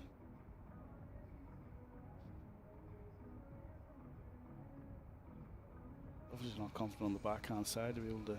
Nice line. Very close. He's played it pretty well. Doesn't want back cut jack. No. Good ball. I would love to know if it's 1 or 2 to Malaysia. I'd say it's only 1. The ITO's giving me nothing. Make eye contact. Okay, so our ITOs, the way they're trained, when a player is moving into the head, they stay out. Yeah. Chloe's signaling 1 down to Gary there. Yep. And we'll get an indication soon. There's not much danger if she plays that backhand shot, is there, underneath, Barry? Back cut the red into the blue, maybe? I think play for the set win here. Yeah, I think so too. Yep. You got best back. There's not a lot of danger both hands. Like forehand trail, backhand sit the bowl. Looks like a backhand shot from here. Or it could be just okay, I'm happy to potentially draw the set, but draw the shot and trail it on the backhand. But As long as she makes a decision before she hops on the mat, eh? yeah, that's correct. So here we go. So it is weight. She's too high. Yeah, just took a bit of a shy line to it, sort of, didn't she? Tentative. Not entirely sure if she had a clear shot in mind there. And it's going to be 1 to Malaysia. So we see that first set drawn at 6 apiece. It's just that sets play playing in your mind too. Like she wanted to win this set, but she didn't want to do something there in that head to potentially give it away either. Happy with a drawn set, so it maybe didn't commit to the shot fully 100%. Trials and tribulations of bowls as we just have a conversation. And the person who wins the end, the last end, has the mat for this end for the second set. So then just becomes like a continuation of the game pretty much. Probably the easiest way to remember it. Some of the supporters there watching on.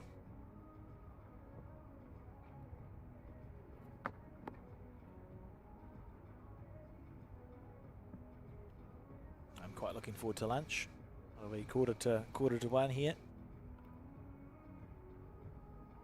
So Emma there, you see her feet about the width of a jack apart at least. Sets herself up for a really nice foundation, really good balance. Majority of the time you will see people set up similar. You'll see Chloe here, not quite as wide, but so important you set up with good foundations, good balance. Beautiful bowl. Nice shot there from Emma. Wonderful opener, isn't it?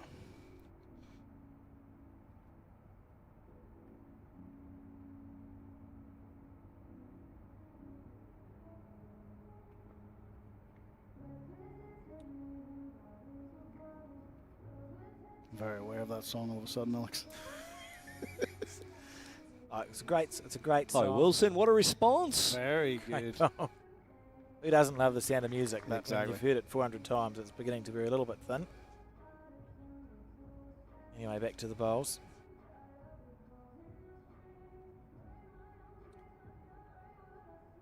So just understanding what's what.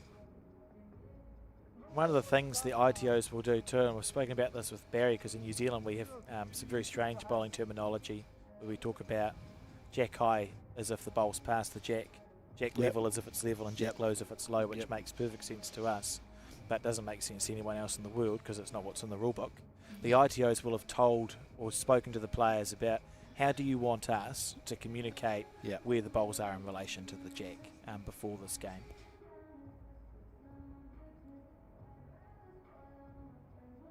Just missing under. Nice weight again from Emma. Good signs of weight control. Good touch. Some big games going on in the arena. Next door. Canada taking on Hong Kong. China. Wales taking on India. Another good effort from Chloe here. Oh, great bowling. Oh. The toucher and still one down. Yeah. Gives her chances, but is that a big enough drink bottle? And the other match, Australia taking on USA. 22 ITOs here with us this week. Putting in the time and effort to officiate this game, this event.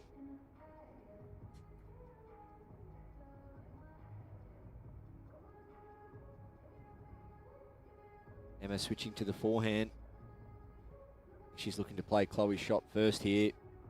Offensive play. Smart bowl, isn't it? yeah, get to it before she does. She wouldn't mind sliding past. Clear road now. Doesn't want the blue. That's going to go home, but Lovely weight. makes Chloe want sort of more ball than Jack now. Be intrigued to see the speed that she plays. You see a lot of the Northern Hemisphere players are really good at just sitting through bowls. Yeah.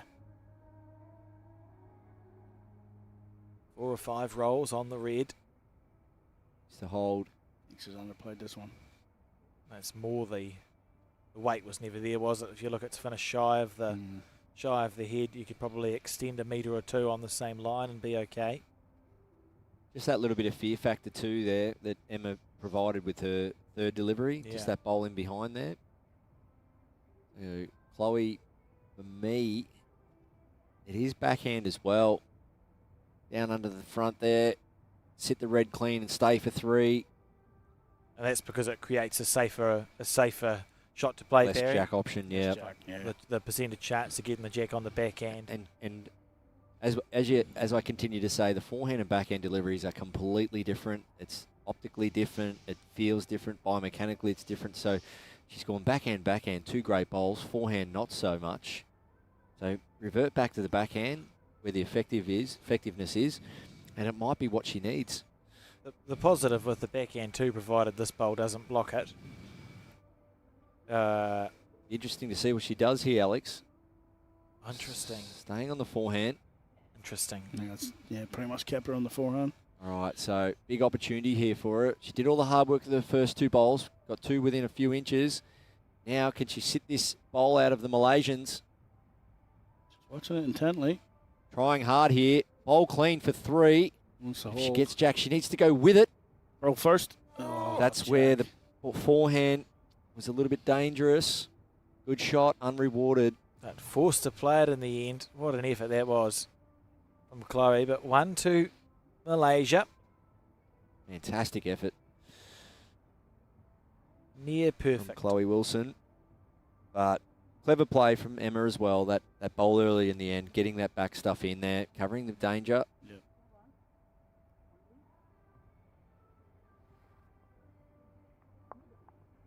So the 1 confirmed. Yep. 6 ends to go here. First set drawn. We've had a lot of drawn sets, haven't we? We have. There's like an unusual amount of drawn sets we've had in the last couple of days. Jack placed long by the looks.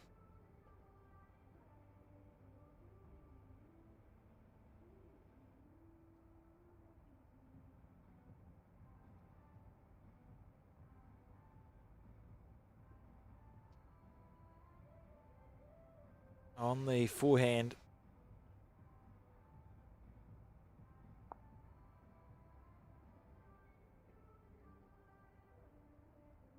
It's a lovely effort here. Very good opener. Oh, what an outstanding bowl. That's nearly as good as it gets. Means Chloe will follow her down on the forehand. She did it last time and Chloe followed up with 2 good ones. She actually had 3 very good balls last time, Chloe, and actually went unrewarded. Fickle nature of the game, isn't it? It is. Out of the way, ITO. Came home well there. See, you pointed it out right from the get-go. 2 different lines coming down there in the 2 bowls. It's really interesting just to pay attention to that. Same manufacturer, just different models. Be interesting to see what the spread of the models are at the Commonwealth Games, with these countries having taken the learnings from the World Cup on what is essentially the same setup. Whether we go for, as a group of countries, a consistent model, because you talk about the World Bowls Tour, it's played on portable rink, isn't it, for the World Championship? Overwhelmingly in favour of the heavy bias bowls, which are unusual to see down in the Southern Hemisphere. There's got to be a reason for it. So it'll be interesting to see if it changes at the Com Games. Look at this, just underneath the line. I was actually following that a bit, Alex, with the Jackaroos. Went over and played Scotland in the Test Series and was listening to a couple of things on what people were using. And even Damien Delgado, the Jackaroo Para, I think there was using his XGs over in the Northern Hemisphere, which is unheard of. And then you had Carl Healy on the other side of it he was using Tiger Evos. So it's all down to each come preference, back up to meet you. Yeah. So it's all just careful. Oh, sold the farm. It's a slice of hell for the Malaysian. Sold the farm. That's a new one. I'll take that home with me. Blame it on the New Zealand. Yeah. The intent was good, but it's coming off second best there. Emma. Had to be played. Well, if she let Chloe play it, she'd be 2 down currently. So Chloe's packed another one in here. Trying hard here. Wouldn't return the favour. No. What a bowl. Oh, that's beautiful. Perfect. How good's that? That'll be 2 touches, won't it? Front toucher and a back toucher. Front noser and a back noser. Or hopper. Do you think? Oh, we can't really see the angle. I'll be fascinated to know if the jack is set square, or if you can get onto that front blue and just pop it to the side. If there's a world where the jack goes over here, or does it go over here? Or if it's dead square, it's actually not going to go anywhere, is it? You're just going to get everything. It's going to follow the blue ball. That's right. They can only really see that. A player's going to really see that. We can't see that on the cameras. You actually have to have a proper look just to understand how it's set. I just wonder if Emma's got a shot on that port on the backhand. Try and flick the 2 blues, maybe. Love that shot. Backhand. Hit the front one, through the second one, stay for 3. Or, because it's more visible on the forehand, do you just go the direct route? There's heaps of there is heaps of chances on the backhand. Anything here is fine, right? If you miss wide onto the blue, your collision bowl's going to come into the head. So it is backhand. And with Emma's narrower set ball, it just gives her more of a... She doesn't have to go big weight for it. She was wide last time on her backhand run. Bigger than I thought she would go. It's ditto. Oh, she could get to it through the front. Wow. Oh, she's opened it up, but out of bullets. Narrow that time. It's interesting. You see Chloe on the forehand again, maybe just using that red one. The Jack doesn't really want to go back and touch it, just in case something can go wrong. Yeah. I draw. Careful draw. Comes back, it comes back. Got a pretty good 2 there.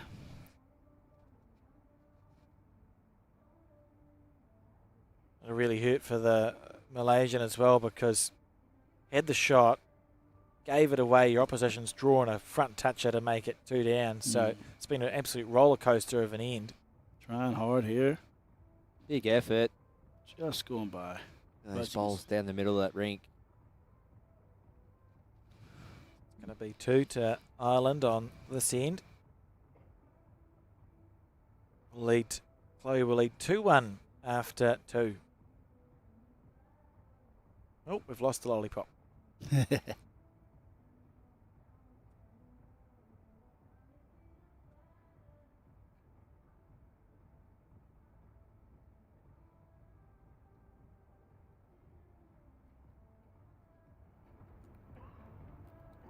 I'm still waiting for them to deliver the jack, and it's day 2.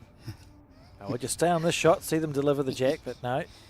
We can see that Chloe's asked for the jack to be pulled up reasonably short. Yep. Do you know, have you played in events where the jack's been placed? We've done it a couple of times socially, just around the club. Anything major, but yeah, it's definitely, that's a different dimension. I quite like it, but it does take a while muscle memory is a funny thing in bowls. We played it over the, there was Auckland Bowling Centre ran a Twilight Bowls triples thing. Yeah. And the jack was placed to speed it up because the daylight was closing or whatever. A number of times we score, I hop on the mat, and I look down, I'm holding the jack. Yeah. Don't need to be holding the jack, it's placed for me. I just need to be playing my bowl. Just totally out of muscle memory and habit, years and years of playing. These players will have that as well, I'm sure. Yeah. As Barry says earlier, it'll all be down to the training and how much training they did around that too. Yeah, it's like we spoke about before about jacks in the ditch and things. Yeah, you designate training sessions just around how you set up for a power play, whether it's a tie-break, whether it's your matter or it's not. So preparing for last bowl, preparing for first bowl, and just simulating all that stuff is so important. Nice effort from Chloe.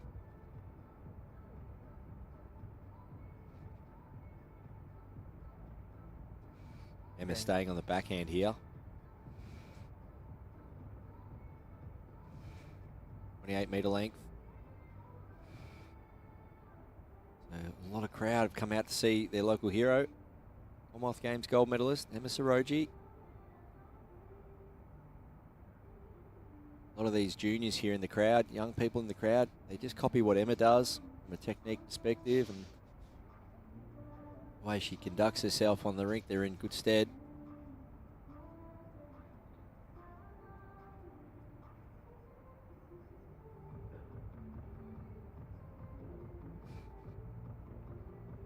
Chloe needs 2 feet.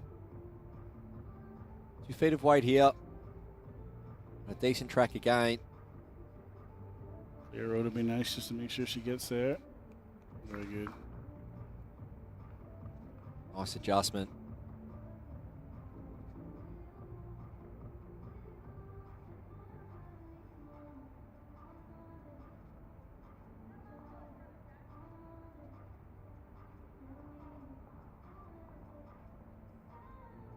Emma, 1 down now.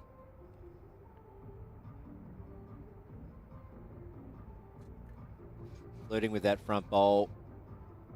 You're trying to dodge bowls. Really does play with your weight control. Yeah, you can see that reflected in that shot. Couple to come.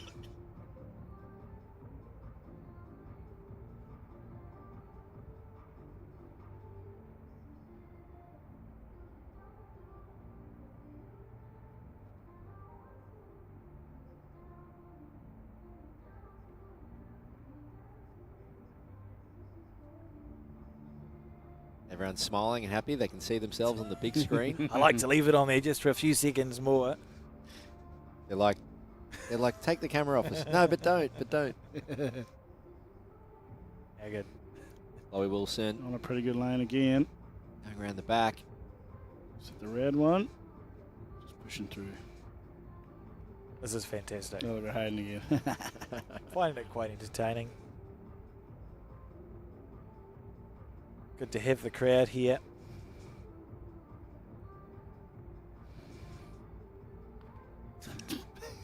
That's a different selfie, isn't it? It's quite an effective way to do it. Still got the entire walk down. Yeah. Cool to have the crowd interaction. We usually try and get them to wave at the camera if we can. Anyway, back to the bowls. In a few seconds. Yeah, it's enough. Great stuff. So N3, second set. Third match for the day.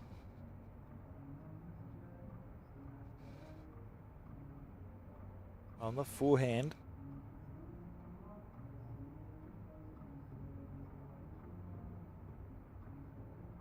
I like this play. Yeah. Jack for 2. He's the hold now. Right in the area. Oh, what a just lovely under. effort.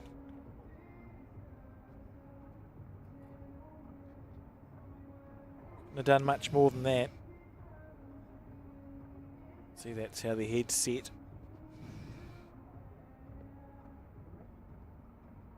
One shot. And ultimately, it was 1, 2, Chloe. So the score 3-1.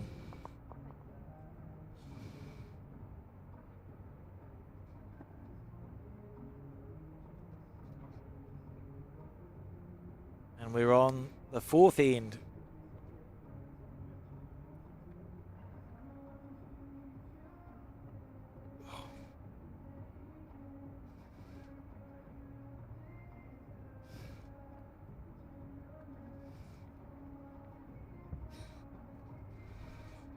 They're loving it, aren't they?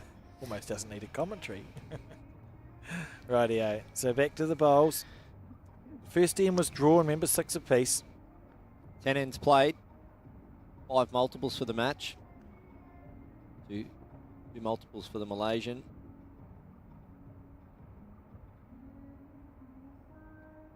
First start from Chloe.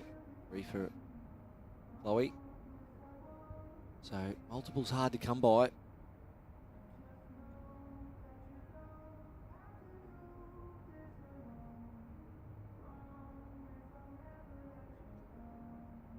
Not getting there. Emma Saroji on a good line. Selection process now starts to loom closely for all these athletes. Preparations starting to begin for Glasgow. It's a great event preparation under the format and surfaces. You'd imagine it'll be in the back of the minds as well, won't it, of the players here, that it's essentially, we've got the same conditions of play, the portable ranks are the same conditions. In a way, it's a trial for the Commonwealth Games. It is, yes. Definitely a good hit out before that. You go well here, you'd probably go a long way to securing your place. Yeah, for sure. If it's not so good, it'll be a little bit stressful. It's a good bowl. Unlucky to have set the short bowl to the right as we see it, open it up a little bit, but still holding the shot. It sets up nice for Chloe now. All hand draw, trail the jack for 3. Ask the question, position of the bowl.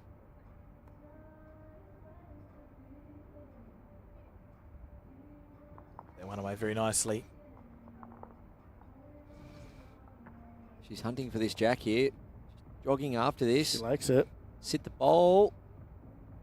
Down the touch. She's tucked it away. Yeah. Well, still fairly vulnerable, that bowl, but great attempt. Literally an inch narrower, and you're sitting happy days with 2 shots. Another one in there. Another bowl in the head required for the Malaysian. Oh, she's on the back end for this one. All the national team uniforms look great, don't they? Nicely designed. Sure do.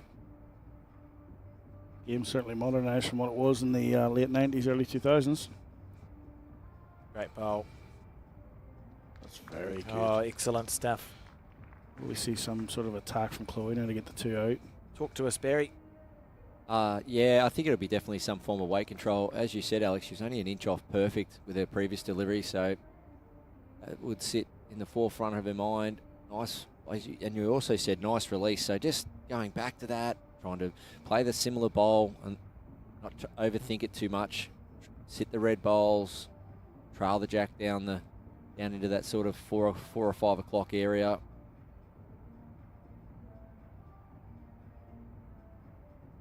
She's definitely stepped into that. Might be out in a high line though. Oh, she's got a bowl to use. To come back. Imagine off the wing blue. Just seemed to hold up there just at the last and got the outside half of it, didn't it? Just a smidge.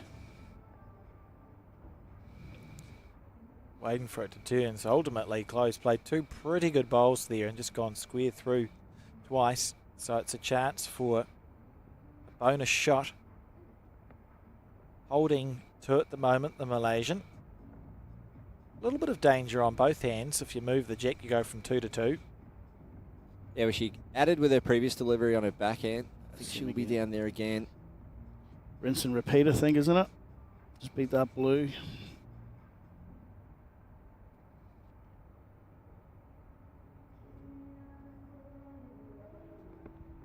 Smooth.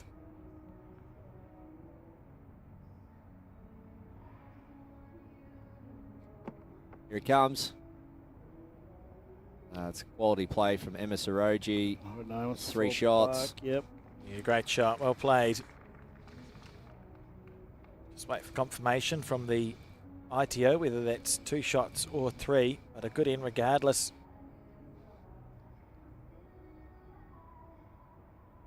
Remember, you can find all the results on the World Bowls Match Centre website. Live updates for every game that's being played here this week. And it is 3 to Malaysia. 4 shots to 3 in front now as we start end 5 of 7. New leader in the set. As I just said at the start of this end, multiples have been hard to come by. Emma picks up a 3. She picked up a 3 on the second end of the first set also.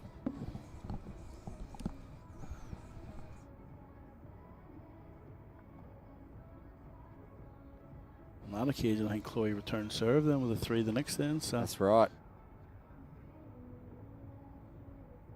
Are we just stopping for a drink there? Long days. Hydration's the key. Well,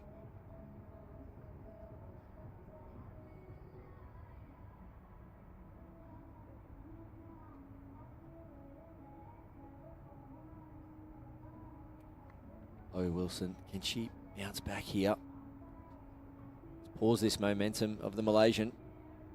Handy start. something to work with. If you're going to miss, you want to miss back there somewhere. Both bowls right down the middle. And DJ, is there someone when you look at your show that you go, well, one, you might not have contacted them yet, but 2, is there someone that you just like, we have to get them on there one day? Is someone for you or Simon that you'd love to get him on the show at some stage? The obvious one, Alex Marshall, would be a pretty good one to get. Alex Marshall, yep. Yeah, good. But on that too, I know Fozzie's here around too. I'll probably try and have a chat with Paul, someone like that there. It'd be good to talk to as well, because he's played a lot with Alex, see how that relationship developed too. But yeah, there's so many. But yeah, leading into Glasgow next year, it'd be good to get a couple of players heading to the games. Yeah, definitely. So yeah, we'll be keeping a very close eye on all the nations and when they announce their teams and that, and probably dive into a couple of them then when we know actually who's officially going and stuff. So have you sorted your media pass yet, mate? I'll maybe have a chat to Neil while I'm here. See how we go. Your media pass for you the reckon it'll fit in your suitcase, mate, or the pass or you? What a load of bowls ringside at Com Games, mate. Yeah, that would be a dream. That would be a dream. Tried to play in it when I was younger. Couldn't play in it. Might as well try and go and participate in it somehow. Emma Saroji. What a shot. What a shot. Momentum. She's definitely in the ascension at the minute, isn't she? Yeah, definitely. Yeah, you look at those 3 bowls right down the middle. Jack set to spit out to the left as we see it. Almost directly to that blue bowl. I'd like to see Chloe play with T-weight here. Wait just to, if she misses, get the backest bowl, get to that respot area. She's played this very well. She's not in the area. Wants a little bit of a hold. She's played it. What a shot, good, Chloe Wilson. Great shot. That is a brilliant bowl. Single bowl target. Dropped the 3 the previous end. Lying 3 down there. And she's saying, I'm up for the challenge here. That is a brilliant response.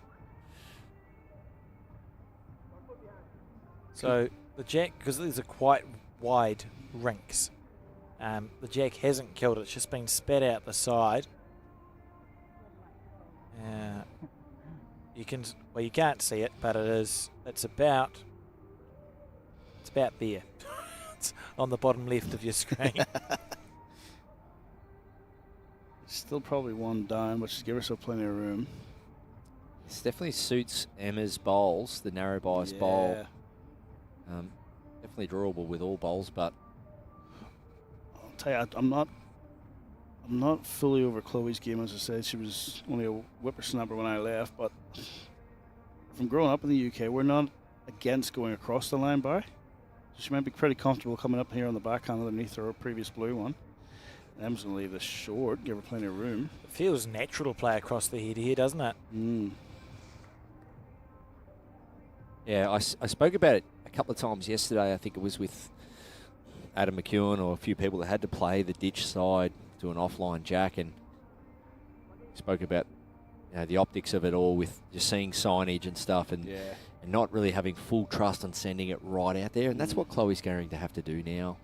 She's going to have to trust the fact that this bowl needs to get right out near the edge here. So you can see the jack is, I've made it bigger. On the screen it's to the left in the middle. We'll just stick with this angle. Oh, that's fair play. Played this Chloe pretty Wilson. Well. She's watching intently too, so yep. That is brilliant bowling. Very good. Outstanding stuff, really. Level up the set. 1 to Chloe, and we see the score locked again at 4 shots apiece as we start the penultimate end here. Final game of section play in the women's singles. What a great game it's been. 10 all on shots. Standard's been very good. It has been. Some of the opening balls from both the girls have been very, very good.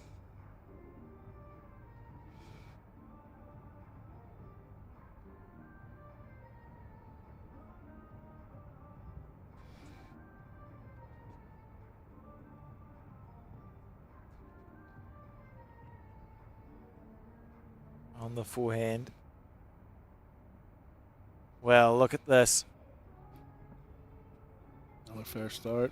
It's a real arm wrestle match here because no one's really been able to run away. We saw in the first set, Chloe got out to a 6-3 lead, and then Emma finished off with 3 singles to level things up at 6 all. And you see Emma there at last 2 ends ago picking up a 3 to lead 4-3, but Chloe bounces back with that backhand-forehand combo. That was a special couple of shots there from young Chloe Wilson from Ireland, 23-year-old. As we said, everyone's trying to press, everyone's trying to play well. Get on that short plane ride or long plane ride to Glasgow next year. And it's bowls like this. Just a lift on that, not bad. It's just a very small wall of short bowls. Well, short is exaggeration, is it? Their bowls aren't quite up to the jack, but they're not very short.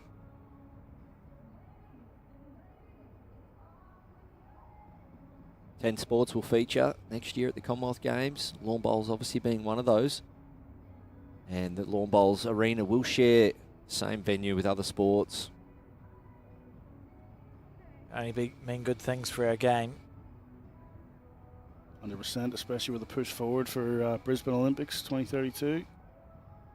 That exhibition game's on tomorrow night here too as well, isn't it? Yeah, Malaysia versus rest of the world. 7:30. Be live on the World Bowls YouTube channel. Chloe Wilson, clear road to this jack. That is brilliant. Class. What a shot. Brilliant. And some chalk. I think that touched.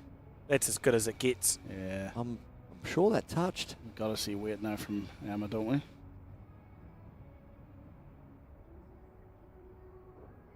Hopefully it doesn't come into it. Anyway, good shot. Either way. Emma Saroji try and break into this head, open things up. No. Or draw a second shot. Just waiting for her last bowl here. Why wait for your last bowl if you can just draw a toucher? Oh my goodness. See, problem is I'm not good enough to play that bowl, so I wasn't looking for it. What a shot. Exhibition stuff. And now a very good head really for Malaysia, because there's any weight into here. It's happy days because we know the jack's moving in this direction for a couple. Yeah, that's where Chloe's got to go now, doesn't she? Brilliant bowl. Just completely turned the end on its head. She's sticking on the forehand. Is she going to try and get to the red ball? I think so. Aggressive tactic. Slightly high draw. She slides past. She gets back. She's played 3 good ones there. Why not?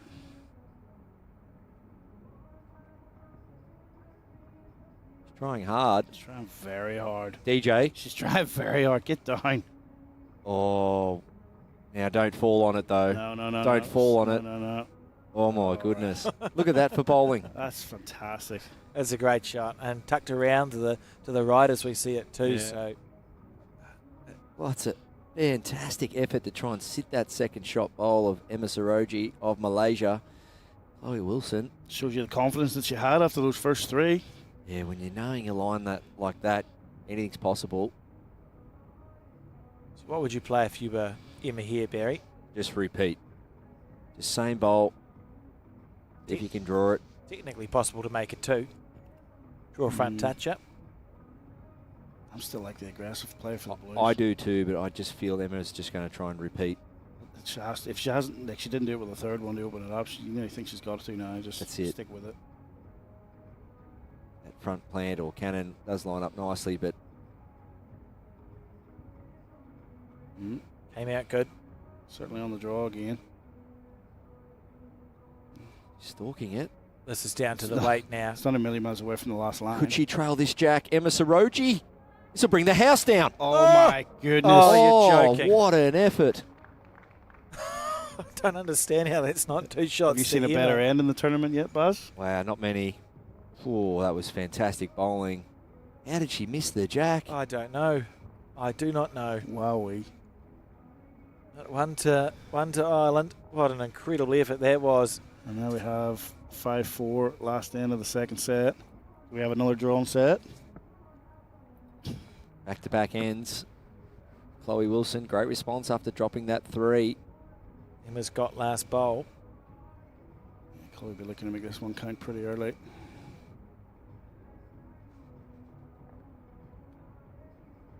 Deserve to have a tiebreaker, don't we? Keep it properly interesting. It's nearly a shame to have a loser out of the girls, but that's the way it is. It's been a tight match. Just the 5 multiples coming in this match. 3 in the way of Chloe Wilson, 2 in the way of Emma Saroji. Emma's picked up 2 3s. Chloe's picked up a 3 and 2 2s.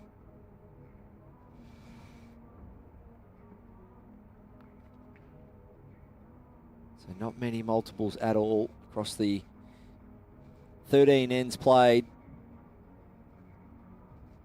Reflection of the standard of play.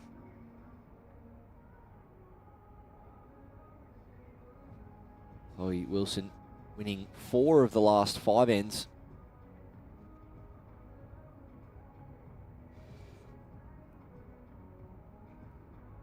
See there, nice and square. It's set up, stays square through release, keeps her head down, and doesn't seem to like that. I think it might be a weight thing because the line doesn't look too bad. Wouldn't mind playing bad ones like that. Maybe it's a psychological warfare. You go, oh, I don't like it. And boom. Okay, so drawing noses and getting upset about it. Yep. That's the level we are at now, Barry.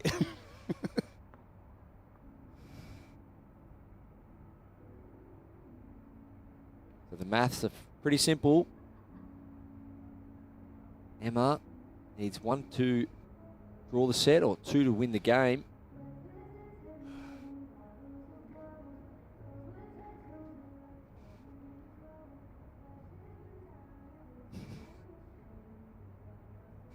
I've got nothing. Anyway. You're going to sleep. Chloe, tonight, aren't you? Chloe, as much as she's got a good bowl there, it's just too vulnerable for me. It needs to be changed. Lay it down, sit it down, trail the jack. She didn't like the last one. Hope she doesn't erase it from the memory bank. She's 'cause on a went great something line similar. again. This is good This bowling. Is very good. Chloe Wilson. Oh, would you look at that? Very good. Beautiful. On either side of the jack. That's great bowling. The local crowd enjoying that. Even the Malaysian coach giving her leg a little tap there. Yeah. That's all you can do sometimes. Really filling up now the arena here with locals watching on and some athletes as well. Remember, Malaysia's going to have the last bowl on this end in this set, so in theory we'll have an opportunity to draw the set at a minimum. So we're seeing some form of weight here, I feel. Just that little wind up. Emma will step into this one for both bowls. Trail the jack out of there. It's definitely reaching. So both bowls, blue, or kick the jack out into the Close. open. Needs to clear the front. She's pointing out she wants it to hold. No. Go to a good home though. So big decision for Chloe. Big decision. You get another one in there, or cover jack movement. It's got to cover anywhere you can lose the game versus the set. Yeah, I was just going to say that. Work backwards from your worst case scenario should be playing a tiebreaker. You know, you don't want to be dropping a 2 and shaking hands. So no. Where's the 2? It's probably by having finding some jack movement from the Malaysian. Important part of this actual end though is where does this front blue one sit in the count? Because if it is blue, remove that and second shot and stay. That will be a match lie, or that's what I reckon. Game over. So does Chloe look to get another one in there, or cover jack movement to the bottom right hand of the screen? I agree with you, Barry. I think you're trying to make sure that if you drop if you don't score, you're not dropping a 2. Yeah. So that by that logic, you're covering where the jack could go to. Yeah, just stay in the game. I don't know. We'll see. A draw's fine. And at the end of the day, the opposition's still having to play a bowl because you're holding. Chloe's holding a reasonable 2 shots. Well, potentially 3. Chances are too, though, if jack is moved, one of those 2 blue bowls should probably move too. Yeah.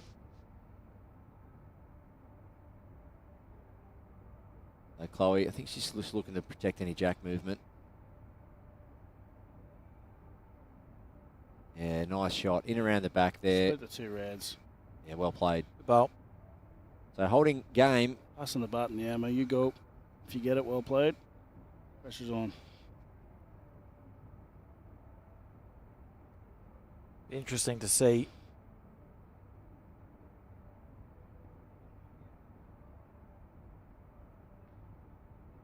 That's what it looks like from the player's end. So you can't see much of the jack. So if those 2 blue bowls are removed, is it 2 to Malaysia? Or does that front blue one? That's a big question. Oh. Unhelpful. That was the worst possible place. Right, we'll play it from this end. So if you're on the forehand and you get that bowl, that's how much you can see. It's whether it comes across and you're not getting jack movement. Well, she at least saves the game, at least, getting those 2 bowls. But does she win the game? Has Emma Saroji got 3rd and 4th? Soon find out. Nothing for narrow. Work off the wing if you need to. Both bowls. Or jack. Less weight. More controlled weight here. Yeah, it's nearly more of a draw, isn't it? Yeah. She's trying to draw this. Very hard. Emma Saroji is trying to draw this shot. How about that? And she has. How about that? What a game this is. I don't understand what I've just witnessed. That is one of the best bowls you will ever see. Oh. The percentage chance. Goodness gracious. In front of her home crowd. This is her home club, Bukit Kiara. Tied set. What happens with a tie break? No, you just play another end. Toss a coin. Oh, what a game. What a game. That's one of the best bowls you will ever see under pressure. Both girls are in the same position, aren't they? They need to win this game to Yes. stay alive in the whole thing. So, Multiple Commonwealth Games, World Championship medalist, Emma Saroji. Cannot overstate the guts it takes to get down and go, actually, I think I can draw within 8 inches. Yeah. 6 inches. After just playing a runner. Yeah. Chloe couldn't have done much better. No. Put everything in place, couple around it, covered the back. We didn't even have the conversation about the dead draw. You know, you're looking at it thinking, No. oh, well, it's probably better chances with some sort of movement. That's how hard that shot was to play. As the tiebreak begins, and Chloe off the front. She's off on a good line too. Just going to run through.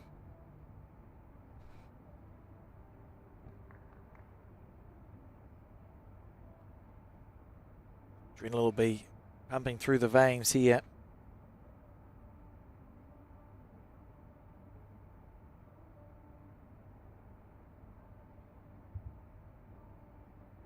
Both players on the forehand.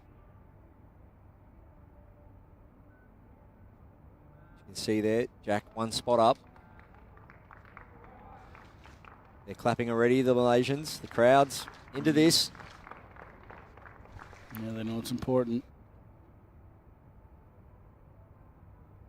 Chloe looks really composed out there for me. Yeah. Doesn't look overawed by the situation. Playing local Malaysian, also home club. Oh, look at this. Definitely not overawed. Definitely not overawed. Well done, Chloe Wilson. Some of the spectators also clapping for 23-year-old from Ireland. Long way to come. Big battle. Got a player who's won all the big medals in the sport. And a young girl from Ireland making her way up. Switching to the backhand here. This is the type of game that sticks in your memory forever. That time when I was in Malaysia, playing against a legend of the sport, local hero, televised game. This is a decent response. Just not going to get down in the catch and pan. Big attempt. Such a nice weight that she played that with. Has just built the head. Just don't decelerate here. Get through the delivery. Give your bowler a chance. And she has. Techniques looks really good for Chloe. So she likes this one. She's following it up. Sit in that catchment area there over at 7 o'clock. It's really good shooting. Really good. Great bowl. Great bowl. Bowl for bowl. Rinse and repeat. Sure is.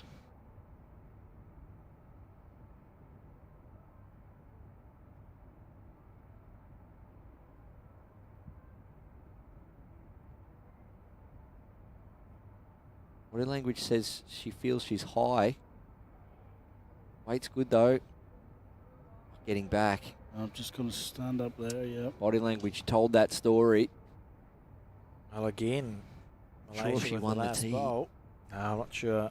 I think the respot belongs to Ireland. Yeah. Chloe Wilson having a look there. Does Chloe take a chance on the forehand? Jack around the corner. Set the red. It's sitting.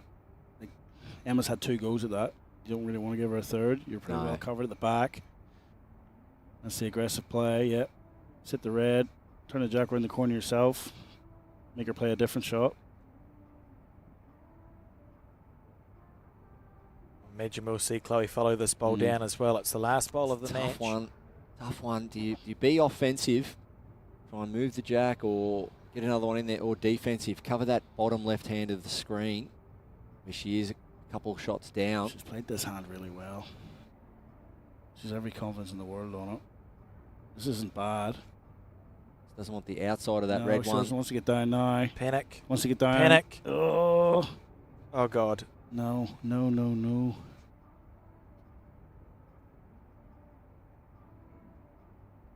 She'd just be praying it doesn't sit down. Still favour blue. Still favour blue, which is good because you didn't want the game to finish. A game like this, you didn't want to finish on that. I did see it, but I mean, I don't want to mention it No. because No, you don't wanna want to see a tempt it. game result finish in someone tapping the back of a bowl in. So you see Emma there. Her body language says that she's not sure as well.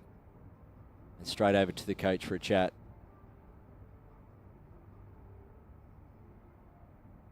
See Chloe, see what she says here. I wouldn't be walking. See how she responds. I wouldn't be Is that a walking good? anywhere near. Is that a happy walk or a? Just looks like a walk. Doesn't look despondent. So I would say, based on that Malaysia are down. Well, if Chloe wins the game as this head shapes up, moving that bowl was a master touch. Because it hasn't made this head any easier. No, it hasn't. Oh, it's brilliant. It If it's hasn't. not the shot, absolutely brilliant, isn't it? Because it's narrowed the It took away the trail. Yeah. It took away Emma's ability to trail the jack. If Emma tries to play the same bowl now, kicks the jack out to the side, Chloe. Yep. And she's got the tee if she went really aggressive, so Just keep waiting for that red bowl to sit down. just making her play a more precise shot, which she did in the last end to get the tie. Just with portable rinks too, you know, the floorboard movements, you just don't want anyone walking near this head. Yeah. As soon as this bowl finishes and nothing changes, I'd be just calling an umpire, trocking that Get it red bowl, chocked, yeah. trocking that blue bowl and getting it done. But anyway, both bowls and sit, that's my play here. Blue onto the red and stay for shot. Definitely on a narrower line from her previous She's in the two. area here. It's going to go.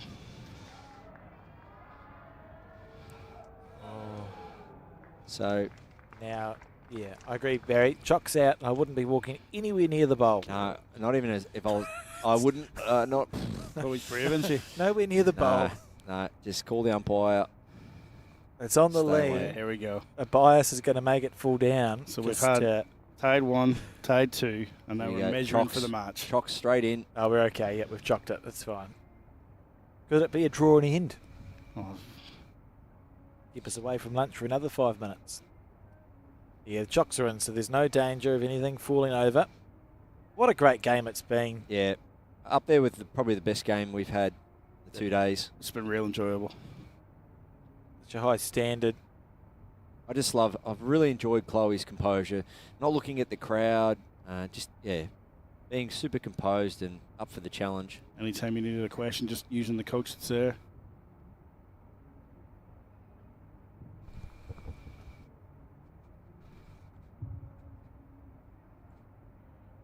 Making sure the calipers only have to use them once.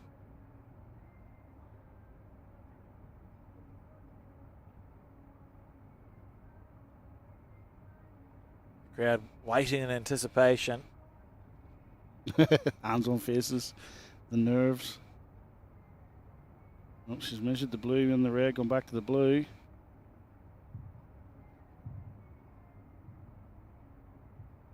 Blue ball.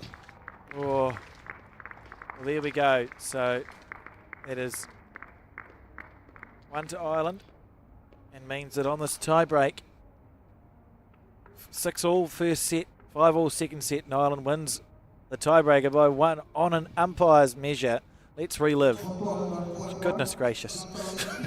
That's more frightening than the Absolute classic. than the No, it's an absolute classic. And if you just stop for a moment and put yourself in Chloe's position, she's 23 years of age. She's come all the way from Ireland, and she's travelled a fair bit with her career already. And you come out to the home country of Emma Saroji, who's a Commonwealth Games gold medalist, and you have to play her on the TV rink in front of her home crowd. That's a game she'll remember for the rest of her life, and that's a game she needs to keep in the forefront of her memory moving forward for her career. Great match, as you can see all the shots played here, but Chloe's ability just to be so composed, DJ, we spoke about that composure, how important it was. Phenomenal, absolutely, when it was, and even in the times when she was just a little bit unsure, she used that moment to go over to the coach, which you're allowed to do, have that chat, go to the back of the rink, have a drink of water. She showed experience beyond her years for sure. So she has. So super game to be a part of, super game to watch, and as you said, to add to what you said, Barry, too, it was a must win for both girls to try and stay in this competition, and yeah, Chloe came out on top just with a tiebreaker after 2 tied sets. Yeah, I mean, you can see the standard when we look at the couple of minutes of highlights we've got running from that match. And for me, the bowl of the game, we'll probably see in about a minute, was to force that tiebreaker in. Yeah. You saw that dead draw. You look at that head all day long, and the last option you'd pick is a dead draw for one. Yeah, just reach and hope, and dead draw, front rest and toucher. Take yourself into the tiebreaker. Sweet.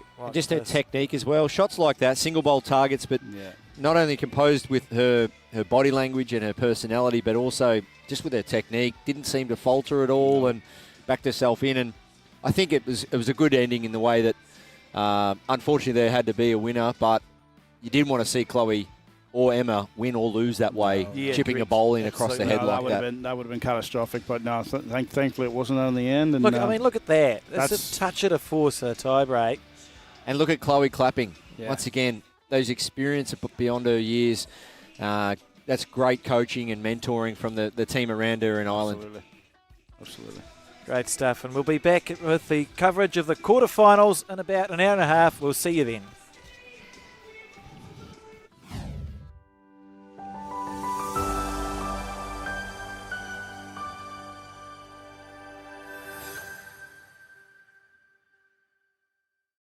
Arrow, used by world champions Kelvin Kirko, Corey Wedlock, Aaron Tees and Aaron Sheriff. Swirl, Arrow's new colourway, easy on the eye and in over 65 colours. Arrow's enhanced grip allows you to go up 1 to 2 sizes, shaped to give maximum comfort and control.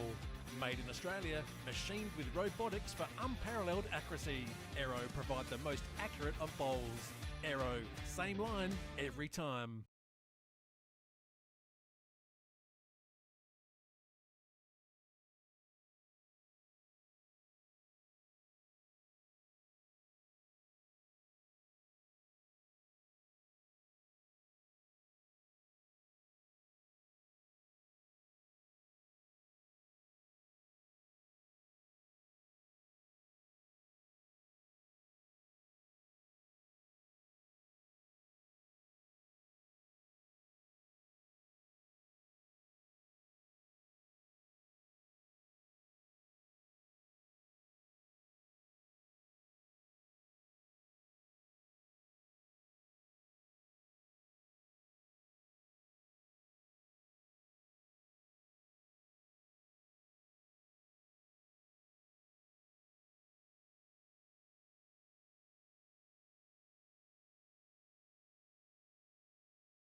Lagi yang rangkaian telekomunikasi boleh lakukan.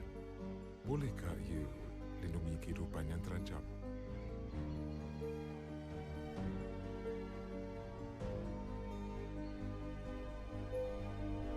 Dengan Celcom Digi 5G, rangkaian kami bukan sekadar menghubungkan anda. Ia dibina untuk mencapai impian dalam diri kita. Inilah generasi 5G. Bersama kita membina masa depan.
Good. Okay. Oh, good hit.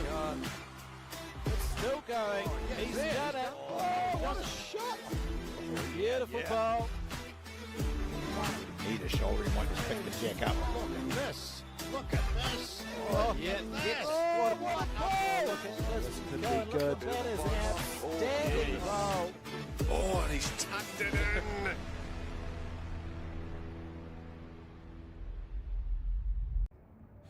Welcome back to the broadcast coverage of the World Cup 2025, broadcasting live from here in Malaysia, and we're up to the quarterfinal stage in the women's singles. My name is Alex Reid. I'm joined in commentary for this one by Barry, Lester and Hazel, whose last name is Wilson. Hazel Wilson. Nice to have you in the commentary booth. Thanks. Hazel, I'm sure we'll have plenty to talk about over the next 14 ends. Let's have a look at the post-section bracket.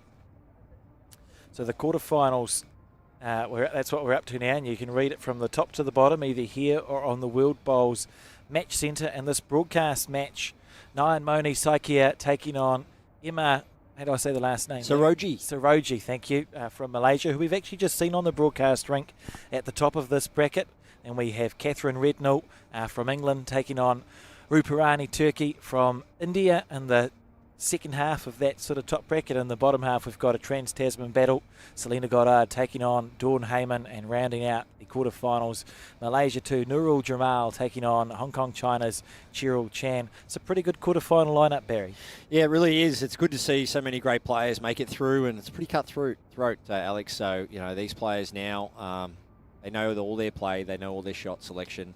They've got a feel for the conditions, and I would have thought they're acclimatised by now. But Hazel, how are you handling the conditions so far? Not too bad. Air conditioning is a godsend, but yeah, it's an experience.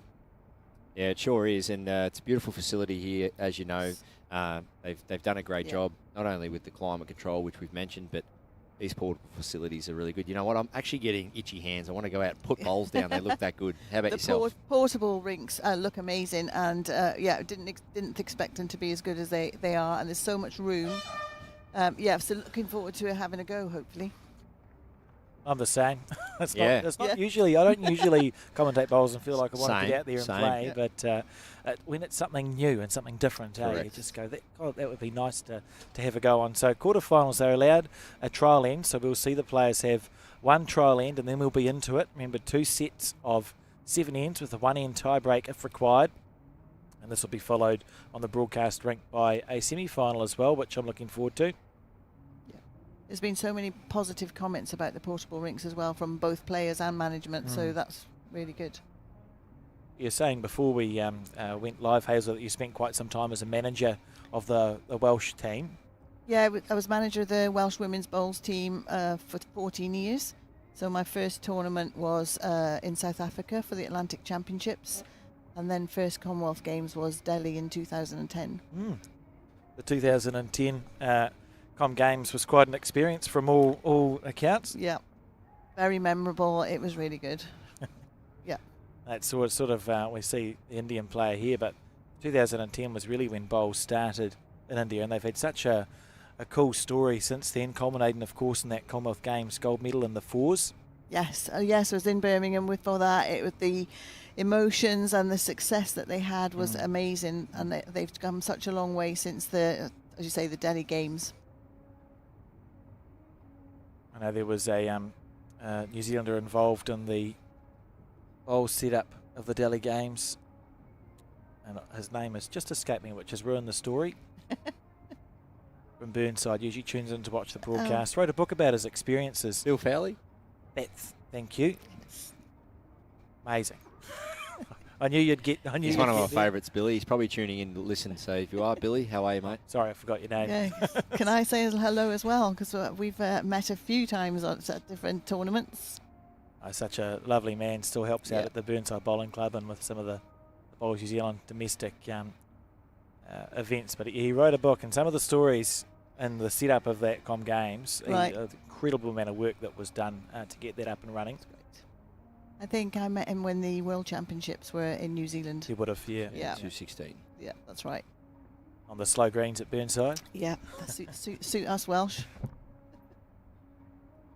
So here we go. We're nearing the end of this one practicing that the players are allowed. Of course, as we've spoken about, one of the innovations for this tournament at an international level is that the jack is placed, it's not delivered. So there's 3 spots you can opt to have the jack placed if you've won the end, and 3 spots where you can place the mat. So we saw yesterday, Alex, when it got to the hottest part of the day, I felt that the green speed did just drop a little bit. Yeah. And I'm also just monitoring to see if the green speed does change just as we get further into the tournament. We know when a carpet is laid and stretched, it's quite tight. Just seeing if any of the conditions and any of the traction from people walking up and down. I've got it at 15.8 at the moment. So it's always hovered around that 16-second mark. It's a perfect speed to be able to play all the shots. And if the last game was anything to go by in terms of an effective rate from both players, that speed is really suiting everyone. And I expect that this game will be no different. Certainly really interesting just to think about the fact that the portable speed hasn't changed tangibly, and that must reflect well on the facility. They're able to keep the temperature the same, because even on a covered green you'd expect to see its speed change with the conditions. And we're about to begin here. And as we saw with the last game, a bit of a crowd building to support the local hero in Saroji. What a game that was. Dream about the bowl she played it. She played a dead draw shot on the second set, wasn't it, to save it and force the tie break. Had maybe 6 inches to draw the shot. We were busy talking about playing a run shot or a drive shot to try and move something. She just got down and drew a front toucher. There's been some amazing bowls and shots done. So Nayanmoni from India, she will start proceedings here. Add up on the second marker. And same with the jack. Pretty long end to start proceedings. On the forehand.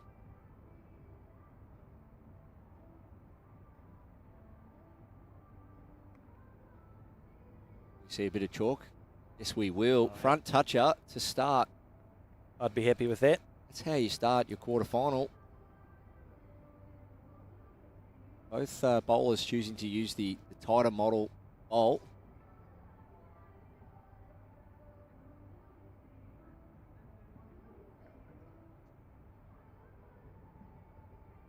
Saroji winning her previous game here on this live stream rink. Sorry, just falling short to Chloe Wilson from Ireland. That was it our best game, Alex? It's the most exciting game we've seen. Yeah. Absolutely. To come down to how it finished in the second set, and then the tiebreaker was a measure to decide the winner. So I think Sam Tolchard's individual performance still the best we've seen anyone play over a game. But yes, that game of singles is the most exciting game of bowls we've seen in this World Cup so far. Interested to know if Emma's gone away and debriefed over the last couple of hours on that match, maybe even caught some footage and thought, is there a hand, or is there a length, is there something I could do slightly differently to get that edge over her opponent, because she did play really well, and as we know, it did come down to a measure. But interesting to see when it is her turn to nominate the jack length, if she does do anything different to the last game. We always talk about trying to learn from everything, don't we, in bowls. How good's that? What a shot.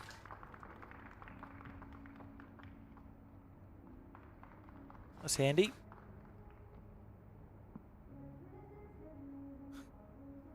And now switching over to the backhand.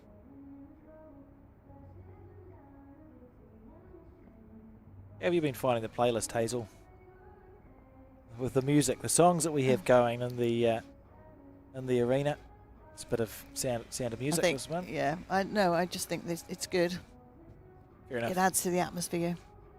We were talking about they've got a song they've used AI to create for the World Cup that I've heard quite a lot. Yeah, so if you hear that going, okay. I can't remember the chorus, but it'll stick with you.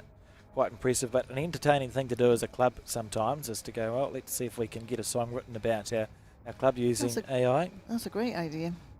This song that's on now, I think I've heard that a couple of times this morning, so at least. I think, yeah. This is maybe number 7 or 8. Here we go, on the forehand.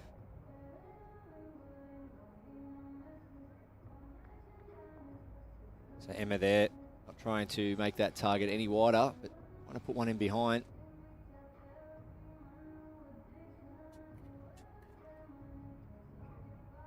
India holding all the back stuff.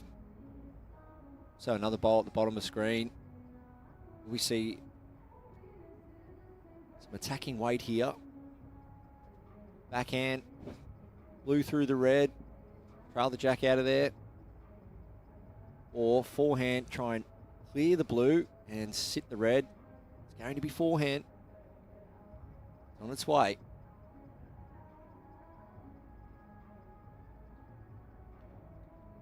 Chance to there. Oh, clean would be sensational. Oh.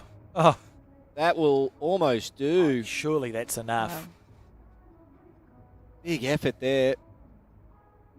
Malaysia might still hold one. Just needed to clear that front blue bowl for a clean sit on the Malaysians' bowl.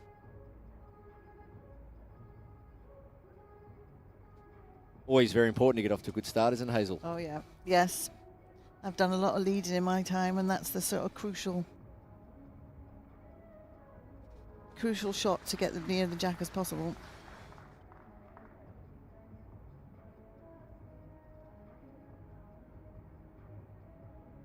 Some observations from Emma's last game here on the live stream rink was just how she controlled her emotions and took her time over every shot. Very structured, very methodical.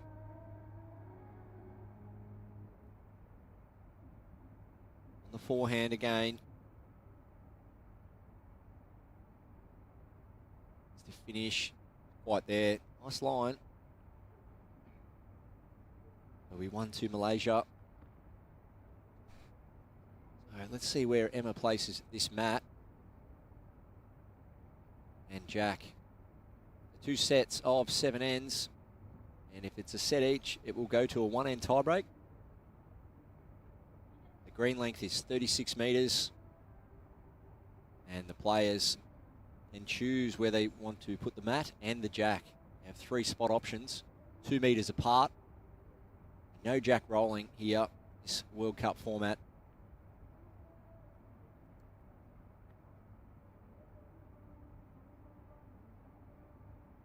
Not something very common. Hazel, have you ever played in an event where you don't need to roll the jack? No, but I wish I would, because my jack throwing's a lot to be desired. I hear a lot of that. It's fantastic. I hear a lot of that, actually. It must save it saves such a lot of time, though. Yes, it does. It's great for TV. Yeah, it is great. No downtime, I think, between kicking bowls, markers walking down greens, rolling jacks. We're cutting out a fair bit of downtime. And we tried to work it out, eh? Did we think it was about 2 minutes a game, 2.5 minutes a game you'll save if it's 12 seconds to roll a jack down the green? And even longer. I mean, once players are settling for the marker to get into their spot, you know, I'd be happy to round it off to 20 seconds. Yeah.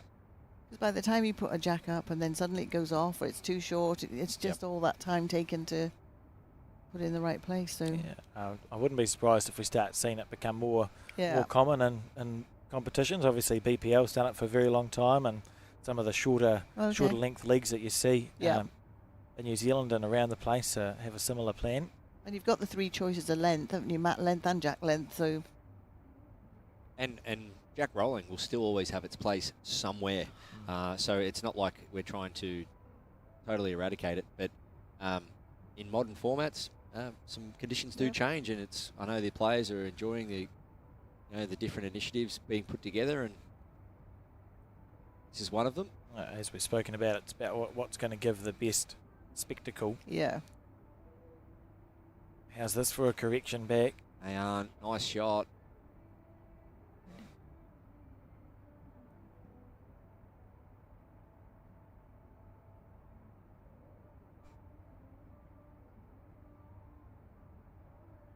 And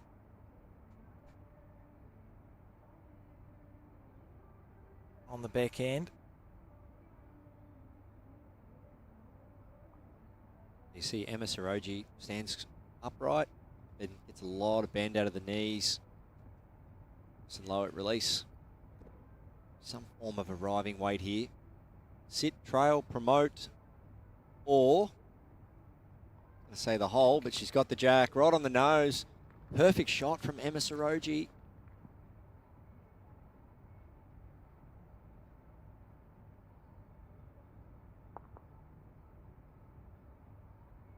We're just going for a little walk out to the side to see the angles. That steely look in her eye. See, she drops her eyes. Last game on the broadcast yesterday, wasn't it? I saw it. Can players come up to the head any time during the game, or is it after so many balls? After their third. Okay. Jack, well, oh my goodness. Stays on, will be handy. 2 down the back there. Woo woo. Have we seen that? How often have we seen that on these portable rinks? The bowls don't run on into the ditch. Of course, sorry, Alex. And of course, if they want to have a look after their second delivery, they just have to ask for permission to visit. Be surprised if the marker declined. One way to make a name for yourself. Yeah. So having a look at the head. Holding the shot. Nothing past yet.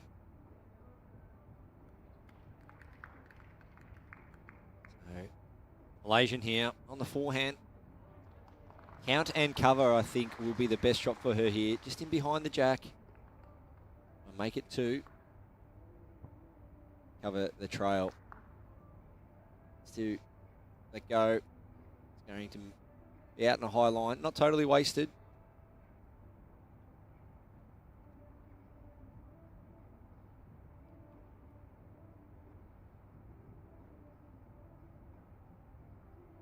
Ayan from India. She's had a good look at this. Would have the shot already made up in her mind. She can see from the bowler's end. Shot selection's clear, but the weight control will be up to her. Yeah. She like try and get back down for the shot bowl for 2, or more so just dead draw or look for the jack here. So close with her third attempt. There's no longer the bowl in the way, so if she plays the same shot again, it should be very close. Let's wait. Got potential from there. Needs to let go now. Our big effort. Lovely try. Played that full weight right through to the ditch. Unsuccessful on that occasion. And so on the second end, see one more to Malaysia. 2-0 after 2.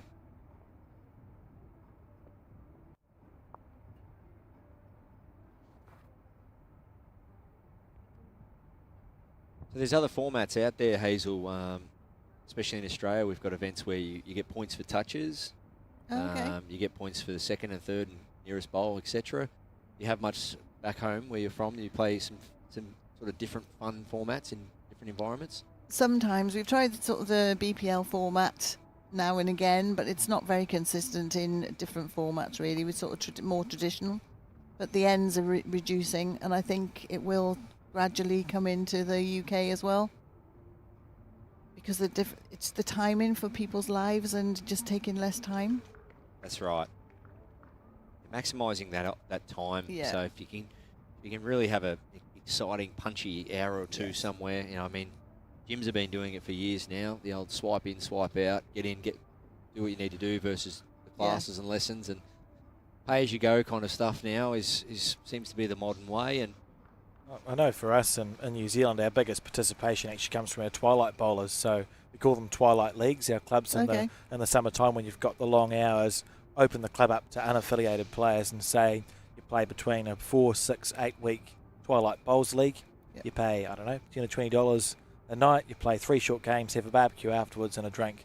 We've got over 100,000 bowlers a year will participate in the twilight bowls. And from there you do get some more serious bowlers. There's times where that's their first taste of the game. Yeah. And when their circumstances change, as you say, maybe the kids leave home or they just have a bit more space, they go, I've actually really enjoyed playing my twilight bowls. Maybe I'll join up to the club and play the weekend full-length stuff. But certainly having those variety of options, I think, is really helpful for the game. Yeah, I think you've hit it on the head there, having the options and having choices. And people's lives are so busy, so they've got a shorter option, shorter time at the green. it might encourage more people to take up bowls.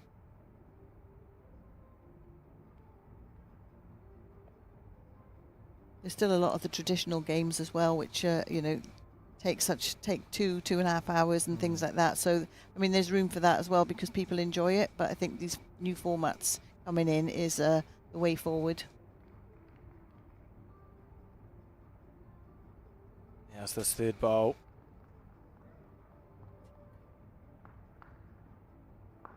It's nice. Grouping from Emma. Handy stuff, isn't it? She's on the mat quick there, they aren't. So definitely keen to get the job done. As that bowl was coming into rest from Emma Saroji, you can see now on the mat ready to go.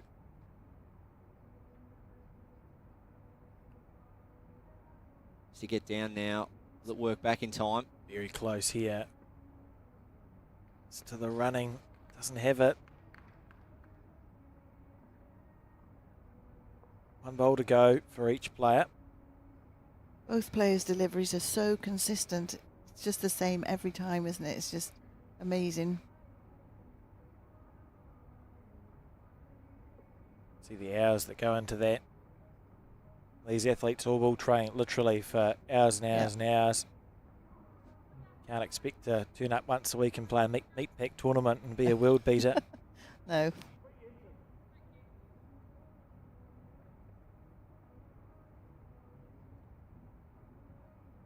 Okay, Emma Saroji, after putting 3 inside a couple of feet, good grouping, good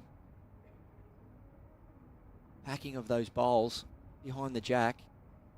On the backhand now. On a high line though, that's going to struggle to get back. Just opportunity there. Going to be a switch of hands though, I feel, for the Indian. Bowls right in her way. One of the hits that looks really easy. If you were practicing 9 times out of 10, she'd be able to draw a bowl, at least for second shot here, but it can feel a bit different sometimes if you're in a quarter-final stage at a World Cup. Well, the priority number 1 here is getting to the middle of the rink, and I think that blue bowl on the way in may affect her from doing that or get in her eye. Or does she just stay there, add 1 yard of weight, just trust that she gets under it? So don't mind that either, just from a repetitive sense. Play the same bowl, just push into that extra yard that's required. Cross your fingers you don't get bogged on the short one at 10 o'clock. Just don't want to look at this and feel like that bowl's in your way and then you play a really narrow bowl. Needs it to hold up. To stay around. Would have succeeded in cutting the count down here. Soon find out. 9 times out of 10, when there is a bowl that's in your eye, you will try to negate it and you can overdo it. So you see there from the Indian player missing under. It's just the one though, so cutting a couple out at least. 3 after 3 ends now, up in ones. 22 ITOs here, doing a wonderful job. Looking resplendent in those uniforms as well, I must say. You must be happy, Hazel, with the amount of ITOs and volunteers that jump on board with these events. Yeah, it's amazing that they come forward, and it's great experience for them as well. And they're such professionals. It's when you're playing as well, to have an experienced ITO, an official, it just makes the game easier. Absolutely. But they just do such an amazing job, and you can ask any questions and things like that, so it's great.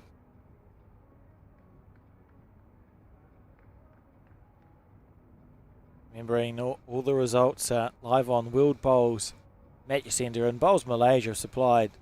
Every year, look, there seems to be volunteers helping out with this World Cup. So because of that, there's also live updates, end-by-end updates for every game that's ongoing. And that's crucial to people back home, or not in Malaysia itself, but it's crucial on people that are tuning in. Yeah, want to know end by end. Certainly an easier place to go to than for us to read out 400 results on a broadcast if you just go to World Bowls Match Centre. Yep. Still remember the Commonwealth Games, the most recent ones, they had the live scoring, the Commonwealth Games website did, and I at 3 o'clock in the morning was following the New Zealand Forwards Were you? team, refreshing it. It's quite stressful. Yes, that refresh button is key. How good's this bowl? Yeah, bowl for bowl so far. Oh, lovely shot. Wow. Emma Saroji just sliding through though, not getting anything in the middle. So corner of the jack, corner of the bowl, sliding through, still one down. They aren't looking to do that again. Repeat her first delivery. Another bowl with inside foot.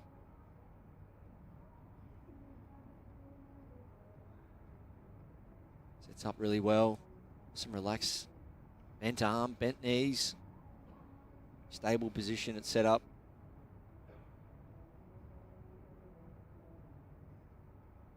And getting rewarded for it. That's great bowling. Lovely bowl.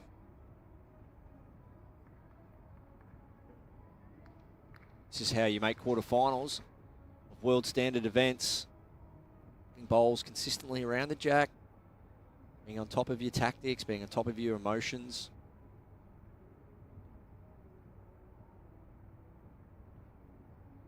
Malaysian to win potentially in front of their home crowd. It would be do wonders for the event, wouldn't it? Would not be surprising. They've put on such a wonderful event. The volunteers, you say, are amazing, and the hospitality second to none. Been made to feel so welcome.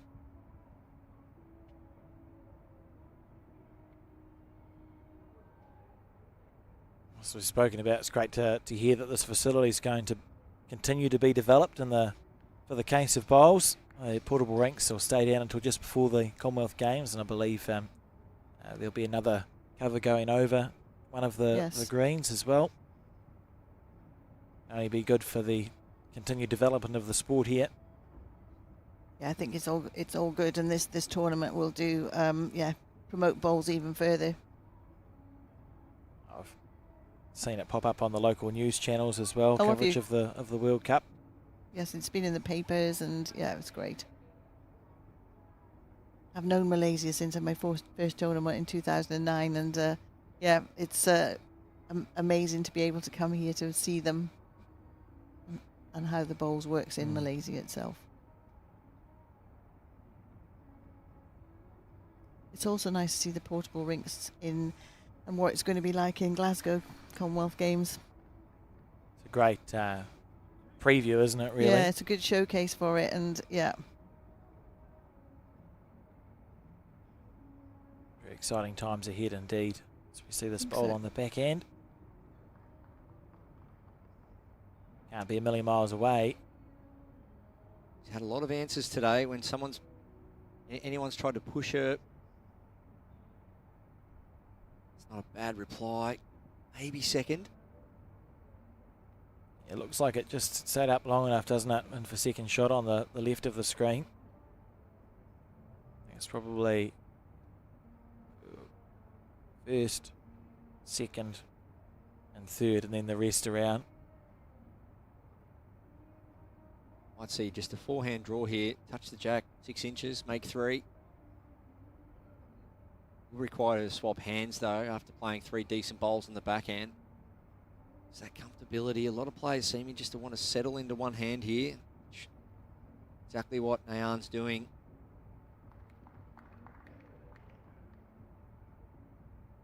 I'm right on the side of the bowl. She does happen to be tight. She can just rest that nearest bowl out of Emma Saroji's, but as we've said, that comfortability of just getting that routine and repetition on one hand needs to fall for counter. Well, not far away.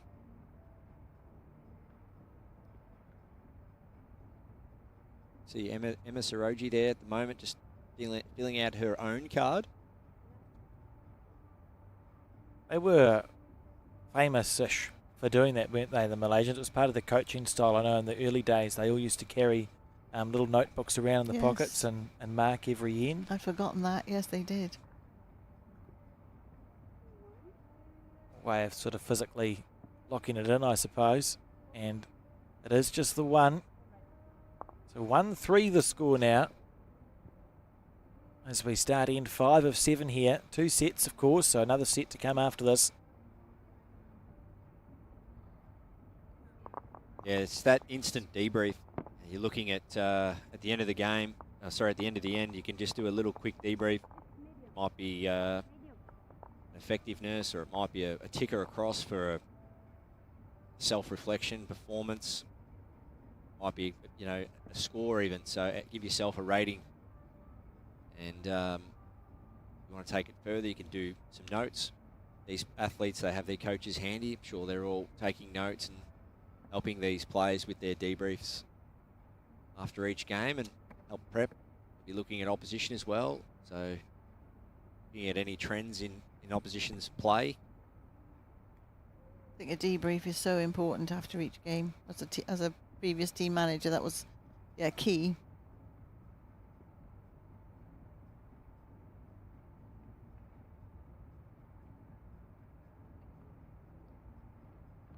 Very upright stance to start with. Do you think in Glasgow there'll be any overhead cameras? Was there any plans for that, or? That's a good question.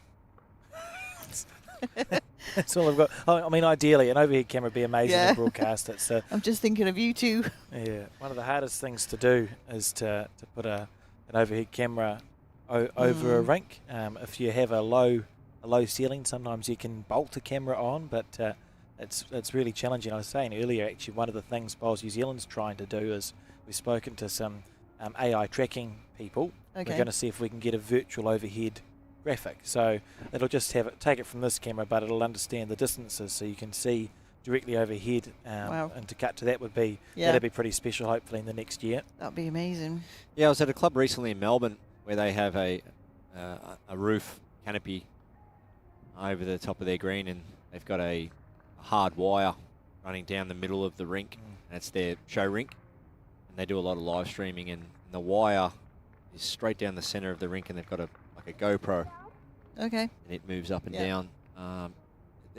Like Alex said, there's a lot of good technology out there, and I think that's the exciting part of World Bowls and the Commonwealth Games Association working together to bring the best example of the game we can, and it involves some new tech. Absolutely. Yeah, that would be great. Needs it to hold. Oh, try just passing through. Yeah, really enjoying and I guess preferring this forehand, Nayan. But I think for me, as you can see the way that head sets up, it has to be backhand. Get down there, sit the bowl square, kick the jack out to the open. Emma should be just looking for some protection around the back here. In behind the jack, somewhere around 8 o'clock. Or it might be short. I don't know what I'm talking about. It's quite good. Oh yeah, that's around that 8 o'clock marker. It's a lovely bowl. That's. Would you still be on the back end here, Barry, with aggression? Now she's 3 down. I think she has to dead draw her way out of trouble. Maybe just try and take 2 feet off and. Looking to beat that bowl. Yeah, so her line on her last delivery, if she actually takes 2 feet of weight off, she gets back to the center of rink. That's where she needs to be. Sort of finishing there-ish. That's it. Just this switch, putting the bowl differently in your hand, setting up differently on the mat, looking at a different angle, different line. Some players just take a little while to adjust, but Nayan here, she wants to just play a similar bowl on her forehand, try and reduce this count. Is it still 7 ends? Quarterfinals, yes. Missing under, both narrow and short.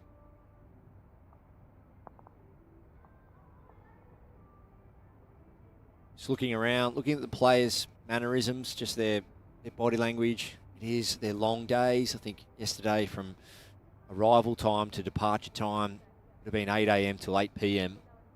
So long days for these athletes, and just looking at the players, see how they're dealing with the long days, and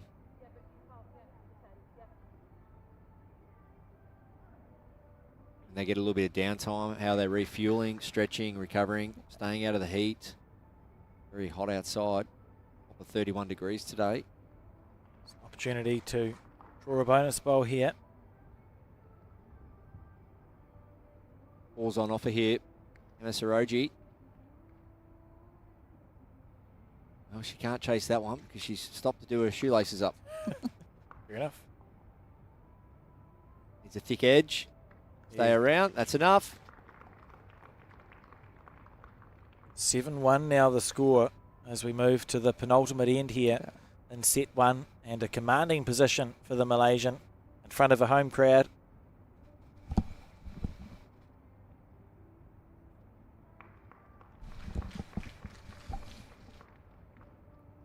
And of course, because it's not section play, it's post-section, that rule will come into play, won't it, Barry, where if it's mathematically impossible, we'll move straight on to the second set. That's right. Knockout stages now.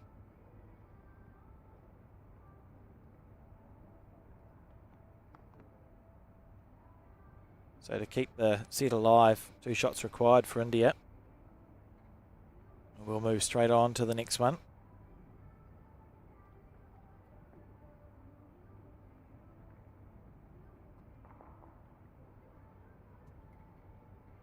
Other games going on at the moment.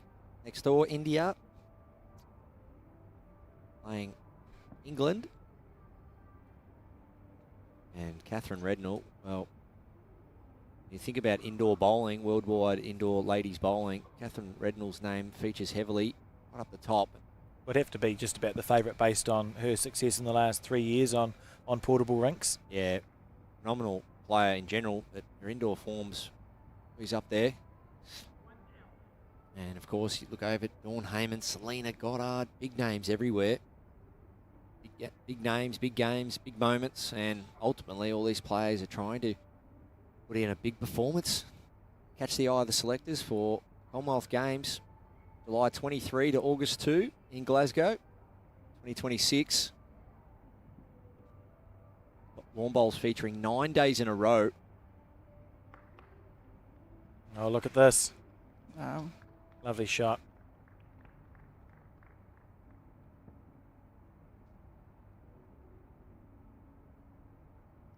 Singles and pairs disciplines featuring at the Commonwealth Games.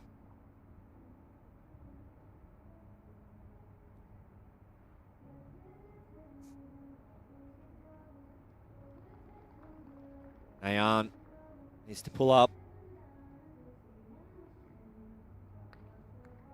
On the right line. See 4 bowls right down the middle of the rink. And the para bowls disciplines at Commonwealth, is it pairs?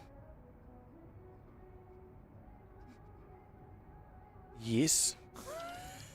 I feel like it's... I think it's pairs. Yeah. To have the inclusion. Yes.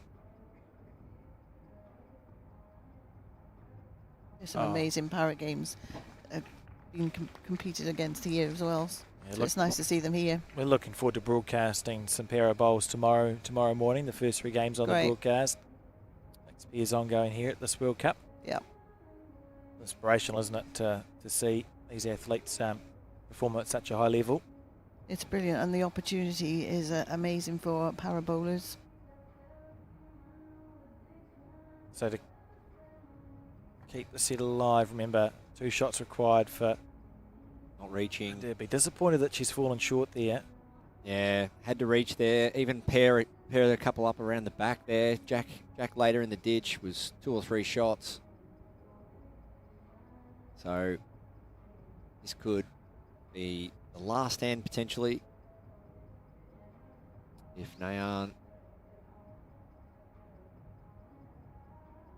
doesn't win this end. Of course,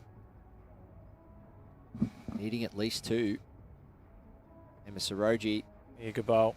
It's quality play. Hasn't made the target any bigger at all. Look at that line of bowls. What it has done, though, in terms of a positive for Nayan, it has pushed that blue bowl right back. So if Nayan was to come down on her backhand, get a good edge of that jack, and somehow work through herself, push off a bowl or straighten up, she could run through for a 2 or 3. Have we drawn enough on the screen? Yeah. well, that's the only option. It has to be searching for the jack here. It's actually, like you say, there's actually a half chance that you could find a 3 here for India. Get the right connection on the collision bowl, so that's the one to watch, is what's going to happen with the collision bowl here. If Nayan's done her math, she'll know she needs to try and trail this jack out of there.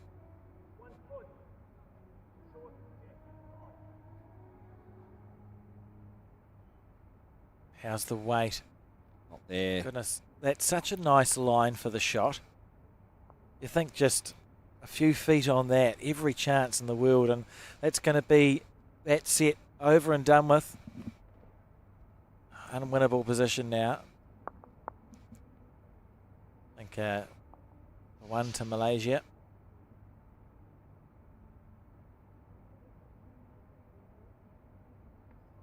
So Emma just chatting to the ITO. Hopefully the ITO's across it. Oh, it's post section, and you can't win the set. So we'll just move on to the next one. There we go. So 1 to Malaysia. Second set.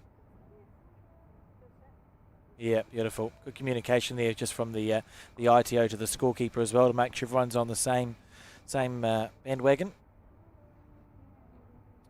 You put yourself in India's shoes, Barry. What's the way back here? That was a comfortable win for Malaysia, 8-1.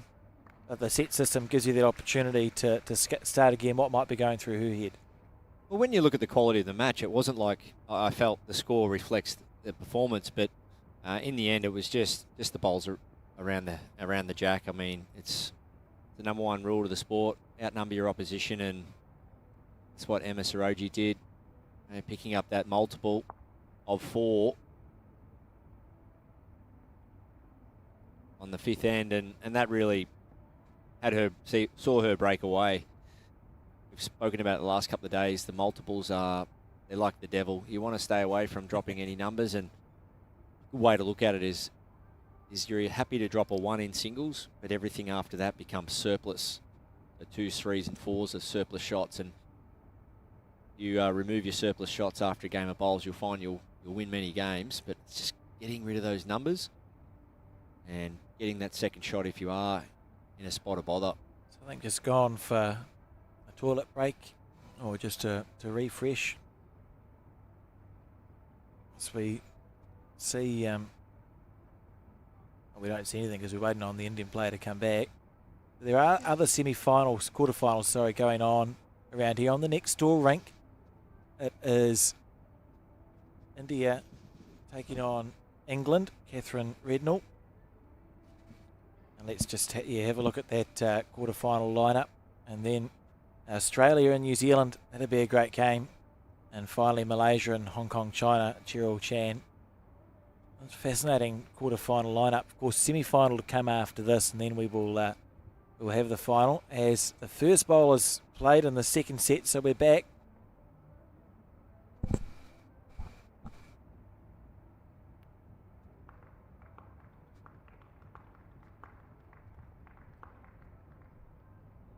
What a lovely start.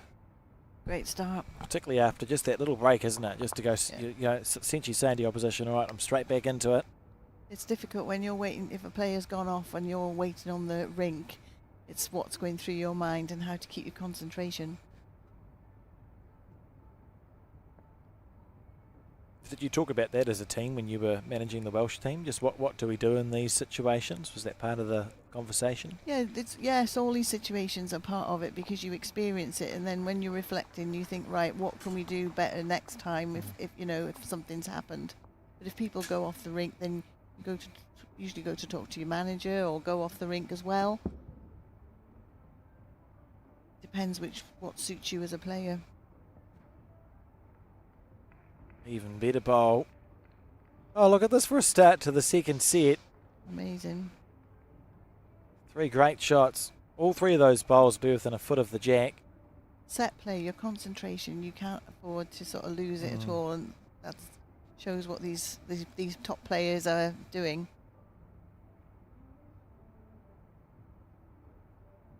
Nyan, very focused.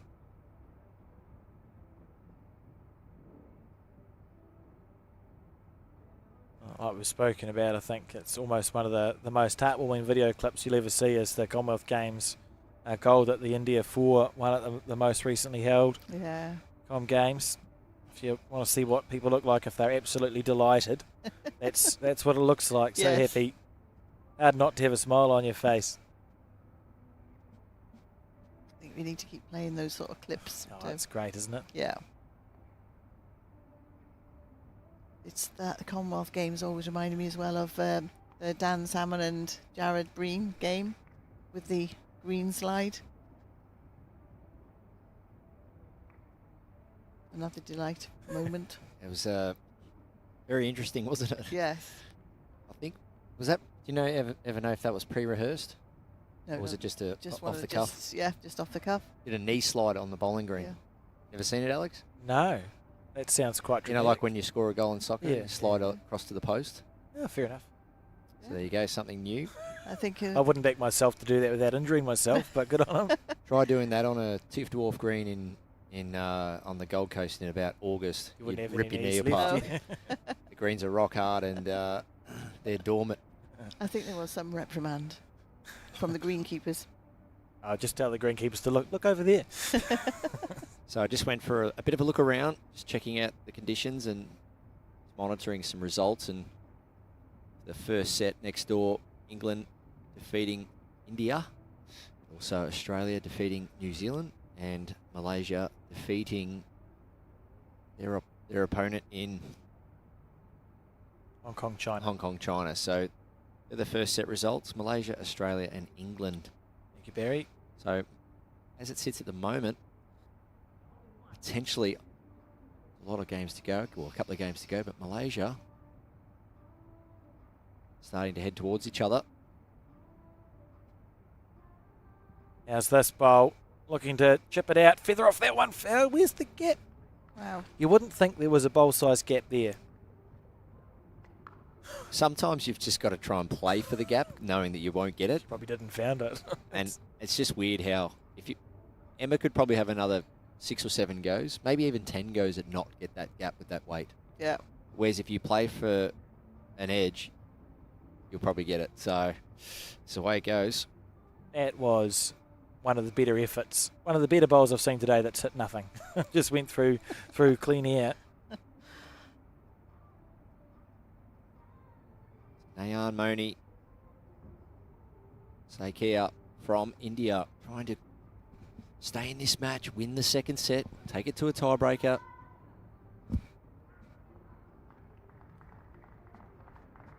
Can she draw another one? Yes, Oh, what a she bowl. can. What a shot. That's how you start your second set. It was on her opposition's length as well. I mean, that's as good as it gets, isn't it? That's how you respond. So, only scored the one shot in the first set. It picks up a multiple first end of the second set. Interesting to see what she does, either with length or tries to maybe change things up here. Give her a lot of confidence, you'd think, playing those two such good bowls.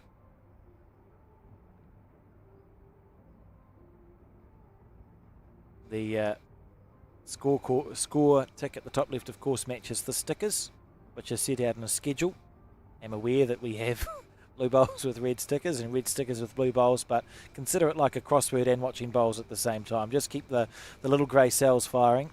Yeah, just think of the stickers. Players are changing the stickers fairly often just to accommodate the draw. Someone will invent a bowl one day. You can just, like a touch screen, just touch it and it changes colour. You know, we were talking about the AI over the head shot. Yeah. One of the things we'd do with that is if it's a fours game and you've got 8 different sets of bowls, we'd say 8 of those bowls in the virtual shot are going to be red and 8 of those bowls in the virtual shot are going to be blue. Wow, that would be amazing. Solves a problem, doesn't it? Yeah. There you go. So sure our great partners and sponsors of this event, Aero Bowls, won't be far away with all their technology happening at the moment. You were talking about it just yesterday, Alex, about something about a couple of people with photos of their dogs Husband or something. and wife, yeah, different. They've got 2 dogs. So one's on one set of bowls and the other's on the other set of bowls. Really? Yep. The Nobles. Mark Noble, actually, Parajack for New Zealand. He was one of the medalists at the Com Games and the Triples. They went to the Aussie Open, Barry, and were enraptured by one of the stalls and decided, right, let's update our bowls. So they're very pleased with the set, and it is a talking point on the green when you see stuff like that. And I know there's other examples too where because it's photorealistic, isn't it, the Euro bowls? That's right. Yeah, it's realism logo, and you've got people going out there playing a lot of bowls, and they're putting their company logos on their bowls or a photo of their company and getting advertising as well. So Aero Bowls, as we mentioned, great partner of this event and doing some really good stuff, innovating the game from colours to logos to trajectories. See some of the players out here this week with a few different lines in their bag, try and accommodate the different surfaces. Yes, it's a challenge when you're sort of having to fly long distance to take 2 sets, but there's a few players, as you said, have taken more than 1 set. Nayan, Matt back, Jack up the front. He's trying to change the rhythm of this match. Picked up a 2 first end. He's got 1 in behind the Jack at the moment, looking to string a couple of ends together. See that concentration. Forehand. About 3 feet of room here.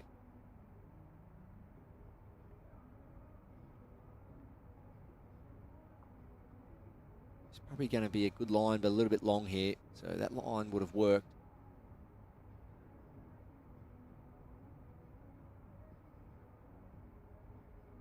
Emma Saroji also on the forehand. She played that classic draw shot in her previous match. Level up the set. Similar bowl here. Oh, would you look at this? Oh, she's rocked it. Near perfection. Not quite catching it.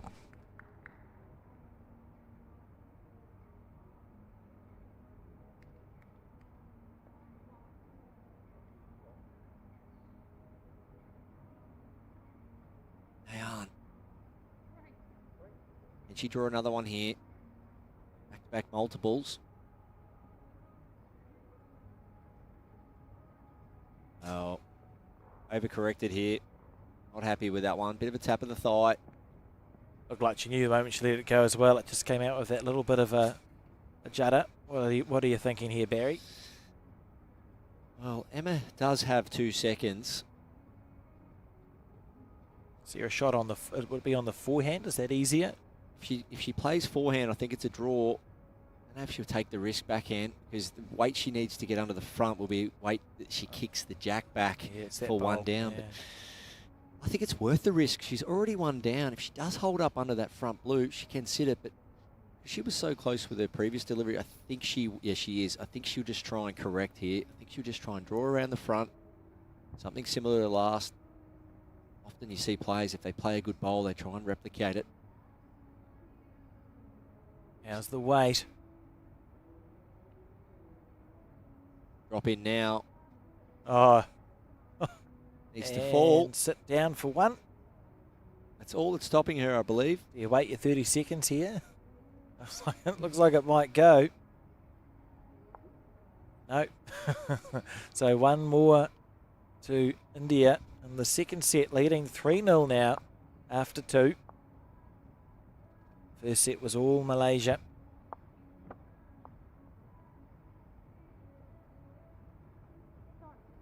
Right, too, we see the photographer there. So Bowls Malaysia have been consistently posting albums, hundreds of photos every day of the athletes and the officials and the people watching. So if you're interested to find the pictures, go to the Bowls Malaysia Facebook page. They're all there, and the World Bowls website as well has an album of photos. It's fantastic stuff. Yeah, so true, Alex. Yeah, if you want to keep up to date with anything about this event or what's happening behind the scenes, anything that's happening at the venue, it's all on Bowls Malaysia social media. Nayan, great shot there.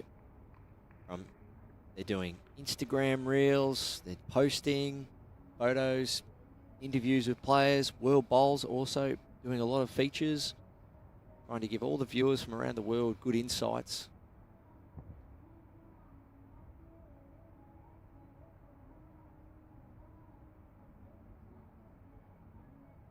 How's the green?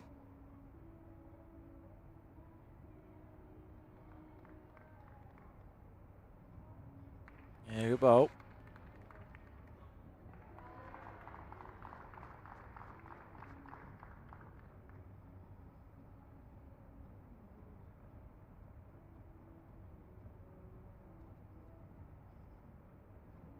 Nayanmoni on the forehand. So when did you come out here, Hazel? Have you been here for the entire event, or has it been a recent arrival? Arrived here Monday afternoon. We're Wednesday today, aren't we? Wednesday. Yes, it's a job to keep up with the dates. We did go earlier because I met Sue Beat, the other director. We met in Dubai because she's got relatives, so we spent a couple of days in Dubai and then we flew on to Kuala Lumpur after that. So broke the journey up a little bit. Fair enough. Have you had a chance to have a look around the wider city during your trip? No, not yet. No, we are hoping to spend some time. I think tomorrow. Just have a little.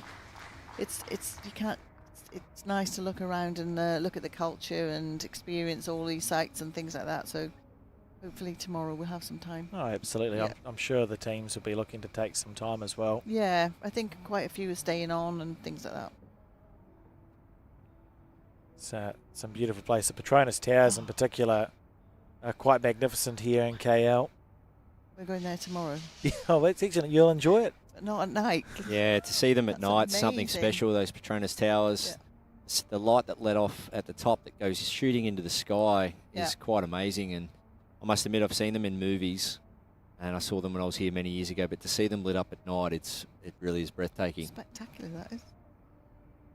They've got a nice little mall at the bottom of the Petronas Towers as well. And in the evening, I think it was at 7:30 or 8 o'clock, there's a light show with, what are the waterfalls that come out of the ground? Fountains.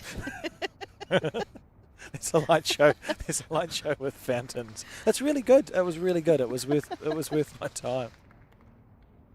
Oh, You need to visit Las Vegas, mate. It's been a long day. What are the famous fountains in Italy? What are they? Or Florence? Or what are they? Don't know, but Trivoli? there's some in Dubai as well. That all done to music. Oh yeah, it's Amazing. exactly what it was like. It's incredible. But Incredible effort. Las Vegas, yeah, that's good too. Oh, Nayanmoni from India. She's raising the bar here after you'd say a disappointing first set. Yes. Now holding, looks to be 3. Emma Saroji, all those 3 bowls right down the spine, but hasn't been able to nail her weight. And she's going to leave it up to her last bowl here. So in the context of this game, this is a really important bowl, isn't it? Because you miss this, you're 6-0 down after 3 ends, and it's looking like we're headed for a tie break. If she can draw the shot, it's a totally different kettle of fish. Huge moment. Big bowl. See how she goes. Sure the crowd will react strongly to this one if it's a good one. Sure her line won't be far away again. She's proven that on the first 3 occasions. Look at this. She needs Onto the connection jack. now. Oh, what a beautiful bowl. What a shot. That's the perfect bowl. Trailer jack for 2. 3 down to 2 up. 5-shot turnaround. That's a heartbreaker there.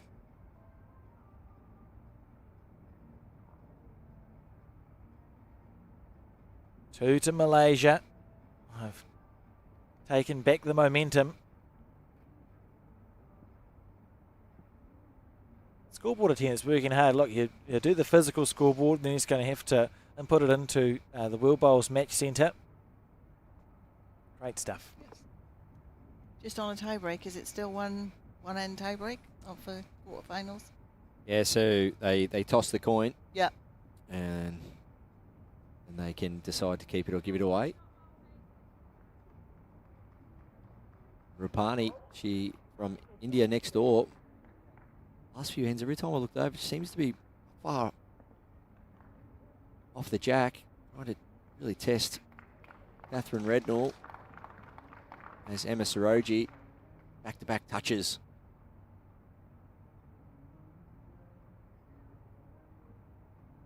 On the forehand.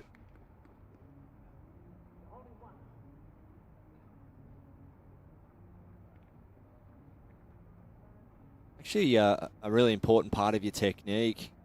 And you see Nayan do it very nicely there.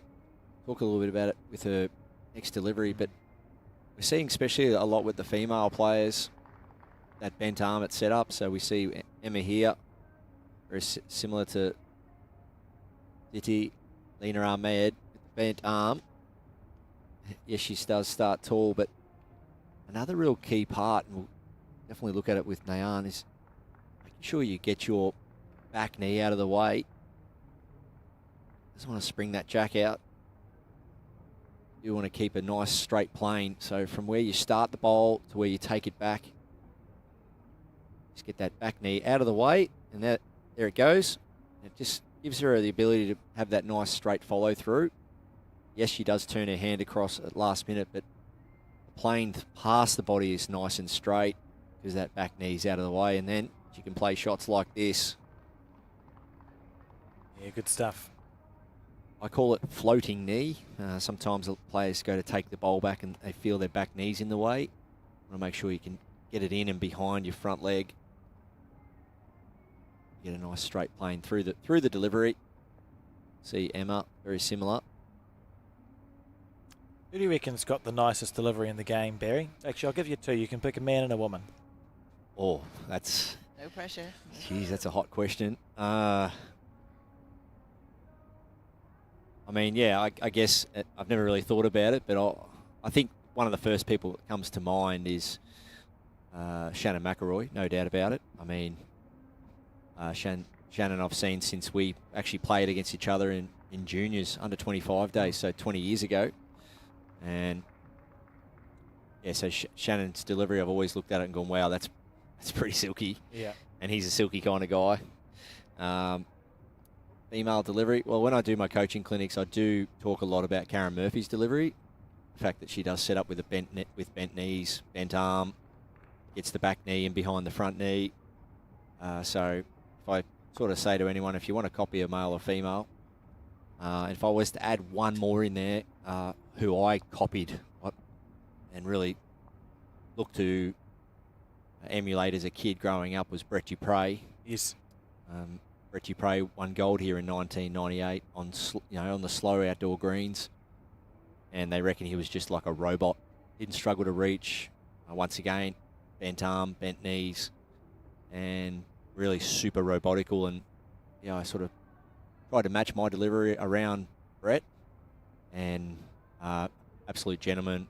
Once again, a good mate of mine, Brett Dupre, and a guy I sort of idolised a little bit growing up. So they're three deliveries. I believe if you ever see those three players play, you reckon you're going to be in pretty good stead. It's always an interesting conversation to have, eh? Just you think about the players with the nicest delivery. Sorry, I was just going to ask Barry about coaching clinics and how they were going and popular. Yeah, going good. I mean, there's a lot of information out there to be had. I'm always asking players I surround myself with. I was just speaking to Alan Fife the other day. Alan and I play in the BPL together in Melbourne Pulse, and I just told her I try to do a bit of mental toughness stuff and a lot of pre-shot routine stuff when in my clinics, and I show a video of Alan's drive to win gold in Birmingham and about how she took so long to play that bowl versus every other bowl. She's a lot quicker on the mat, and she said it was just, controlling her emotions, and it's called emotional regulation. So many bowls you'll play where you're emotional, it does go up and down like a roller coaster. And as we see a bowl from Nayan here, trying to clear the front, sit this bowl for two. What a shot. Wow. She's played it. That's perfect, eh? That's as good as it gets. Yeah, from release, really. I was watching, obviously, as I was talking, but to see that bowl at release, it was on a great line, great speed, and it's a big conversion. So after holding 3 on the previous end, to then drop a 2, to get that 2 back's very, very important for Nayan. And now she leads 5-2. very well. Important bowl at a good time there. So yeah, just being able to ride the emotion and actually understand that these emotions are going to hit you, sometimes harder than others. And Ellen, yeah, she just stood behind that mat, said, I'm not going to that mat until I'm completely ready. And we know the rest is history. She got on there and did the job. But what also complements that part of what I do in my coaching is Ellen's execution, not only the release point, she stayed square through the swing, and her lead foot straight at the target. So, yes, it was a phenomenal drive, but technically it was really good because she did the mental side and then she did the physical side. So I like to go there with my clinics, and yeah, I'm looking forward to doing some coaching here in the next 2 or 3 days with some of the locals and being outside and not in looking here. forward to being outside. It's so important to have coaching, though, isn't it? And have both the mental side and the playing side. I always find it interesting to go and find there's so many old bowls books out there, and you can read, like, there's a number of books that sort of how to be a better bowler or how to play bowls, blah, blah, blah. One of them's like 100 years old. You can read through that. It was written by an Aussie guy whose name I forget. There's a foreword that says don't pay attention to anything he says about the mat, because when he wrote about the mat, it was twice the length or something. That's how long ago it was written. But there's good old long mats. Yeah, there's still nuggets of gold there, because he talks about like the gameplay in a game of fours and the roles of the people. It's an interesting insight into what bowls was like in the 30s and 40s. But there's nuggets of gold when he talks about how to manage the teams. So wow! I always think you can find knowledge from places. Just go have a look at your bowling club. Usually there's a library of old bowls books there. On a rainy day, if you're not able to play, go flicking through and see if there's anything you can glean. Pick up. And that's one question I do get asked a lot, Barry. What's a good tip for young bowlers or new bowlers? And that's learn. So, and that's not just on the green. Like anything, if you're an apprentice or someone starting out in your trade or something you're trying to learn, you actually need to educate yourself. So either through coaching or something online, reading books, watching games, and that's all part of the process. I was very lucky as a young kid. I was mentored by an absolute legend of the game, and that had been there and done that. And a lot of it was just reading the books, watching the games, and being educated versus playing the bowls. And I think you'll find with a lot of high-level bowlers, you can get someone like that in your corner. It helps a lot. You've got to do your trade, so to speak. So Nayan here, just missing under her line. It's that stage of the game where, unfortunately, you can start looking at the scoreboard a little bit too much, or thinking, wow, this is a quarter-final. I'm not far away from potentially winning this game, taking it to a tie-break. So staying in the moment is super critical here. And routine is a very important part of that. Yeah, just got himself back into that 3-shot lead with a few ends to go, and now having played 3 bowls is 2 down, probably likely to be 3 down in about 5 seconds. Or not. Just missing heavy. We have seen that, Alex, though, the last couple of days. Some players have just been, I wouldn't say cruising, but they've just been going about their business and then drop a random number. Blip, hey. We've seen it happen today even. There's been twice it's happened where you see a player blink and then suddenly you've dropped a 3 or 4 because the standard of bowls here and who you're playing against, it's going to happen if you let your guard down. So, 4th bowl to make the correction. 2 down on the head, 3 up on the card.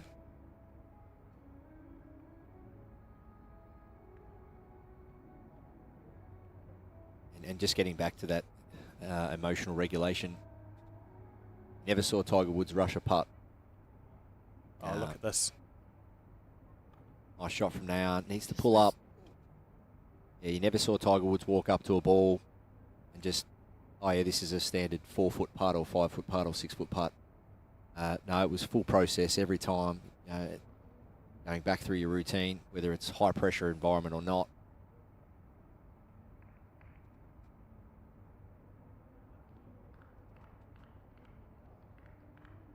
So, we're thinking 1 shot. We're seeing just the marker go in and have a look there. Could be a measure. It'd be a temptation to try and add a bonus on the backhand, or would you just play the forehand here, Barry? ideally you want to stick to the hand you've been playing the most in this situation because it is open on both sides, really. And if you're someone like Emma, in her piece of paper in her pocket, there's probably something in there that's telling her if you're in this situation, backhand in this direction or so on. So I feel a little bit uncomfortable asking what's written down, but yeah, it'd be interesting to know if that would help her make a decision to play the backhand. So we're going to see a measure. A bowl laying down, belly sticking out versus bowl standing up, and the corner of the bowl is its nearest point to the jack. So this will be close measure, I feel. Now, I was going to say, this is where a chock needs to be, and now our ITO, our marker, having a chock handy, very, very good. Is that a terminology for wedge? A chock, yeah. Do we? Okay. Learning things all the time. I think, have we had that conversation, Barry? Yes, we have. Wedges At and Barham. chocks, yeah. Oh. Yeah, so the bowl laying down into that measure. Like colloquial difference in I bowls know. terminology. Just for new people that might be watching. So 6-2 the score. Well, they're actually one of the same thing in Australia also, a chock wedge. Oh, are they? Ice cream. Is it a nice ice cream? It's beautiful. It's vanilla ice cream covered in chocolate. That sounds perfect. That's a chock wedge. Oh, there you go. Must remember that next time I'm over there. Yeah. Be good after a day of bowls or at lunchtime. Yeah, we had those as kids and Zupa Dupas. That doesn't sound like a real thing. And it was that hot at the BPL last week, they were handing out Zupa Dupas. So they're long sticks of frozen flavoured ice. We call them torpedoes. Yeah. All right. Anyway, this bowl's on. And a very important part of this game now for Nayan, she has to just stay in the moment here. Don't look up at the big LED screen that says I'm leading 6-2. Don't think about tie breaks. Just think about routine, bowl for bowl. It's an ultimate end. So we're seeing a game next door finishing up. Katherine Rednall, she will advance. Thumbs up to her scorer and shaking hands with opposition. So well done to Katherine Rednall.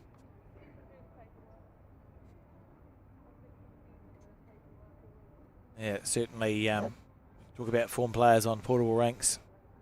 Katherine's won everything there is to win in the last 3 seasons. And well done to Ruparani from India. So we see this correction here.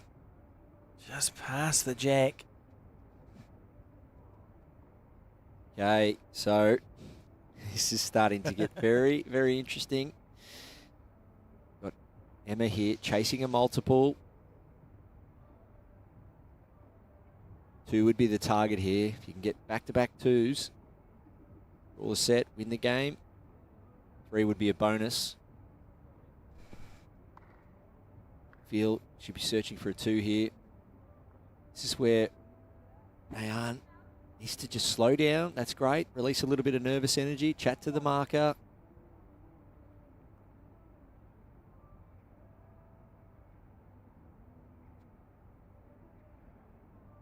Of course, if she wins this end, we'll be off to a tie break.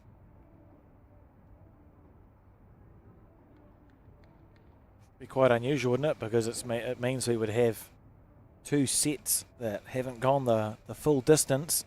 Oh, great weight. Sitting down. It's just a quick enough rink that we do see a lot of bowls seem to be sitting down on the sportable rink. It's not one of those slow ones where everything just sort of stays standing up because it hasn't had a chance, the ball hasn't had a chance to turn enough. Yeah, that's that firmness underfoot or under the bowl. Allowing that bias to take effect and fall over.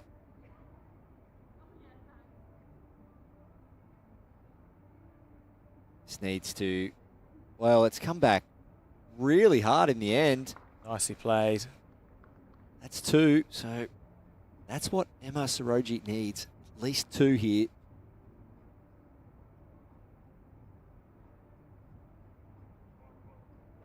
Big bowl here for the Indian. Nayanmoni, Saikia. Can she draw this shot? Weight was good. Bring the line in.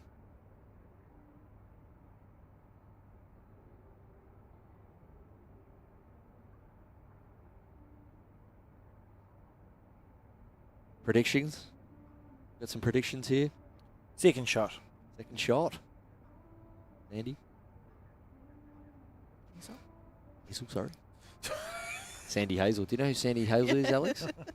Here's one for you. We've got 2 Carolyns. And we've got a Hazel. And a Sandy Hazel. Just missing.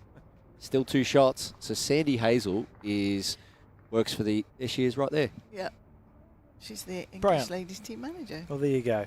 There's So- too many people with similar names. It's a problem. Hazel's, Caroline's. Yes. So slightly missing there. Good opportunity for Nayan just to try and take a bowl out, put some pressure on Emma. We'll look at this shot here and say, well, you've got 2 feet to effectively force your way to try and win this game here for Emma. This is a big opportunity. Yeah, twice it's felt like India's been far enough in front to think the set's okay, and twice she's just let it slip a little bit here, particularly if this third shot can count. It'll feel like all the momentum in the world is with the Malaysian. So some other results happening. I'm just trying to read some body language. We'll bring you those results ASAP. She bounced it off. Flop in, off the front. Oh, depending on those angles.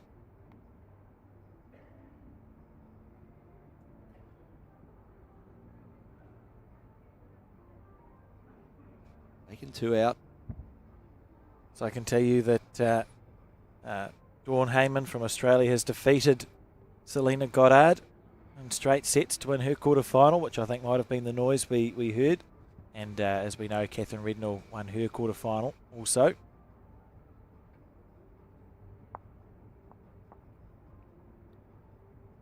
The score 6 shots to 4.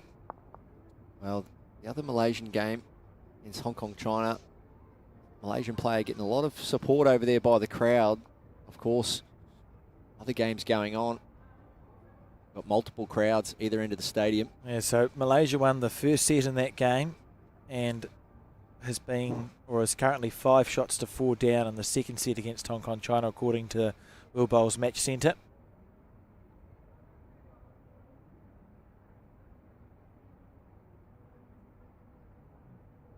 So lots of important games going on, but this is the most important end for Nayan. Well, must defend here. Emma Saroji. She wants it over and done with on this end, doesn't she? Amazing start. And we know that Nayan prefers this forehand in this direction, but this, once again, this head sets up for a backhand delivery, but try and get as close as she can with her first.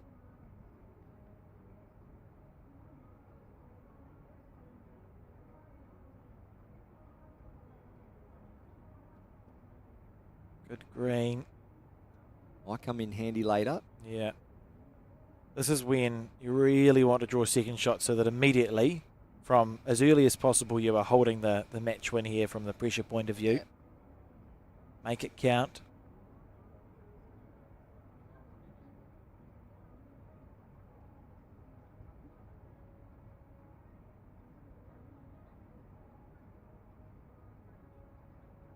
Enjoy the same line every time with Aero Bowls, the world's most accurate lawn bowls, partner of this World Cup. A lot of great sponsors and supporters of the event making this happen.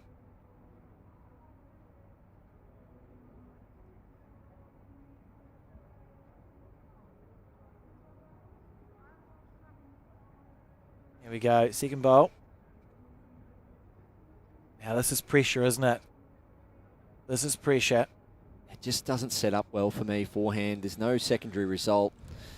So if Nayan chose the backhand, she came down slightly high, she rests the outside of the bowl, and even if she's a couple of bowls high, she can sit the second bowl. But for me, there's nothing really happening on the forehand other than a really close shot. So 2 bowls left to salvage. A draw's not enough to force an extra end. Emma doesn't want to build a target here. It's going to slide past. Hasn't really built a target. If you're switching to the backhand, it's with the 3rd shot. So it needs to be out on a higher line, less weight. Slightly better. Let's stay up. Needs connection now. Needs connection. Missed by that much on the backhand. What would have happened, Barry? Correct. So that weight on the backhand, you're getting the shot bowl, you're sitting the shot bowl. There's primary and there's secondary results. First of all, yes, you're looking for the shot, but if you're not getting the shot, what's happening next if you're narrow or wide? So I think Nayan missed opportunity there, playing on the forehand. Has she not played backhand at all? Not really, no. Okay. She's really preferred the forehand in this direction. An interesting head to look at because there's enough gaps that you can go through a hole, but you would back yourself to draw a second shot here for India and force the tie break. So the question is, what do you do if you're Malaysia? Do you need a closer second shot, or do you back your opposition to miss? Well, Emma's holding game, so I think she needs to cover the respot of the jack. Yeah, and force a perfect bowl. And even if that happens, you're still going to a tiebreaker, aren't you?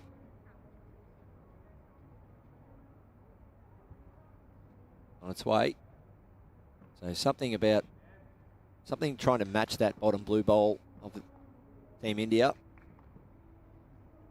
Very good. Back there. Well, it's come to this. Okay, Hazel. Call it. Do you switch hands and try and draw second, or do you persist? I just switched hands 2 bowls ago, I think. Just draw second shot and you're off to a tiebreak. Yeah, yeah. Because as you were saying, you can rest either of those 2 first and second shot. Well, what's scary now is that you've played the forehand 3 times. So in the back of your head, you're thinking, oh, do I want my last bowl of the game to be the first time I've played the backhand going in this direction? Or do I try and stay on the forehand and make a correction? I don't know. Percentage-wise, though, it's backhand, isn't it? Percentage. So if you make the shot bowl your primary target, if you are slightly narrow, you collect the jack, and if you're slightly or a bowl and a half wide, you can sit on the other 2. So it's a game of backing to correct on the forehand. It's a game of percentages, as we know. So this needs to be slower and wider. It looks to be slower. Came out beautifully. She's still playing the forehand. Not slow enough. Oh dear. So nothing to sit on out there. Oh, Malaysia, for the first time in that set, is in front on the last end. And that's a straight sets win to Malaysia. You could hear the crowd very pleased. And look at that. Nice to see. Oh. Nice to see the excitement, isn't it, in a quarter-final. Sure. It's always an amazing feeling, isn't it, when you progress to the next round, semi-finals. Absolutely. So we'll just watch a minute or two's highlights of that game, and then we'll be off for a little while. So we relive some of those moments.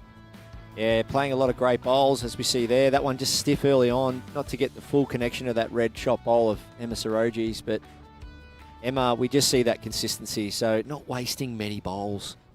Good grouping, good shot play, willing to play forehand and backhand and access the target or access the jack. But Nayan, not too far away on most occasions, did all the hard work. Second set, picking up a 2 and 1 to lead 3-0.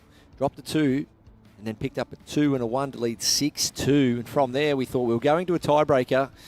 But Emma Saroji, well, she said, I'm not going to go down without fighting. Picked up a 2 and 3 to finish with the win. And I think if the gold medal match is on this rink, you'll see that Emma Saroji has already played 2 games on this rink, and if she makes it back, and we are here, I think you'll find that Emma's comfortability with the rink and how it all feels and looks will be very, very pivotal to how she performs. Yes, playing lovely bowls, and thank you, Hazel, for joining us in the commentary booth. Thank you very much for asking me. It's been a pleasure to have your company as we've watched a great game of bowls between these two players. Hope you enjoy the rest of your time here in KL. It's great to catch up with you two too. Thank you. You're very welcome, and I can tell you we'll be back in 5 minutes actually. So at 5 o'clock Malaysian time, we're returning with coverage of the semi-finals. It'll be Dawn Hayman taking on Nurul, Alyani, Binti, Jamil. See you then.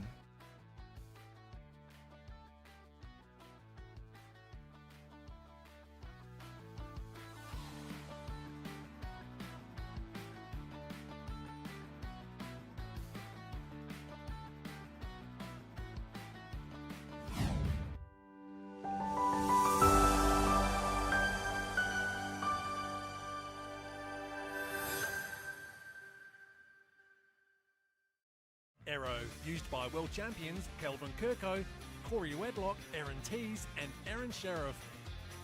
Swirl, Arrow's new colourway, easy on the eye and in over 65 colours.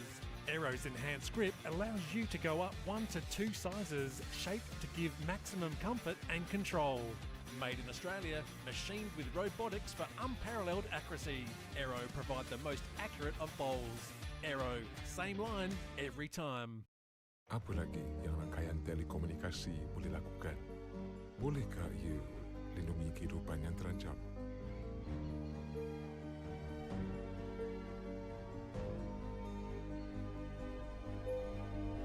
Dengan Celcom Digi 5G, rangkaian kami bukan sekadar menghubungkan anda.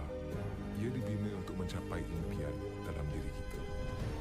Inilah generasi 5G. Bersama kita membina masa depan.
Good. Oh, good. Oh, good hit.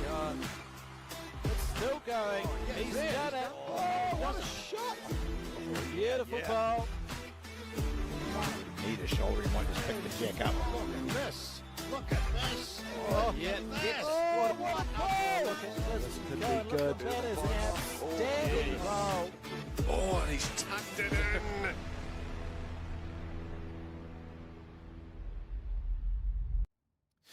Hello and welcome back to the broadcast coverage of the 2025 World Cup of Bowls live from Malaysia. My name is Alex Reid, joined in commentary for this one by Barry Lester. And we've had a day full of women's singles and it's still going. We're down to the semi-final, Barry, between Australia and Malaysia. But just quickly, let's have a chat about the quarterfinal that we saw.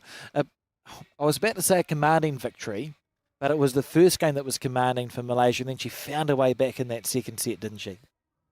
Yeah, it's a very important part of the game to not let your mind wander or, just stay in the moment. I just felt I was a little bit concerned for Nayan over the closing stages of that second set that, she might break her mental rhythm and her physical rhythm. And you knew that Emma, with all her experience, having played at the highest level so often, was just going to keep putting those bowls in there, keep pumping them in nice and close. And it was going to take Nayan's probably nerves and her mental approach to really finish that set out. But she couldn't quite do it. And in the end, maybe a couple of little shot selections, but all in all, a great performance from Nayan against one of the best in the world. We're talking Commonwealth Games medalist, World Championship medalist, and a phenomenal player, one of the best players to come out of Malaysia women's team for many, many years. You can see there with a little note clip there or a little card, just keeping score and notes of what's happening throughout the game. But this is going to be a good one too.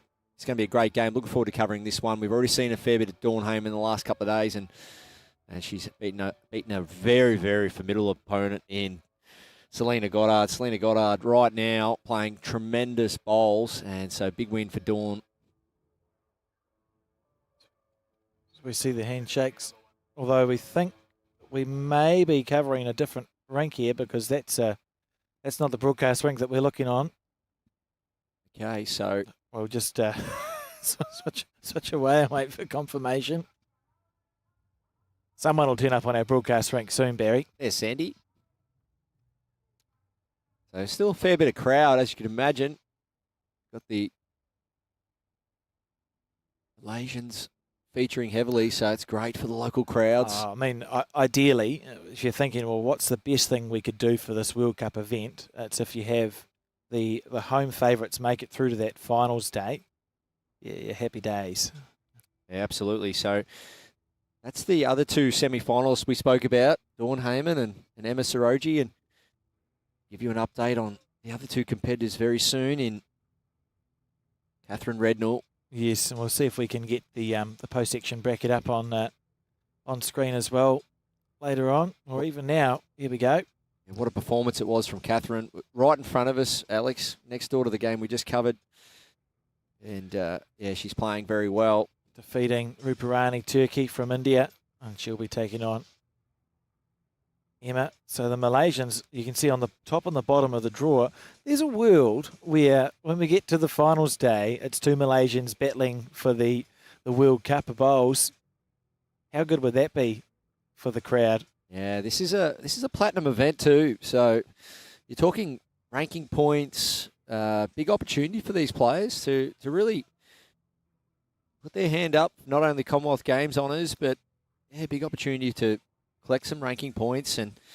But Nurul, Alyani, Jamil taking on Katherine Rednall. So two Malaysians on one portable rink. Looking forward to seeing how the crowd reacts to this. Even today, which is we're just down to the semi-final stage, I'm sure we're going to hear some noise. And you saw the excitement with the Malaysians when Emma made it through to, Nurul made it through to the semi-final, whichever one it was. One of the Malaysians made it through that. Emma, they both won. So there's hugging and jumping up and down, excitement to make it through just a semi-final of a World Cup. You can see how much it means to them here at home. I think that's quite an important part of it. Sounds like the playlist has been changed change too. Just hearing that leak in through the ambient mic, we've got quite a dramatic song on instead of the sound of music playing. So it's a bit of Metallica, and they've just landed in Australia. And I was chatting to some dignitaries the other day, part of the Bowls Malaysia committee, and they're flying over to Australia to see Metallica play. So there you go. That's amazing. That's a great story. I mean, if you're living in a country and you can't access a big band like that, I mean, why if you not? can get a direct flight back over to Melbourne or Sydney, go and see one of your favourite bands. So Metallica in town at the moment in Australia. Heard worse reasons. And right, we're on the rink now. So you are correct. It's Katherine Rednall will take on Emma.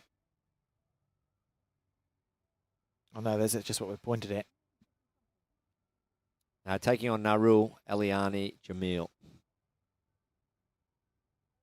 England's playing Malaysia.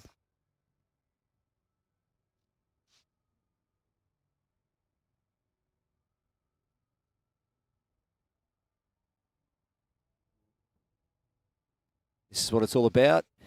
These players now only one win away from the final. And a trial end first. So Katherine Rednall will be no stranger to portable rinks, and if you've ever watched any of the World Bowls Tour events, you'll have probably seen her participate. They've got a women's match play over there, don't they? She won that like 3 or 4 or 5 times in succession, something ridiculous. Very competent bowler, and from a bowling family as well. Yeah, Lee.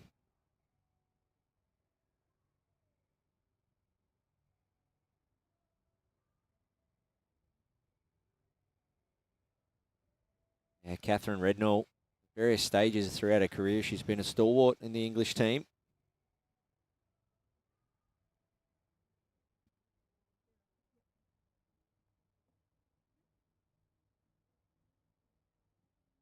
The crowd should build as we move towards the start of these matches. It's good to look at these players for the first time here. So Nurul, Alyani, Jamil taking on Katherine Rednall. And these players, give you a bit of a snapshot on their careers.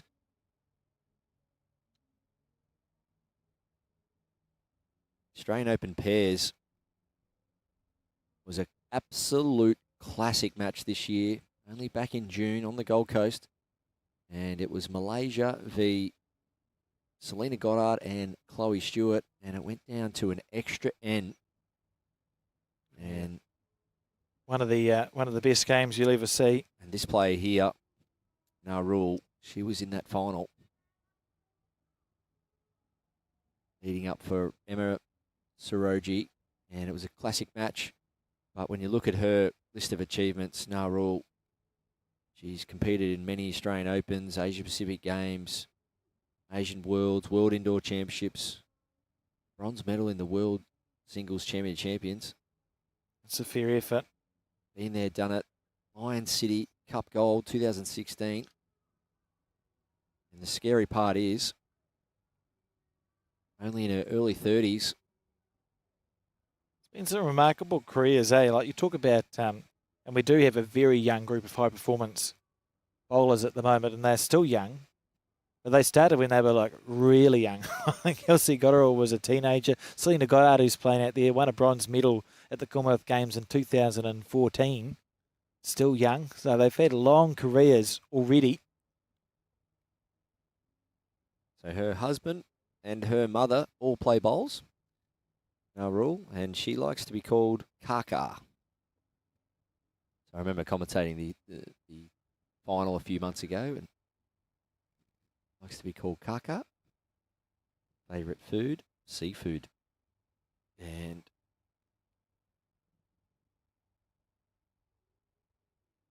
her home club is Pahang Lawn Bowls Club. So there's a bit of a snapshot into Nurul as we get underway here. First bowl just out of shot on the camera. Katherine Rednall away now on her backhand.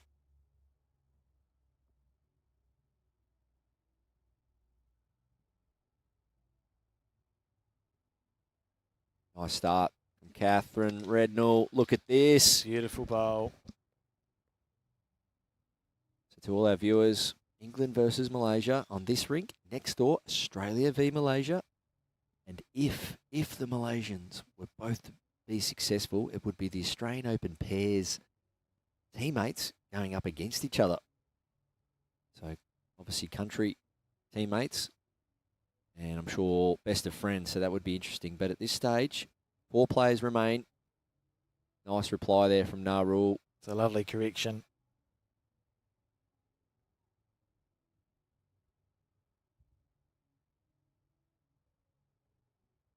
An effortless delivery, doesn't she, Katherine Rednall, when she lets the bowl go? Yeah, Katherine Rednall, only 30 years of age herself. And one of her biggest strengths is that ability just to pack the heads, repetition.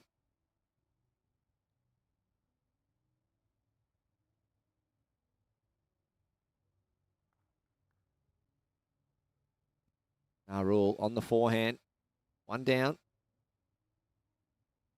So it's 9:11 a.m. in England at the moment in the United Kingdom. So I'm sure some people will be tuning in on a Wednesday morning when they should be at work watching the bowls.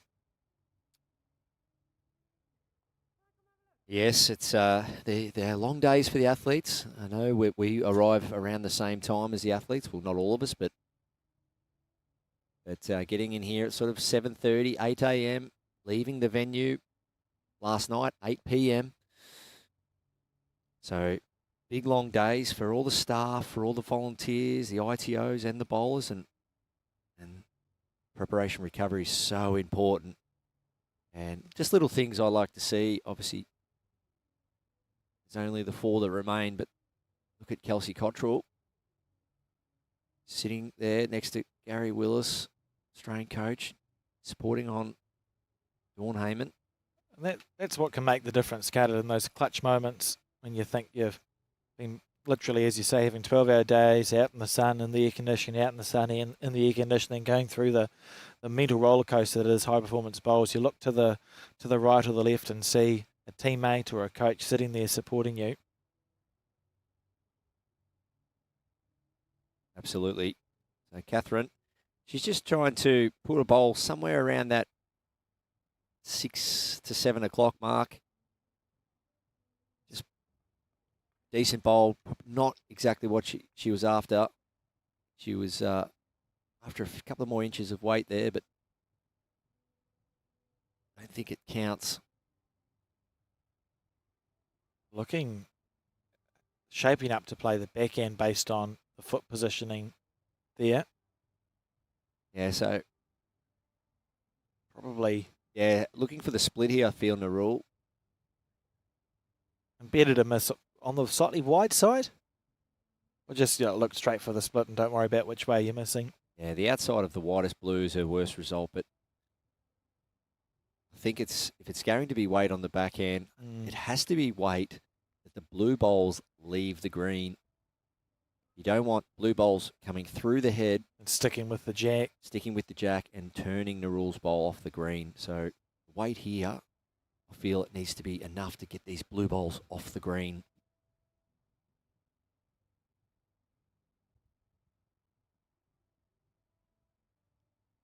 It's definitely under. So minimal weight. You could have kept that line and added a couple of metres and been okay there. Yes, if we just keep it on that frame there, Alex, it's just for all our listeners too.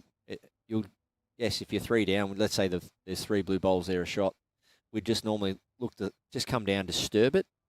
But it's one thing disturbing it, and the other one is actually having those blue bowls leave the rink. And because if things don't go well, you'd rather see them off the green. Absolutely. Katherine on her forehand. This first end of set 1 in the semi-final at the inaugural World Cup, broadcasting live from here in Malaysia. How's that for your first 4 bowls? She clears her last. Well, who put that there? Well, she's used it in the end. What a shot. Get some spectators coming in with really cool uniforms. Great to see. That is amazing. We'll get the camera on them. Yeah, I'm guessing a club uniform of some sort. So, England strikes first. 2 shots to Katherine Rednall. So Katherine took up bowls when she was 5. Her dad, her dad John plays bowls, and mum Christine. And her home club is Ipswich. So 6 times world ladies match play singles champion. That's just outstanding, isn't it? 7-time English champion of champions singles winner. Commonwealth Games bronze medal at Gold Coast 2018 and World Championships bronze medal singles 2024. Has represented England at junior then senior level solidly since 2009. These resumes very extensive. Both players. Kaka on her backhand. Just missing under.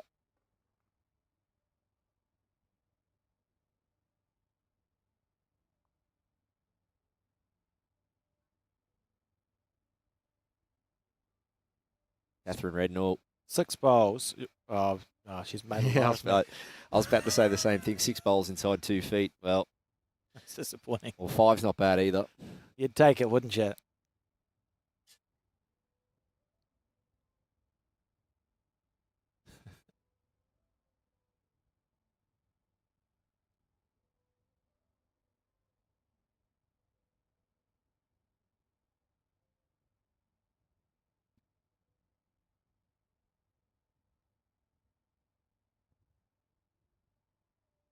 To see that there is not only a merch stall for the World Cup, but also Aero Bowls to set up a store just outside at the entrance to this venue, selling a variety of things, which I'm sure both players and spectators will take them up on, because it's not just bowls that Aero Bowls sell. They have a range of other bowling equipment too that's all excellent.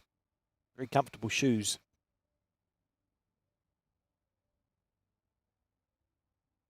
Forehand.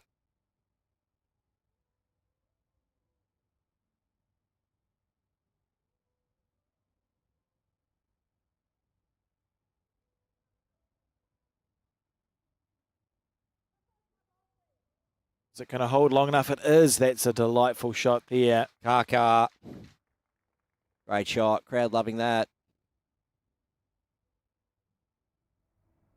Oh, they're gone. It's time to, what's it say? Roar. And they're gone. The crowd lasted not that long, and there's another bloke coming in, but he's got a different shirt. Celcom Digi have one of the main sponsors and partners of this event.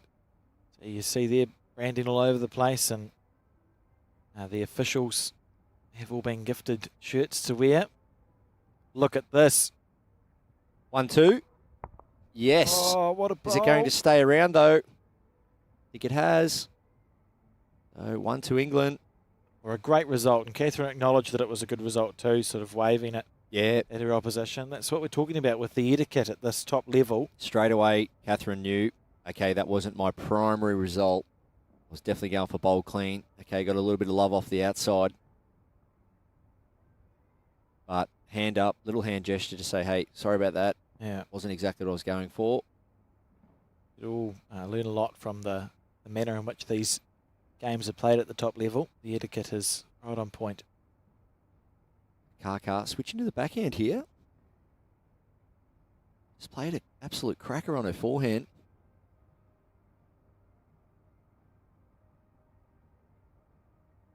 So showcasing her adaptability here. Forehand to backhand. Is she going to find the jack on the way through? Needs to. Oh, the intent was to trail the jack. Good effort. One bowl narrow. Ultimately, it's going to be the shot to England. Katherine taking a 3-0 lead now as we start the third end. Umpire certainly getting their steps in.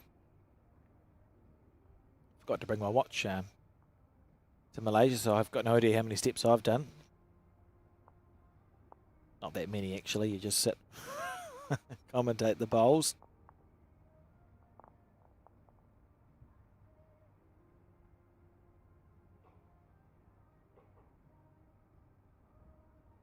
How's this for a first one? Katherine Rednall on the backhand.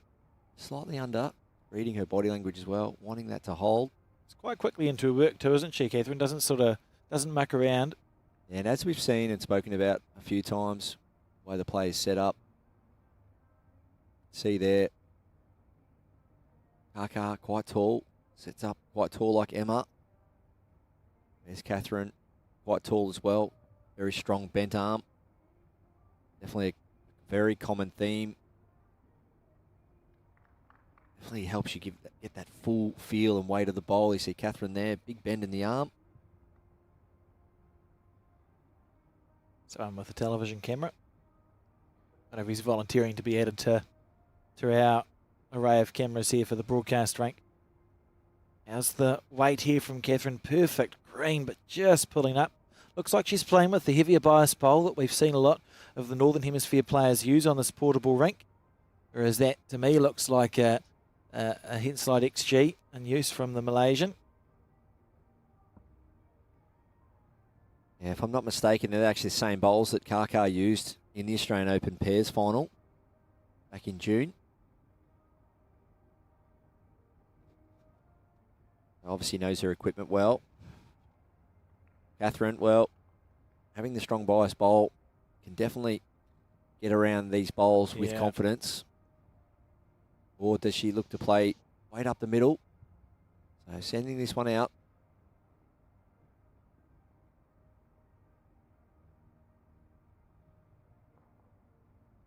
Clear road, weight looks better. Some shot. Oh, that is outstanding. So easy to miss that, to play a loose end. We've seen players do it today. Been easy, yeah. It's just feel and touch. I mean, you don't win 6 world indoor match play events without touch and feel and a great sense of the game, and that's quality bowls there. Great correction as we see Kaka now on the forehand, either promoting her own bowl, working off it. She's in a good area here. Outside half would do the trick. Look at that. One rolls all it needed. What a lovely shot that was. Nice controlled weight. Interesting that we've got 6 bowls at a level or shy of the jack here. Does Katherine pick the gap on the backhand, Barry? He's giving it a look.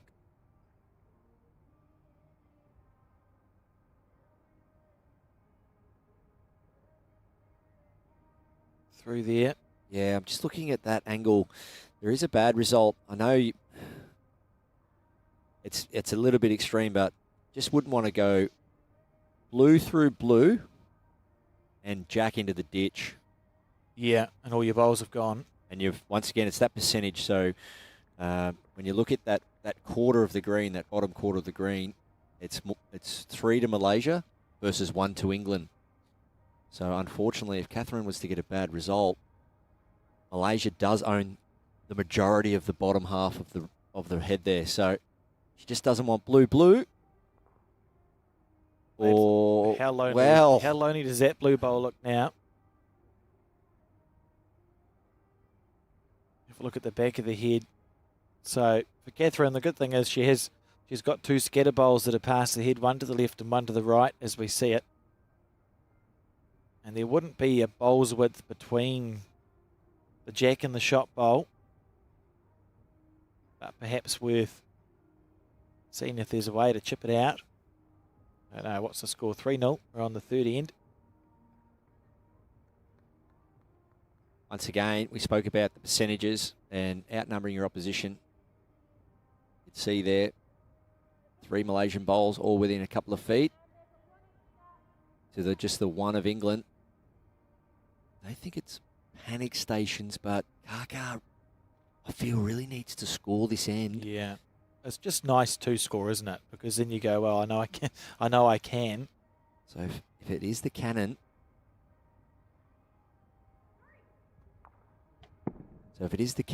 Sorry, we get some action going on next door. So just under the line again. Not to be. So Dawn Hayman, the fast drive next door. Bowls flying around. And one more to Katherine. Rednall, the score now 4-0 after 3 ends.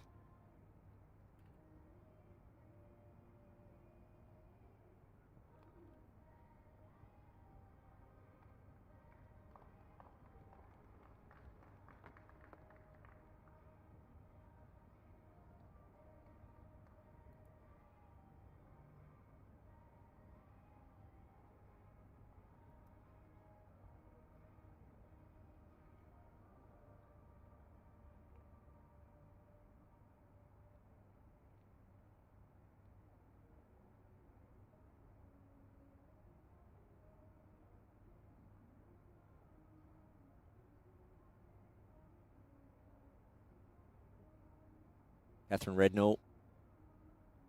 3 foot short. Good line though.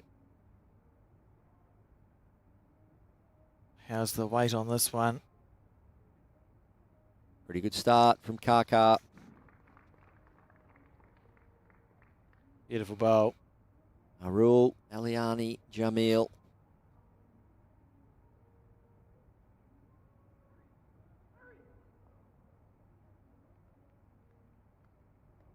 Oh, look at this. Some correction. Needs to hold on though.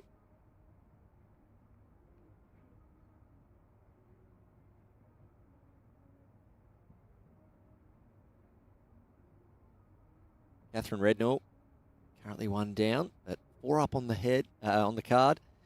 Kaka holding 1, wants to make it 2 here. There is a good sized gap between bowl and jack at the moment. She wants to get centre rink here. Oh, front hopper, if you don't mind. It's a lovely shot.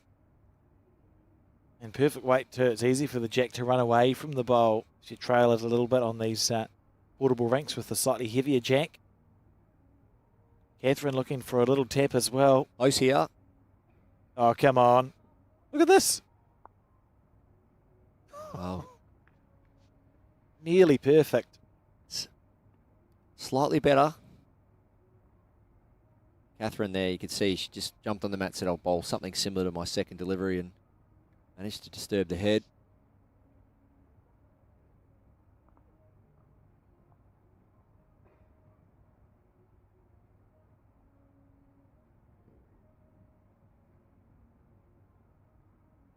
Well, under that front one and flop, then expose the jack. No, so that's brilliant. Brilliant bowling from the Malaysian. It's interesting. You talk about short bowls being irritating, and that short bowl, it's not really in the way, but it'll be right in the eye of Katherine Rednall for either hand.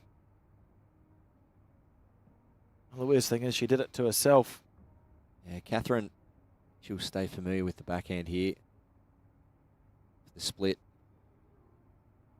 Looking to get the bowl on the right side of the screen first. Clears the front. She'll be very close if she clears the front. Well, who put that there? She'll be thinking, really? And first blood for Malaysia should come here. What hand would you play this on, Barry? Well, I don't think she needs to change hands. Stay on that forehand. Yeah. She's played a cracker on the forehand, so turn her short one up for a counter. And if she's slightly higher, she can sit this bowl at 9 o'clock.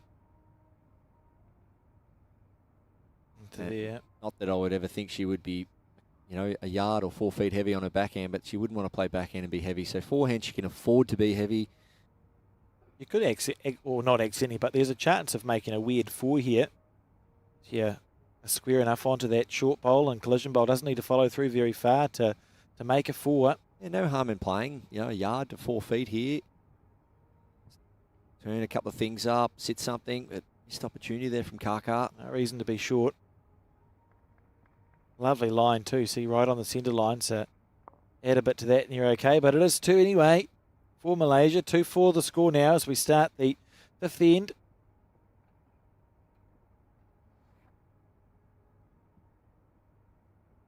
Two to go after this one.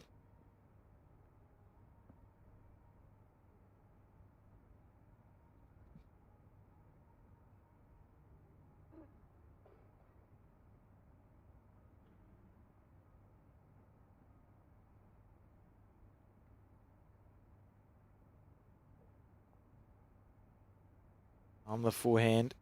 Kaka, can she string a couple of ends together? That would be the main priority here. Definitely playing good enough. The Australian and Malaysian game going on next door. Top quality matches on both rinks.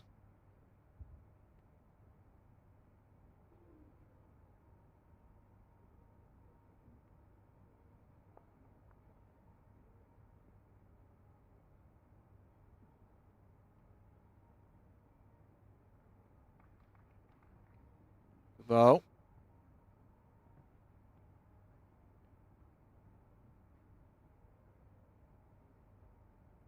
the Kaka just off centre with her first attempt. Something similar now. To take 2 feet of weight off. Players playing opposite sides here. Nice correction.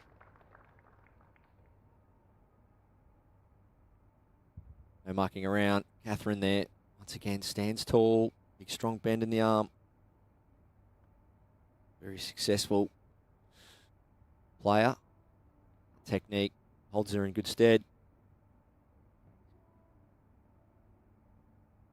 And if you are tuning in from outside of Malaysia or outside of New Zealand, well, firstly, I'd encourage you to share the broadcast, please. So we're live on Sky Sport in New Zealand, but it's on the World Bowls YouTube channel. So if people ask you, well, where have you watched the World Bowls? It's here. And of course, we are very grateful for the support of, wow, look at that shot. She's got the hole. It's almost like we're watching a semi-final of a World Cup. Yeah, top quality with this portable surface. Players really loving it. Katherine missing under here. We're just searching for the shot a little bit there. It's the most we've seen her miss a shot by in the semi-final. Yeah, so you can see those first 2 deliveries just hanging high. Just tried to bring it in, let's say, quarter or half a bowl. And at its highest point, you're only talking maybe millimetres of bias or line, and sort of maybe searching for the shot. That's when you can just overdo it. Versus just letting the bowl continue to do the work. But Kaka, she's trying to just get those 2 ends together.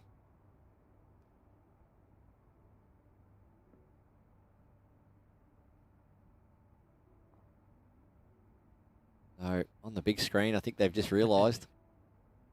I'm finding it endlessly entertaining to find some crowd to put on the screen and wait to see how long it takes for them to notice.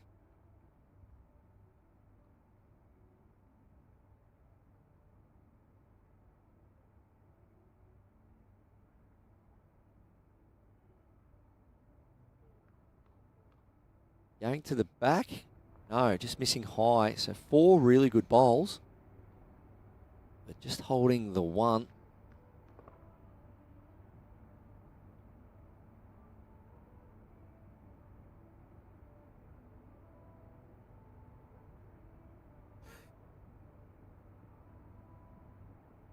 Oh, we're getting there. Oh, there we go.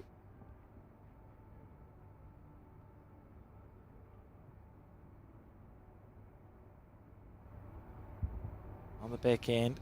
Yeah, Katherine Rednall. Back to the original line. Bowl do the work. As we see, it does turn quite nicely this hand with the right weight. So not quite finding it there, Katherine. She'll be a bit disappointed in that.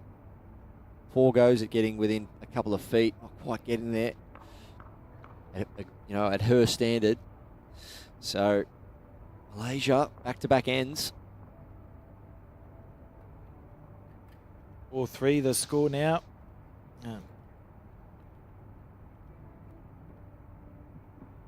No bowl tracks as accurately as Nero bowl, and with the Z scoop grip and half sizes, the bowler receives the perfect fit. This is what one needs for quality bowling and total control of the shot you are about to play. If you're interested in finding your own set of Aero bowls, go to their website aerobowls.com and they will have the bowl for you.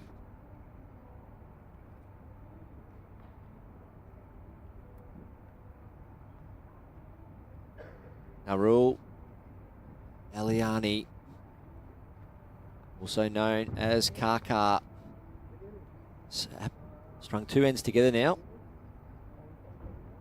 Trails by 1.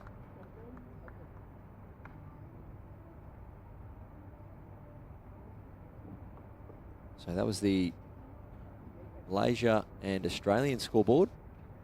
Katherine Rednall gets centre rink that time. Couldn't quite find it with 4 attempts last end, but gets it with her 5th attempt in a new end. That's great for her confidence. Back toucher. It's a sign of a champion, isn't it?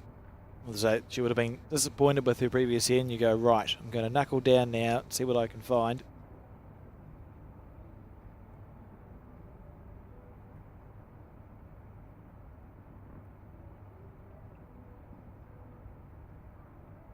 Just looking to start building ahead here is Kaka. When you're down a back toucher, don't go chasing the shot. Shot's a bonus. You can build some angles, create a wider target. See Katherine there, ball back in her palm. Uses a palm grip.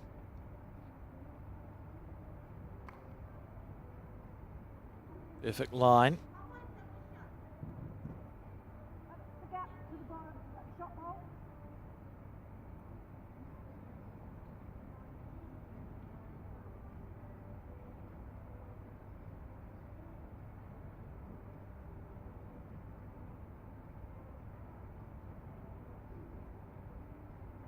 Kaka, backhand again.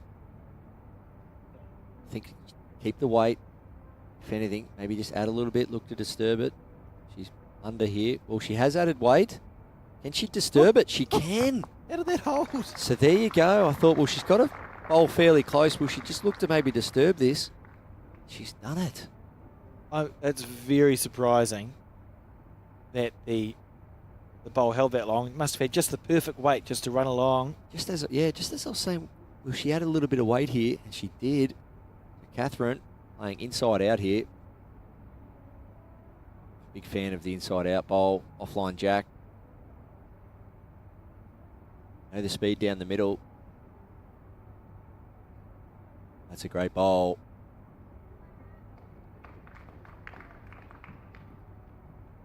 So that just to the right of the screen. Yeah, so especially on grass and on slower grass, but you'll see a lot of surfaces where it's not walked on or played on. They will be slightly slower. Yeah. Whereas you've played half a dozen ends, or you're well and truly into a game and you know the speed down the middle of the rink.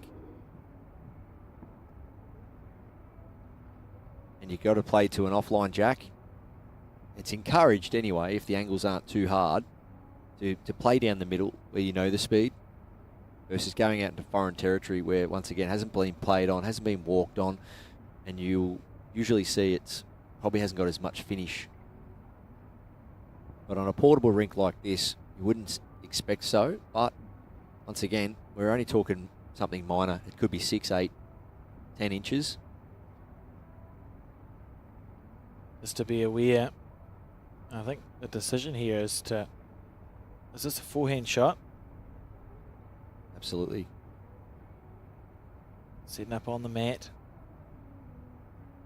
Brave and take your green. They're looking for the bowl here. Bowl clean. Plenty of seconds. She's done it. What a shot. Kaka on fire. That was absolutely outstanding. No mucking around. She shaped up on the forehand, said, I'm going straight at this. Oh, fair enough. No mucking around. So here we go. Katherine Rednall all of a sudden. The collision bowl stayed on the rink as well. Yeah, three down. Oh. Fighting hard, the Malaysian. Yeah, great bowl. Kaka's up for the fight. That's what we want to see.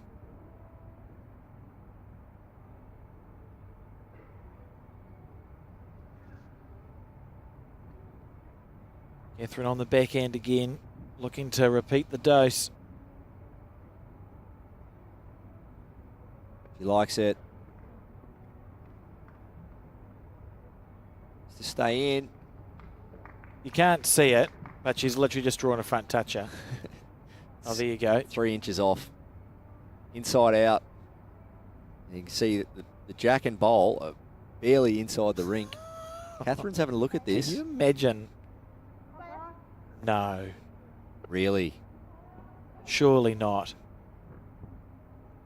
Talk us through what's happening here, Barry. So, from that angle there, you can see that the jack and bowl aren't on the same line. And see Katherine there. Usually a hand gesture comes out. Usually a hand gesture comes out pretty quick when you look at this. You know, you just go like that, in or out. And Katherine does look very concerned here.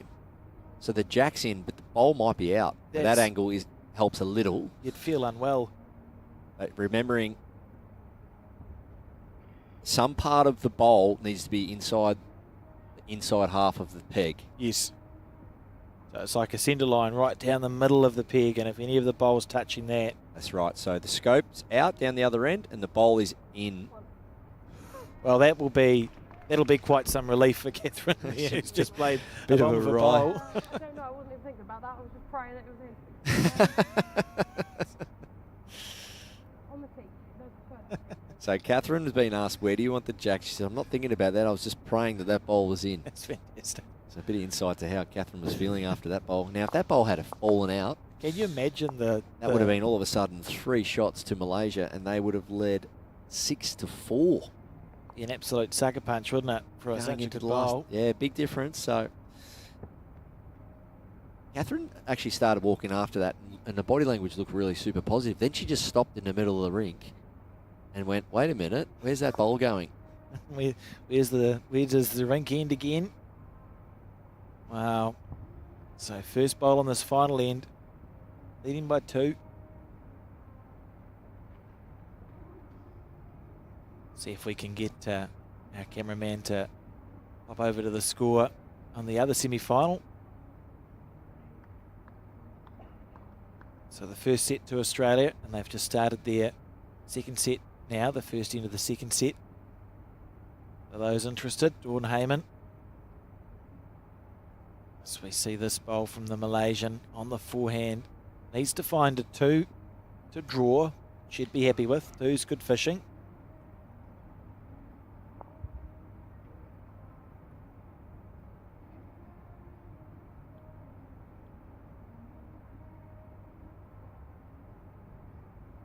Katherine, previous end in this direction, not quite finding it on her backhand. I think she's given up on that. Just give that forehand a go. And that's her best one. Kaka, good line, just a bit deep.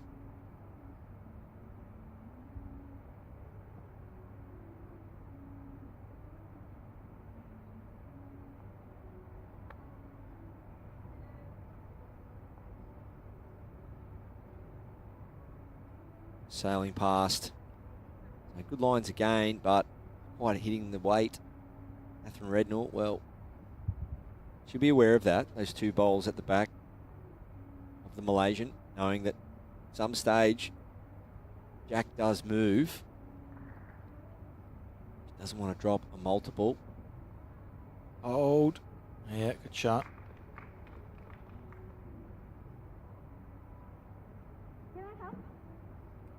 Asking to have a look at the head. Fair enough too.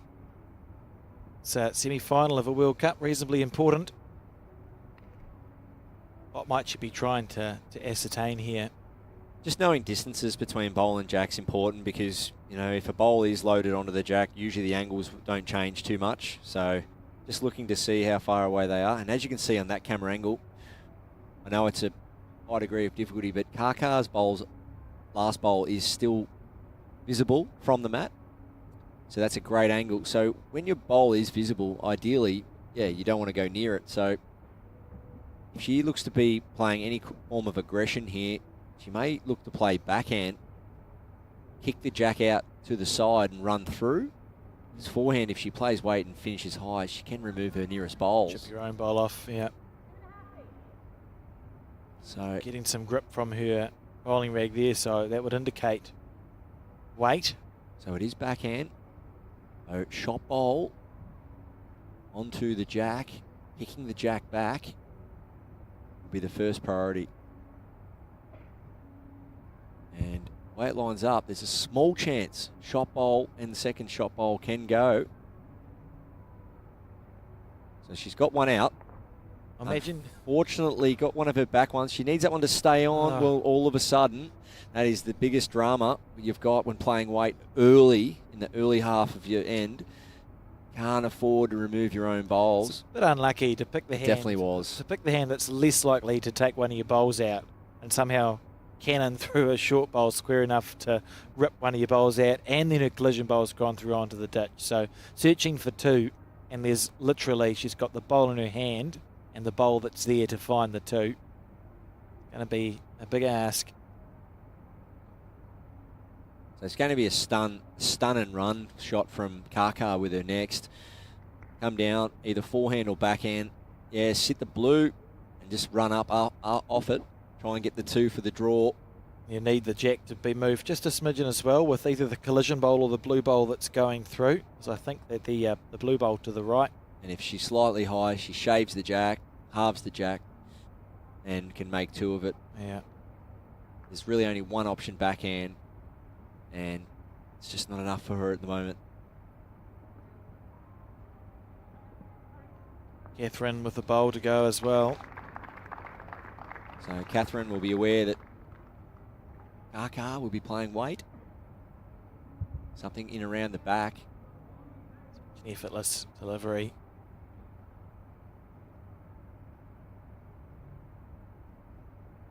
Backus bowl would be really good. Covers any jack movement. Oh, she's pushed it. So look, there's still a chance here. There's an opportunity. Only bowl at the back is Kaka's bowl. Does that mean, where are we? Oh, it's a toucher, isn't it? So that's that idea gone. I was going to say, you could play, as long as you get it square, Kaka knows her collision bowl's hanging around, but with it being a toucher that you're hitting, you're probably going to only get the one. So it has to be a perfect shot here on the forehand. Yeah, forehand, sit and stay. Pick your weight that you're comfortable with, knowing that you have to move that blue bowl about 4 feet. So that for me would suggest she needs to play about 30 feet of weight here. Yeah. So lining up on the forehand to draw it, to try and draw the set, find a two. Forehand, sit and stay. Nice weight. Definitely enough weight to move that bowl. She's not far away here, Kaka. This is very close to perfect. Maybe jack. What a great try. Hole high, big effort. That's the reason why you suggested the backhand with the third bowl. Well, she just showed us that bowl was had the ability to be taken out on the forehand. And so we see Katherine Rednall take that first set, scoring a 1. So 6 shots to 3 as the second set gets underway here. 7 ends to go. Katherine can hold on. She'll be through to the final of the inaugural World Cup and look to add to her glittering CV. Something tells me Kaka might have something to say about that first. Here we are, 1 set away. White set, or 7 ends, only 9 shots scored.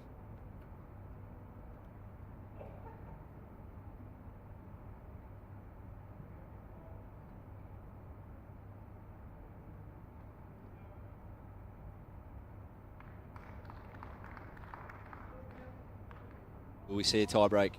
Kaka. Snatch this second set. Try it.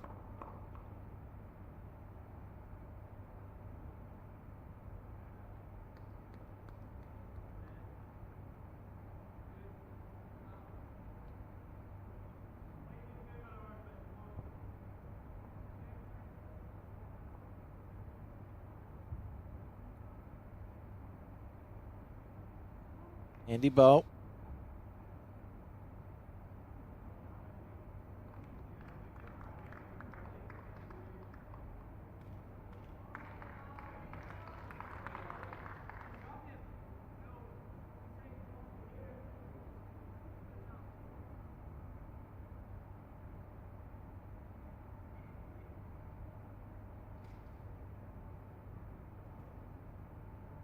Missing under, needs to pull up. Oh, that's gone well. Friendly little slide.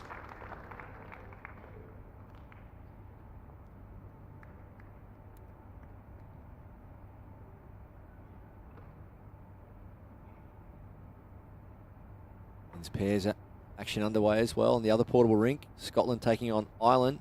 Wales taking on Hong Kong, China. Katherine sliding under there. So Scotland and Ireland having a rematch, I think, aren't they? Was that it seemed so long ago. No, it wasn't, was it? It was England and Ireland. Don't mind me, as you were. Interesting to see anyway those four come through the respective sections. We did see Scotland with Paul Foster and Jason Banks all the way back on day one of this World Cup event. That's enough for two. Oh, that's outstanding. One bowl to come each here. Will we see some real strong weight here from Katherine?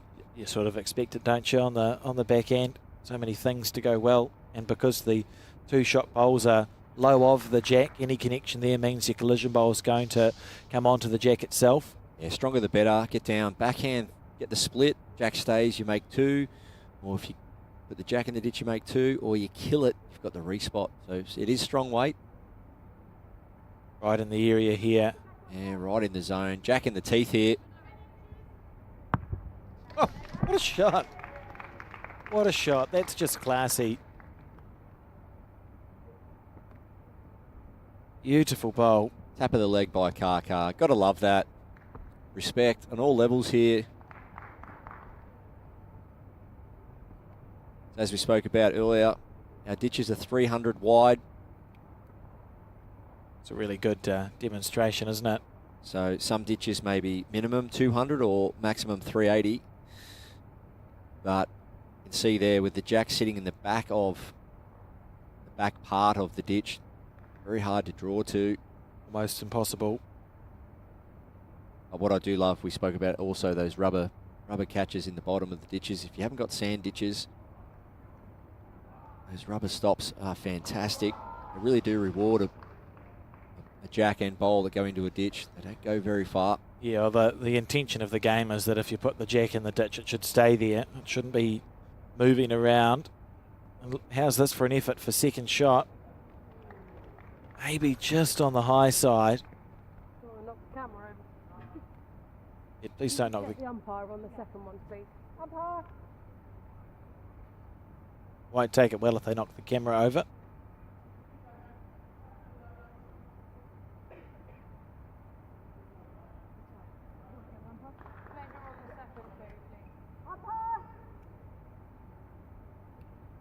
And Wendy Sati from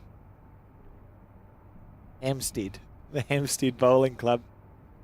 From New Zealand, all the way from New Zealand, Wendy Sati there. You can see her just to the left of screen. One of our newer ITOs. Very keen umpire, administrator, player, etc., etc.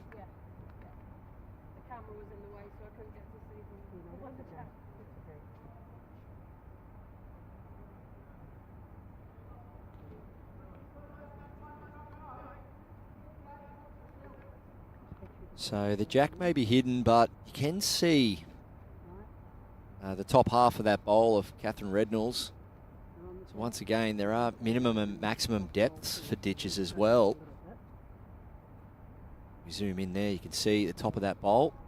Some ditches you play on, you may not see the bowl at all. It might be hidden right down, or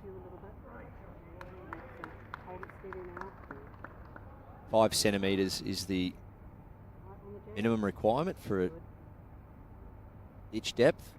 Oh, that's interesting. Looking for second shot here. String measure we go.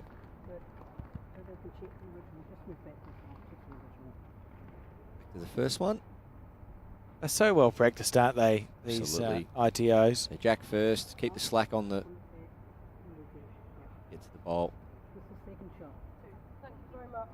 Great work, Wendy. Very good work. So, 2 to England. What a bowl that was from Katherine. It sure was. And that was the beauty of playing the strong weight. Get to the jack or clean a few bowls out. Take a bit of the bias out. Go direct. A confident bowl too, isn't it? As it's, I think it probably shows trust in your delivery. You know it's not going to break down when you add that extra speed.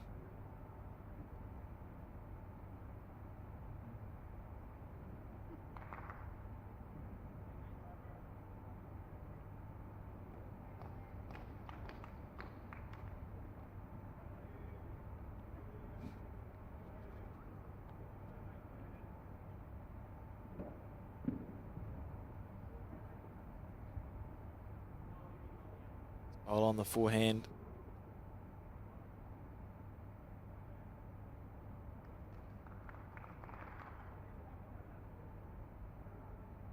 So where will this game take us? We're seeing a bit of everything now. Quality draw. We're seeing some weighted shots. And there, Katherine, jack in the ditch, finishing pretty much right on top of it.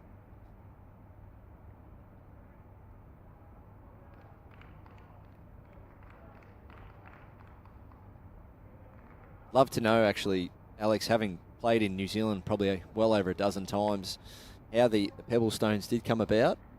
I must admit, when I did see it for the first time, I think somewhere like in Christchurch or something, I thought, wow, really pebble stones in a ditch, in a bowls ditch. So I suppose they're just easy enough to acquire. I'm not really sure they are. It's pretty common in New Zealand to have the pebble stones just in the ditch as a holding surface. I don't think I've ever seen sand in New Zealand as a holding surface in my time. So it's usually pebble or, as I spoke about, shredded rubber tyres are often in the ditch to function as a holding surface. You are right, though, that when you get the artificial turf that gets sort of worn down, I've seen jacks and bowls that enter the ditch at one side of the rink and exit it at the other. They just roll along. It's no good. Look at this consistency from Katherine Rednall. Yeah, she won't be too unhappy with that. Plenty in there. Still see the shot bowl. Kaka needs another one in there, though. Needs 2 feet on her previous delivery. At least if she's going to not count, get past. Good line. Bottom left-hand side of the screen would be ideal. So that takes out jack movement for Katherine. She's what looks to be 2 down on the tee. If she were to get the jack and not stay with it, tricky ground. So you can see her there at the top of the head, at 6 metres up, studying from the front. See that with putters too, people for long putts. Yeah. They'll walk halfway down the putt. They'll stare at what they need to do visually halfway, and then go back to the ball. I do recommend you can try and take visualization away from all the way from the mat. Get down the rink a little bit, visualize the bowl's path, how the shot looks. Halfway down the green, you see great players, Alex Marshall, etc. You see them do that a lot. Stand a few metres back from the top of the head. Absolutely. Something to be said for that too when you're looking to see if a plant's working or not. It's actually easier to see when you stand back a little. On the backhand with weight, Katherine Rednall. Going to be 2 in a row. Effective weighted shots. She doesn't want the jack now. If so, go with it. If so, go with it. Yes, she has. In the ditch. Imagine being that good at bowls. What a shot from Katherine Rednall. She can't miss. So only one bad thing to come of not staying with it was a kill. And she would have been a couple down on the respot, but Katherine Rednall. That's just outstanding. That was the best weight. Get down, get after that jack or bowl, stay with it. And that speed too, you are going to stay with the jack. Any quicker than that, you run the risk of springing away, or we have seen the jack bounce back up the rink once in the last 2 days. with a super quick drive. So just beautifully played from Katherine, and essentially an unbeatable bowl here. Yeah, that's right. The jack seems to be resting up against the back of the boarding.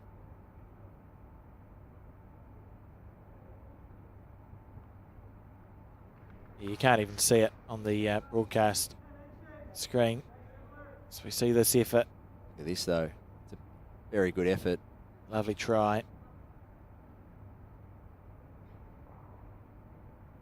And one to Katherine Rednall to bring the score to 3-0 as we start the third end of 7 here in the second set. And she's been pushed right to her limits, but she's found an answer so far. Beautiful bowls.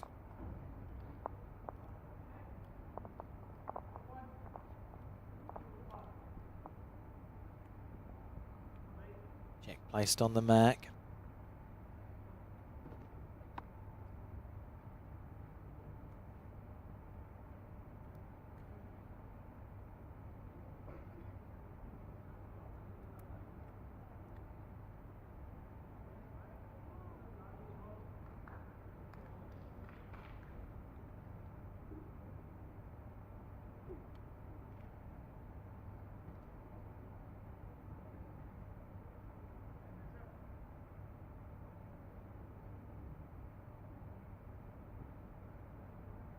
So not quite the start Katherine was after. Leading 3-0.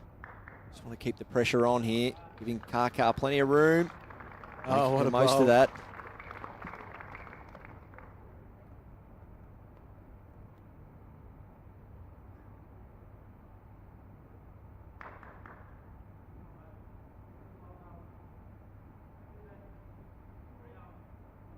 How's this? Needs to hold on. Nice attempt from Katherine Rednall. Good area. See if we can get an update in the other semi-final for you shortly between Australia and Malaysia. Dawn Hayman, remember, won the first set.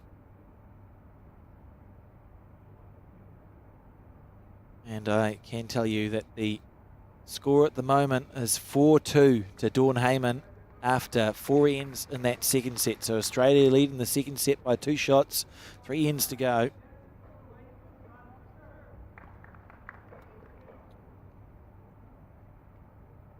So Katherine Rednall, once again, just to disturb this, sit bowl, trail jack, but also restrict this room for Kaka. She get down in time here. Can she get down? Yes, she can. What a shot.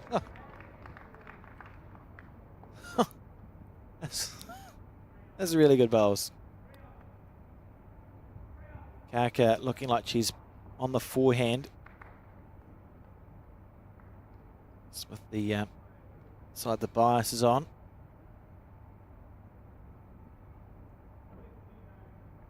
Out nice and smoothly.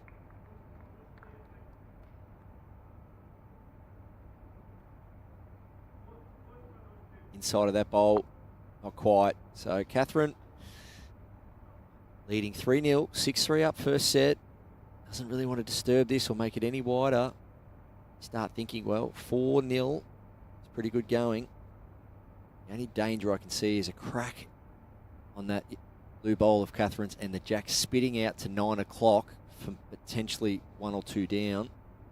So, yeah, high draw forehand for me.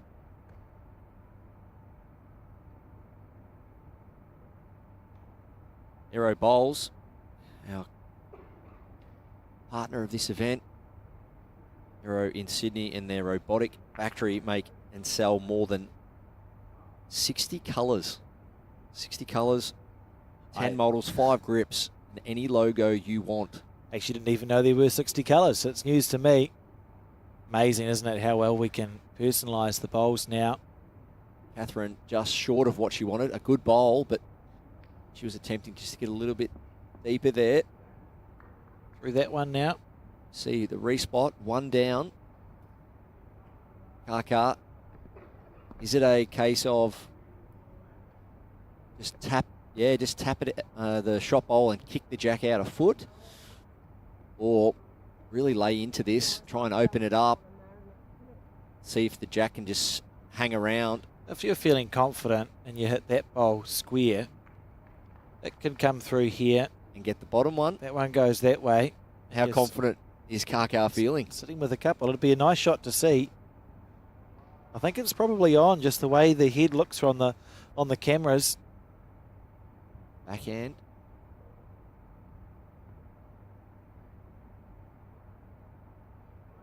So just reaching, turning the jack back, or opening this head up. So far, everything on the backhand's been tight. Here's the bowl. There it is. Shot here. It did spit out to 9 o'clock or 8 o'clock, but I think it may have gone out. Seems to be really hard to kill the jacks on these rinks. Where did it go? Our marker just waiting for both players to.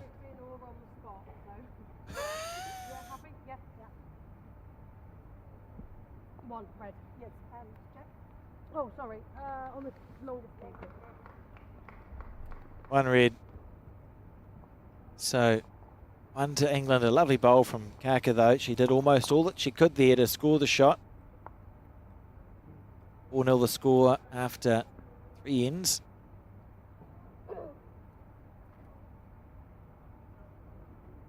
Yeah, such a high standard game, hasn't it? Yeah, lovely conversion there from Kaka. Doing all she can to just, find a way to score. But on that occasion, Jack not quite going her way and dropping a 1. Still in the mix here.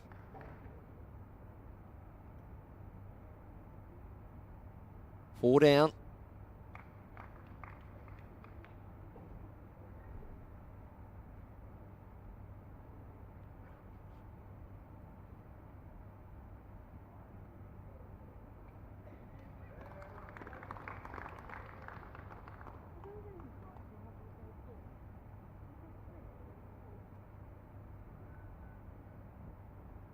How's this one? Good home. Yeah, she's been playing well. Still giving it. There's been lots of opportunities for Kaka to score shots, hasn't there? And it's through bowls like that where your first ones, she's passed the head on a good line. You can develop that. You can find a way to make it count. Yeah, when you see someone like Katherine Rednall, we know her standard and what she can produce. And we're seeing that here. The next best thing for Kaka, if she's not being able to match her, is at least get bowls past the head into good areas. As we see here, that bottom bowl, it's right next to the respot marker. So if Kaka was happened to play some weight later on, may come into play. What about weight now? She's laying up on the backhand. Yeah, definitely looking to open this up here. Oh, second bowl. She's pushed it. So just from a technique point of view there, just a little bit too open at release. So it's so important when playing weighted shots that we just hinge from the shoulder. We don't rotate with our body. And just moving around a little bit too much there from Kaka. Oh, she was brave. Fill that hole. Yeah, brave and played it with her second bowl. Does she go again here? Or does she go back to the draw with 2 bowls? Back to the draw, especially having last bowl. It's a very confident shot to play with the second bowl of an end.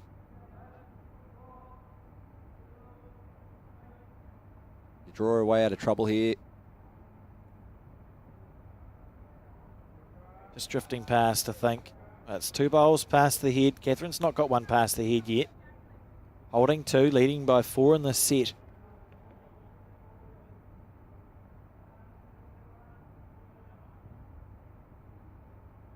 Interesting to see what Katherine opts to play. See the crowd in the stands. Good numbers. What we want to see. Great to have, isn't it?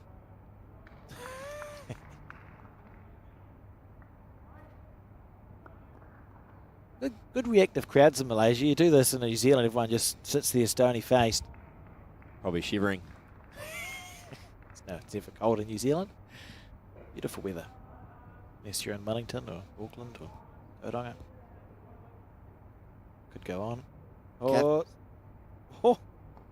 Well, okay. So, for me, if it's 3 down, it's draw the shot, take 2 feet off. If it's... Well, we'll just have it... What's Katherine? Sure. Anyway, yeah, so if it's 2 down, as you can see there, the perfect shot up under the front. That's right, 2 down. You can sit that shot bowl and stay for 1. Yeah. Get the jack right, you can make 3.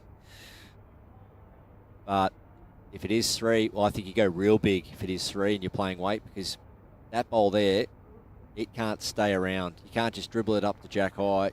You've got to be getting those bowls through the head. Obviously, she's looking for jack if it is a weighted shot on her backhand, but... Yeah, I think you go, I hit the shortest bowl as square as I can, and everything else should take care of itself. Don't need to think about all the other mechanisms. Let's just get the first bit right. Do line up. Needs to stay square on this one. It's a bit better.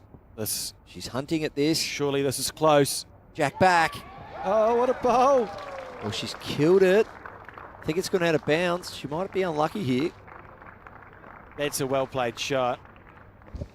I really thought she was on track for your shot for 3/4 of that, Barry. It just turned right at the end, but onto the jack. It's potentially a good result. We'll wait and see. Her best result was to stay in bounds for 2. I might have gone out of bounds. She did collect one of her own bowls off the respot. So it is going to be 1 to Malaysia. Oh, what a shot. Keep the hopes alive in this set and in this tournament. Scoring a shot with a drive into the ditch. 1-4 after 4 ends. Very exciting.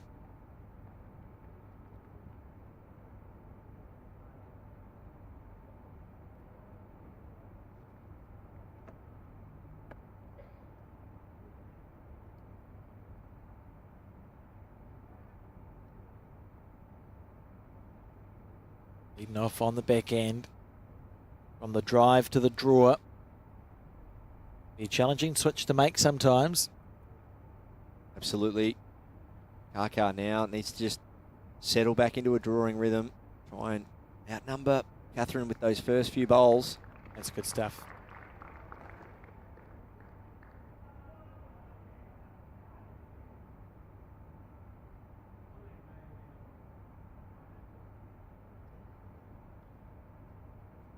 And I think the other semi-final nearing its completion. We'll just see if we can get a score update for you on that between Australia and Malaysia. And it might not be nearing its completion. We'll just cut to the shot. 4 apiece after 5 ends. Australia winning the first set. And look at that.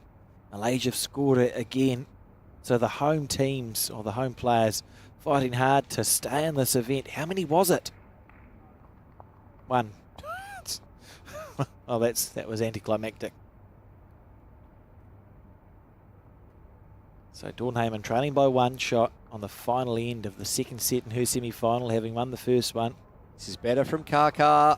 The story here, we see Kaka fighting away, trailing by 3 after 4 ends. Great stuff going on as the stadium continues to fill with supporters. Katherine Rednall. Well, unlucky. Still 1 down. It's just slightly heavier bias bowl, isn't it? They tend just to run away right at the end. So for me, I think Kaka's just played 2 great shots on her backhand. Yeah. It might look better to switch and sit this blue one. But her effective rate so far, as you can see, 2 good bowls on the backhand. Let's see how she goes on the forehand here. Always interesting dilemma, isn't it? Because she'd back herself with confidence to play another good bowl on the backhand, but the forehand's new territory for this end. It is. Just that whole switch of hands. Completely different bowl. Different everything, but she's tracking pretty well. Needs to hurry. Oh, it's not bad. If anything, that's a pretty good result. Managed to get another one in there, and that blue bowl still available.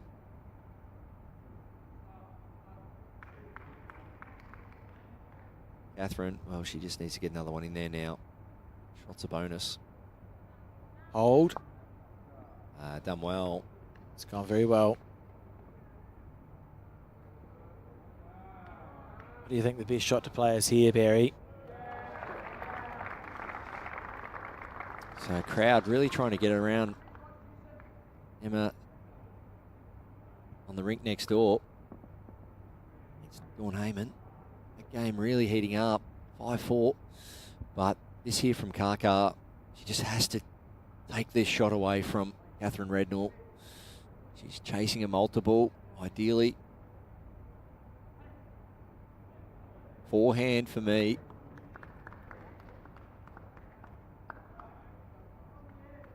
Trail the jack back a yard, make 2, or turn your shot bowl through the jack. If you are slightly tight, you sit Katherine's nearest bowl.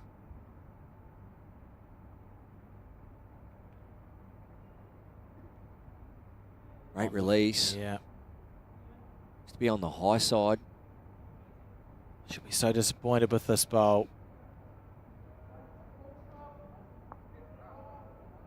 It's a lovely effort, but always just that little bit wide.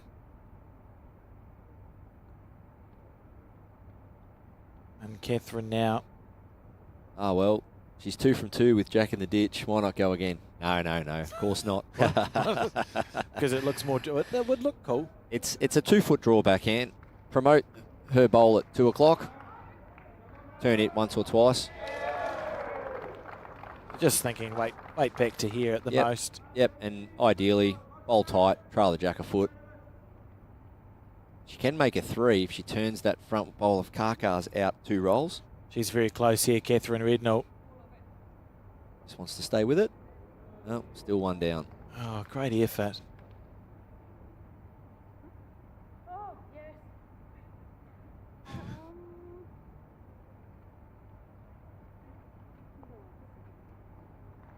1 to Malaysia. And so this game continues. Kaka fights away. We're on the penultimate end now. Malaysia trailing by 2 shots. So need to score 3 and 2 ends to force a tie break.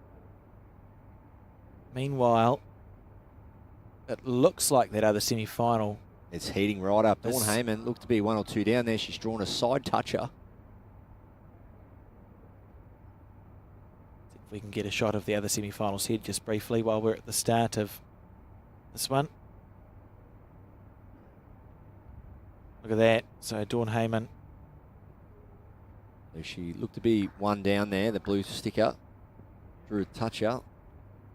I would say if you hear shouting and clapping and cheers in about 20 seconds time, that semi-final's going to extra time.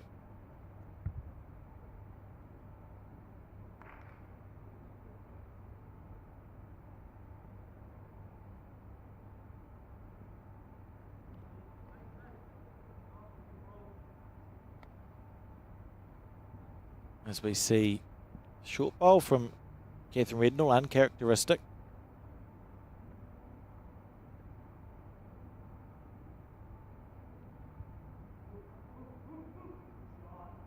So Kaka, she hasn't really struggled to reach on this forehand.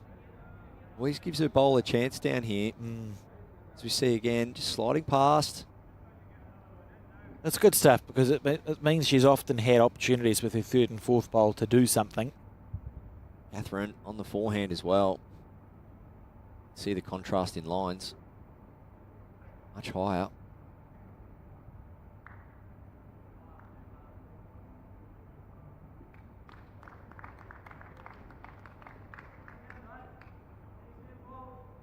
A lovely shot from Katherine Rednall there. It's forcing the switch for Kaka. She'll be looking to trail this jack 2 feet. Make a couple.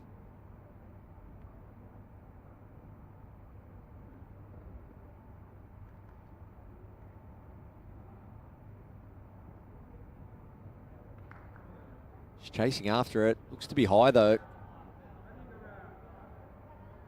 We'll get down for another second. Yeah, great effort. Don't lock it in. That's a nice reply. So Katherine may hold shot here, but the head is still really good for the Malaysian. Touch the jack for 4, sit the bowl out for a couple. So Katherine, she knows There'll be a full draw here.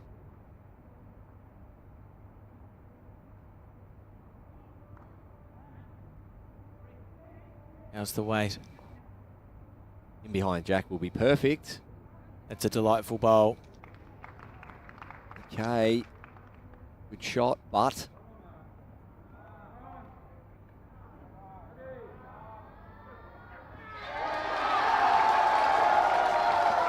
Do you think it might be going to a tie-break over there, Barry? Could be. Dawn Hayman now one down.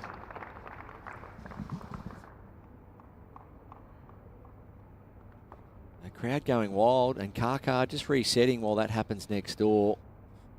So Dawn Hayman needs to save a shot here, force a tie-break. And also of note on this game in front of us, it's the penultimate end, so if England hold on to the 2, it's 6 shots to 4 up. Game, set and match. Two of the most important bowls of this tournament so far coming up. Dawn Hayman's let her bowl go. Listen for the crowd. Dawn Hayman stalking this bowl now. I might wait to play her bowl, I would say. All right, we're going to an extra end, and the other women's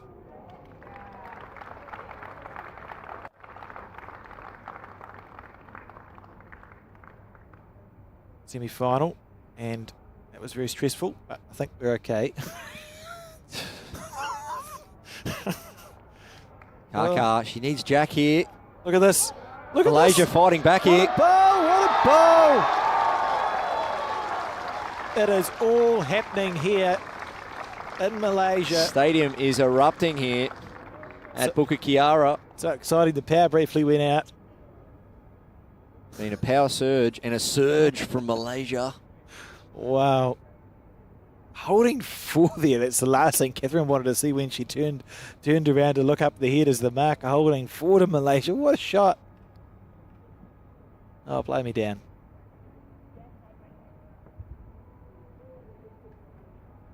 Katherine Rednall. And a nice track. Has she sent this? Is it there? Looks to be the goods.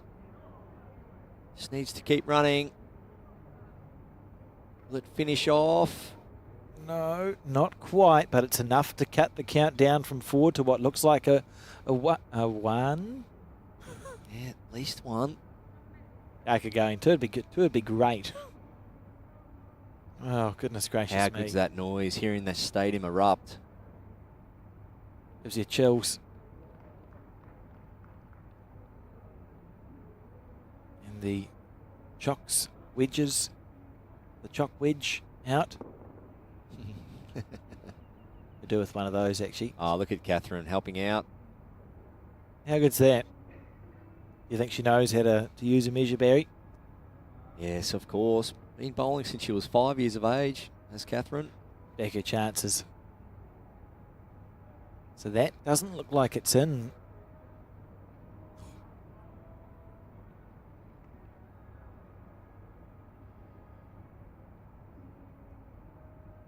So I think it's just the 1 to Malaysia here.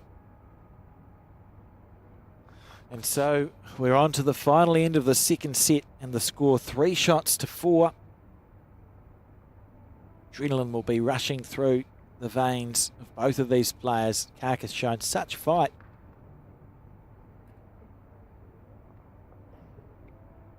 So the tiebreak is alive next door. Malaysia v Australia. A couple of bowls down each. No one quite nailing it. Both bowls a couple of feet away for our Aussie listeners. And the shot that was played from the Malaysian to snatch the tiebreak was quite outstanding. Trailed the jack 2 feet around the corner with Dawn. We saw that Dawn had pretty much a side touch out. Emma Saroji nailing the jack. Oh, this is just very exciting, isn't it? Oh, the arena's come alive. We're only day 2.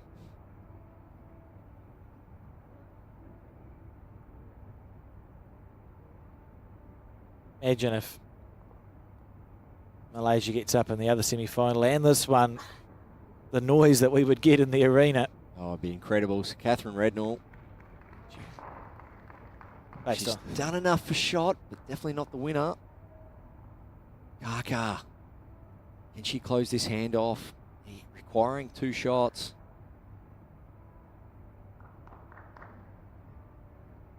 There is a silence now. You know when they say you could cut the tension in the air with a knife? I think this is what that's referring to. So the crowd will go wild here. Kaka. Not wild, but they'll be happy with that. She should be, yes, holding shot there. Crowd's hard to please. Well, yeah, folks trying to focus on both games. Emma Saroji, she doesn't want to crack an egg on her own bowl here. Well, she's done very well. You see Katherine Rednall in the broadcast match draw essentially a back toucher. Oh. Blood pressure's gone up all around the room. Katherine Rednall currently holding game. Yes, remember Malaysia needs to score a 2 here to force the tiebreaker. Kaka either needs to draw 2 inside Katherine's bowl 6 inches away, or come down now, look to promote or shift at least the jack here. So jack must be shifted for me. It has to be shifted now. Inside out. Missing under. Hear the Malaysians yelling at Jack. He's just our camera operator. And there's a danger area, isn't there, on this head? Yeah, so it's going to be back bowl for Katherine Rednall.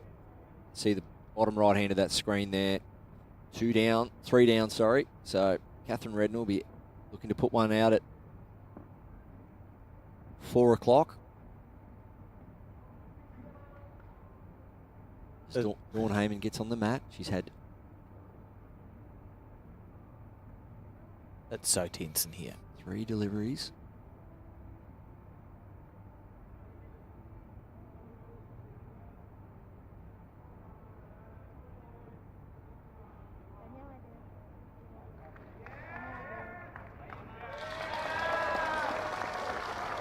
There we go. So we've got our first finalist at this World Cup. Rolling over the top of Dawn Hayman in what's just an absolutely outstanding game of singles. It's Malaysia with 1 in. Can they find 2? Katherine Rednall needs to hurry for me. Needs to push back into that 4 o'clock area. So just going to be jack high. It is so possible that we could see a tie break here. You just get the rake out on the forehand. You got all the position at the back.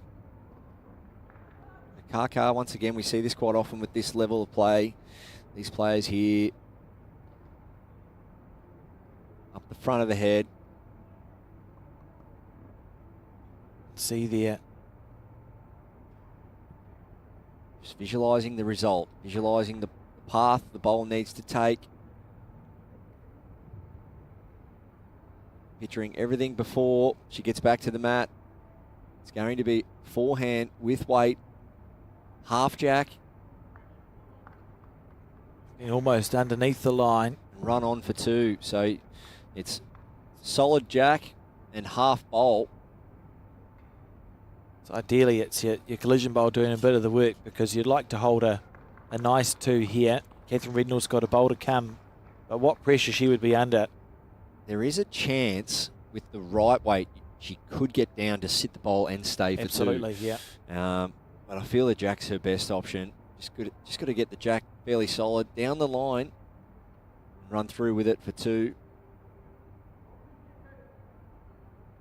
Because that bowl, the shot bowl, needs to be moved 3 feet to bring her back 1 in. Well, hold on to your hats, folks. So this will be ditch weight. Sit the bowl and stay, or jack back. Just to be high. Is it getting back in time? Is it getting back? Oh, massive effort. What a great try. And what a game. What a game and what an effort that was from Kaka, as we see Katherine Rednall, our other finalist here. How good is bowls, Barry? Yeah, those Malaysian players really really appreciative of the crowd and the fact that they're playing on their home soil, or home carpet at least, in front of a great crowd. So yeah, to Kaka, brilliant effort against one of the world's best. And this is why we're here, ladies and gentlemen, to bring you the world's best players on this fantastic facility here in Bukit Kiara, Malaysia. Let's check out some highlights from that semi-final. Yeah, there will be plenty. Katherine Rednall, early days, just putting bowls inside a tea towel, as we see there. Definitely a strength of her game, that consistent draw. And Kaka moving a few jacks around. Katherine's ability just to draw herself out of trouble and really put her opposition under pressure consistently with that draw bowling. And we saw through the latter stage of this match, Katherine down a couple of times, putting the jack in the ditch. They, for me, were a couple of big game changers. Oh, it was a backhand as well, and that beautiful weight for the collision bowl to stick with the jack, so they became pretty much unbeatable. But what a fight it was we look at this, from Kaka popping the jack out to the right. Katherine Rednall was playing near perfect bowls for most of this game, and to stay in it as long as she did, the Malaysia nearly forcing her. Look at that bowl, square through Katherine's to hold a 4. We were close to having 2 Malaysians in this World Cup final, Barry.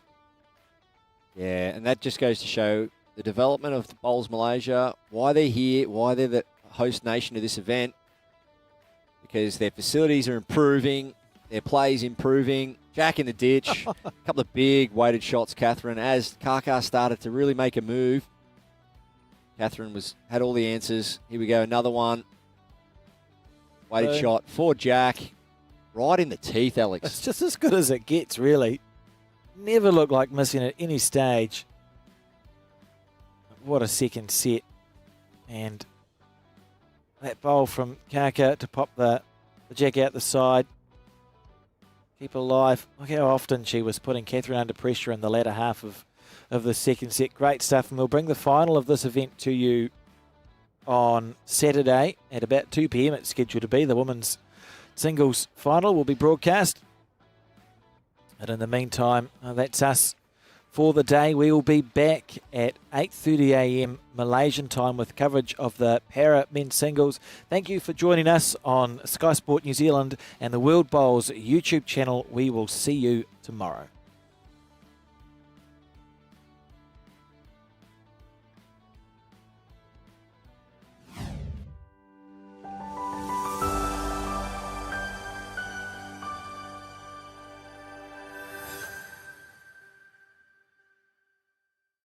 Arrow, used by world champions Kelvin Kirko, Corey Wedlock, Aaron Tees and Aaron Sheriff. Swirl, Arrow's new colourway, easy on the eye and in over 65 colours. Arrow's enhanced grip allows you to go up 1 to 2 sizes, shaped to give maximum comfort and control. Made in Australia, machined with robotics for unparalleled accuracy. Arrow provide the most accurate of bowls. Arrow, same line every time.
Apa lagi yang rangkaian telekomunikasi boleh lakukan?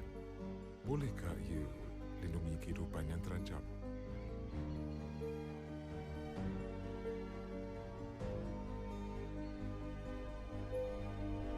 Dengan Celcom Digi 5G, rangkaian kami bukan sekadar menghubungkan anda.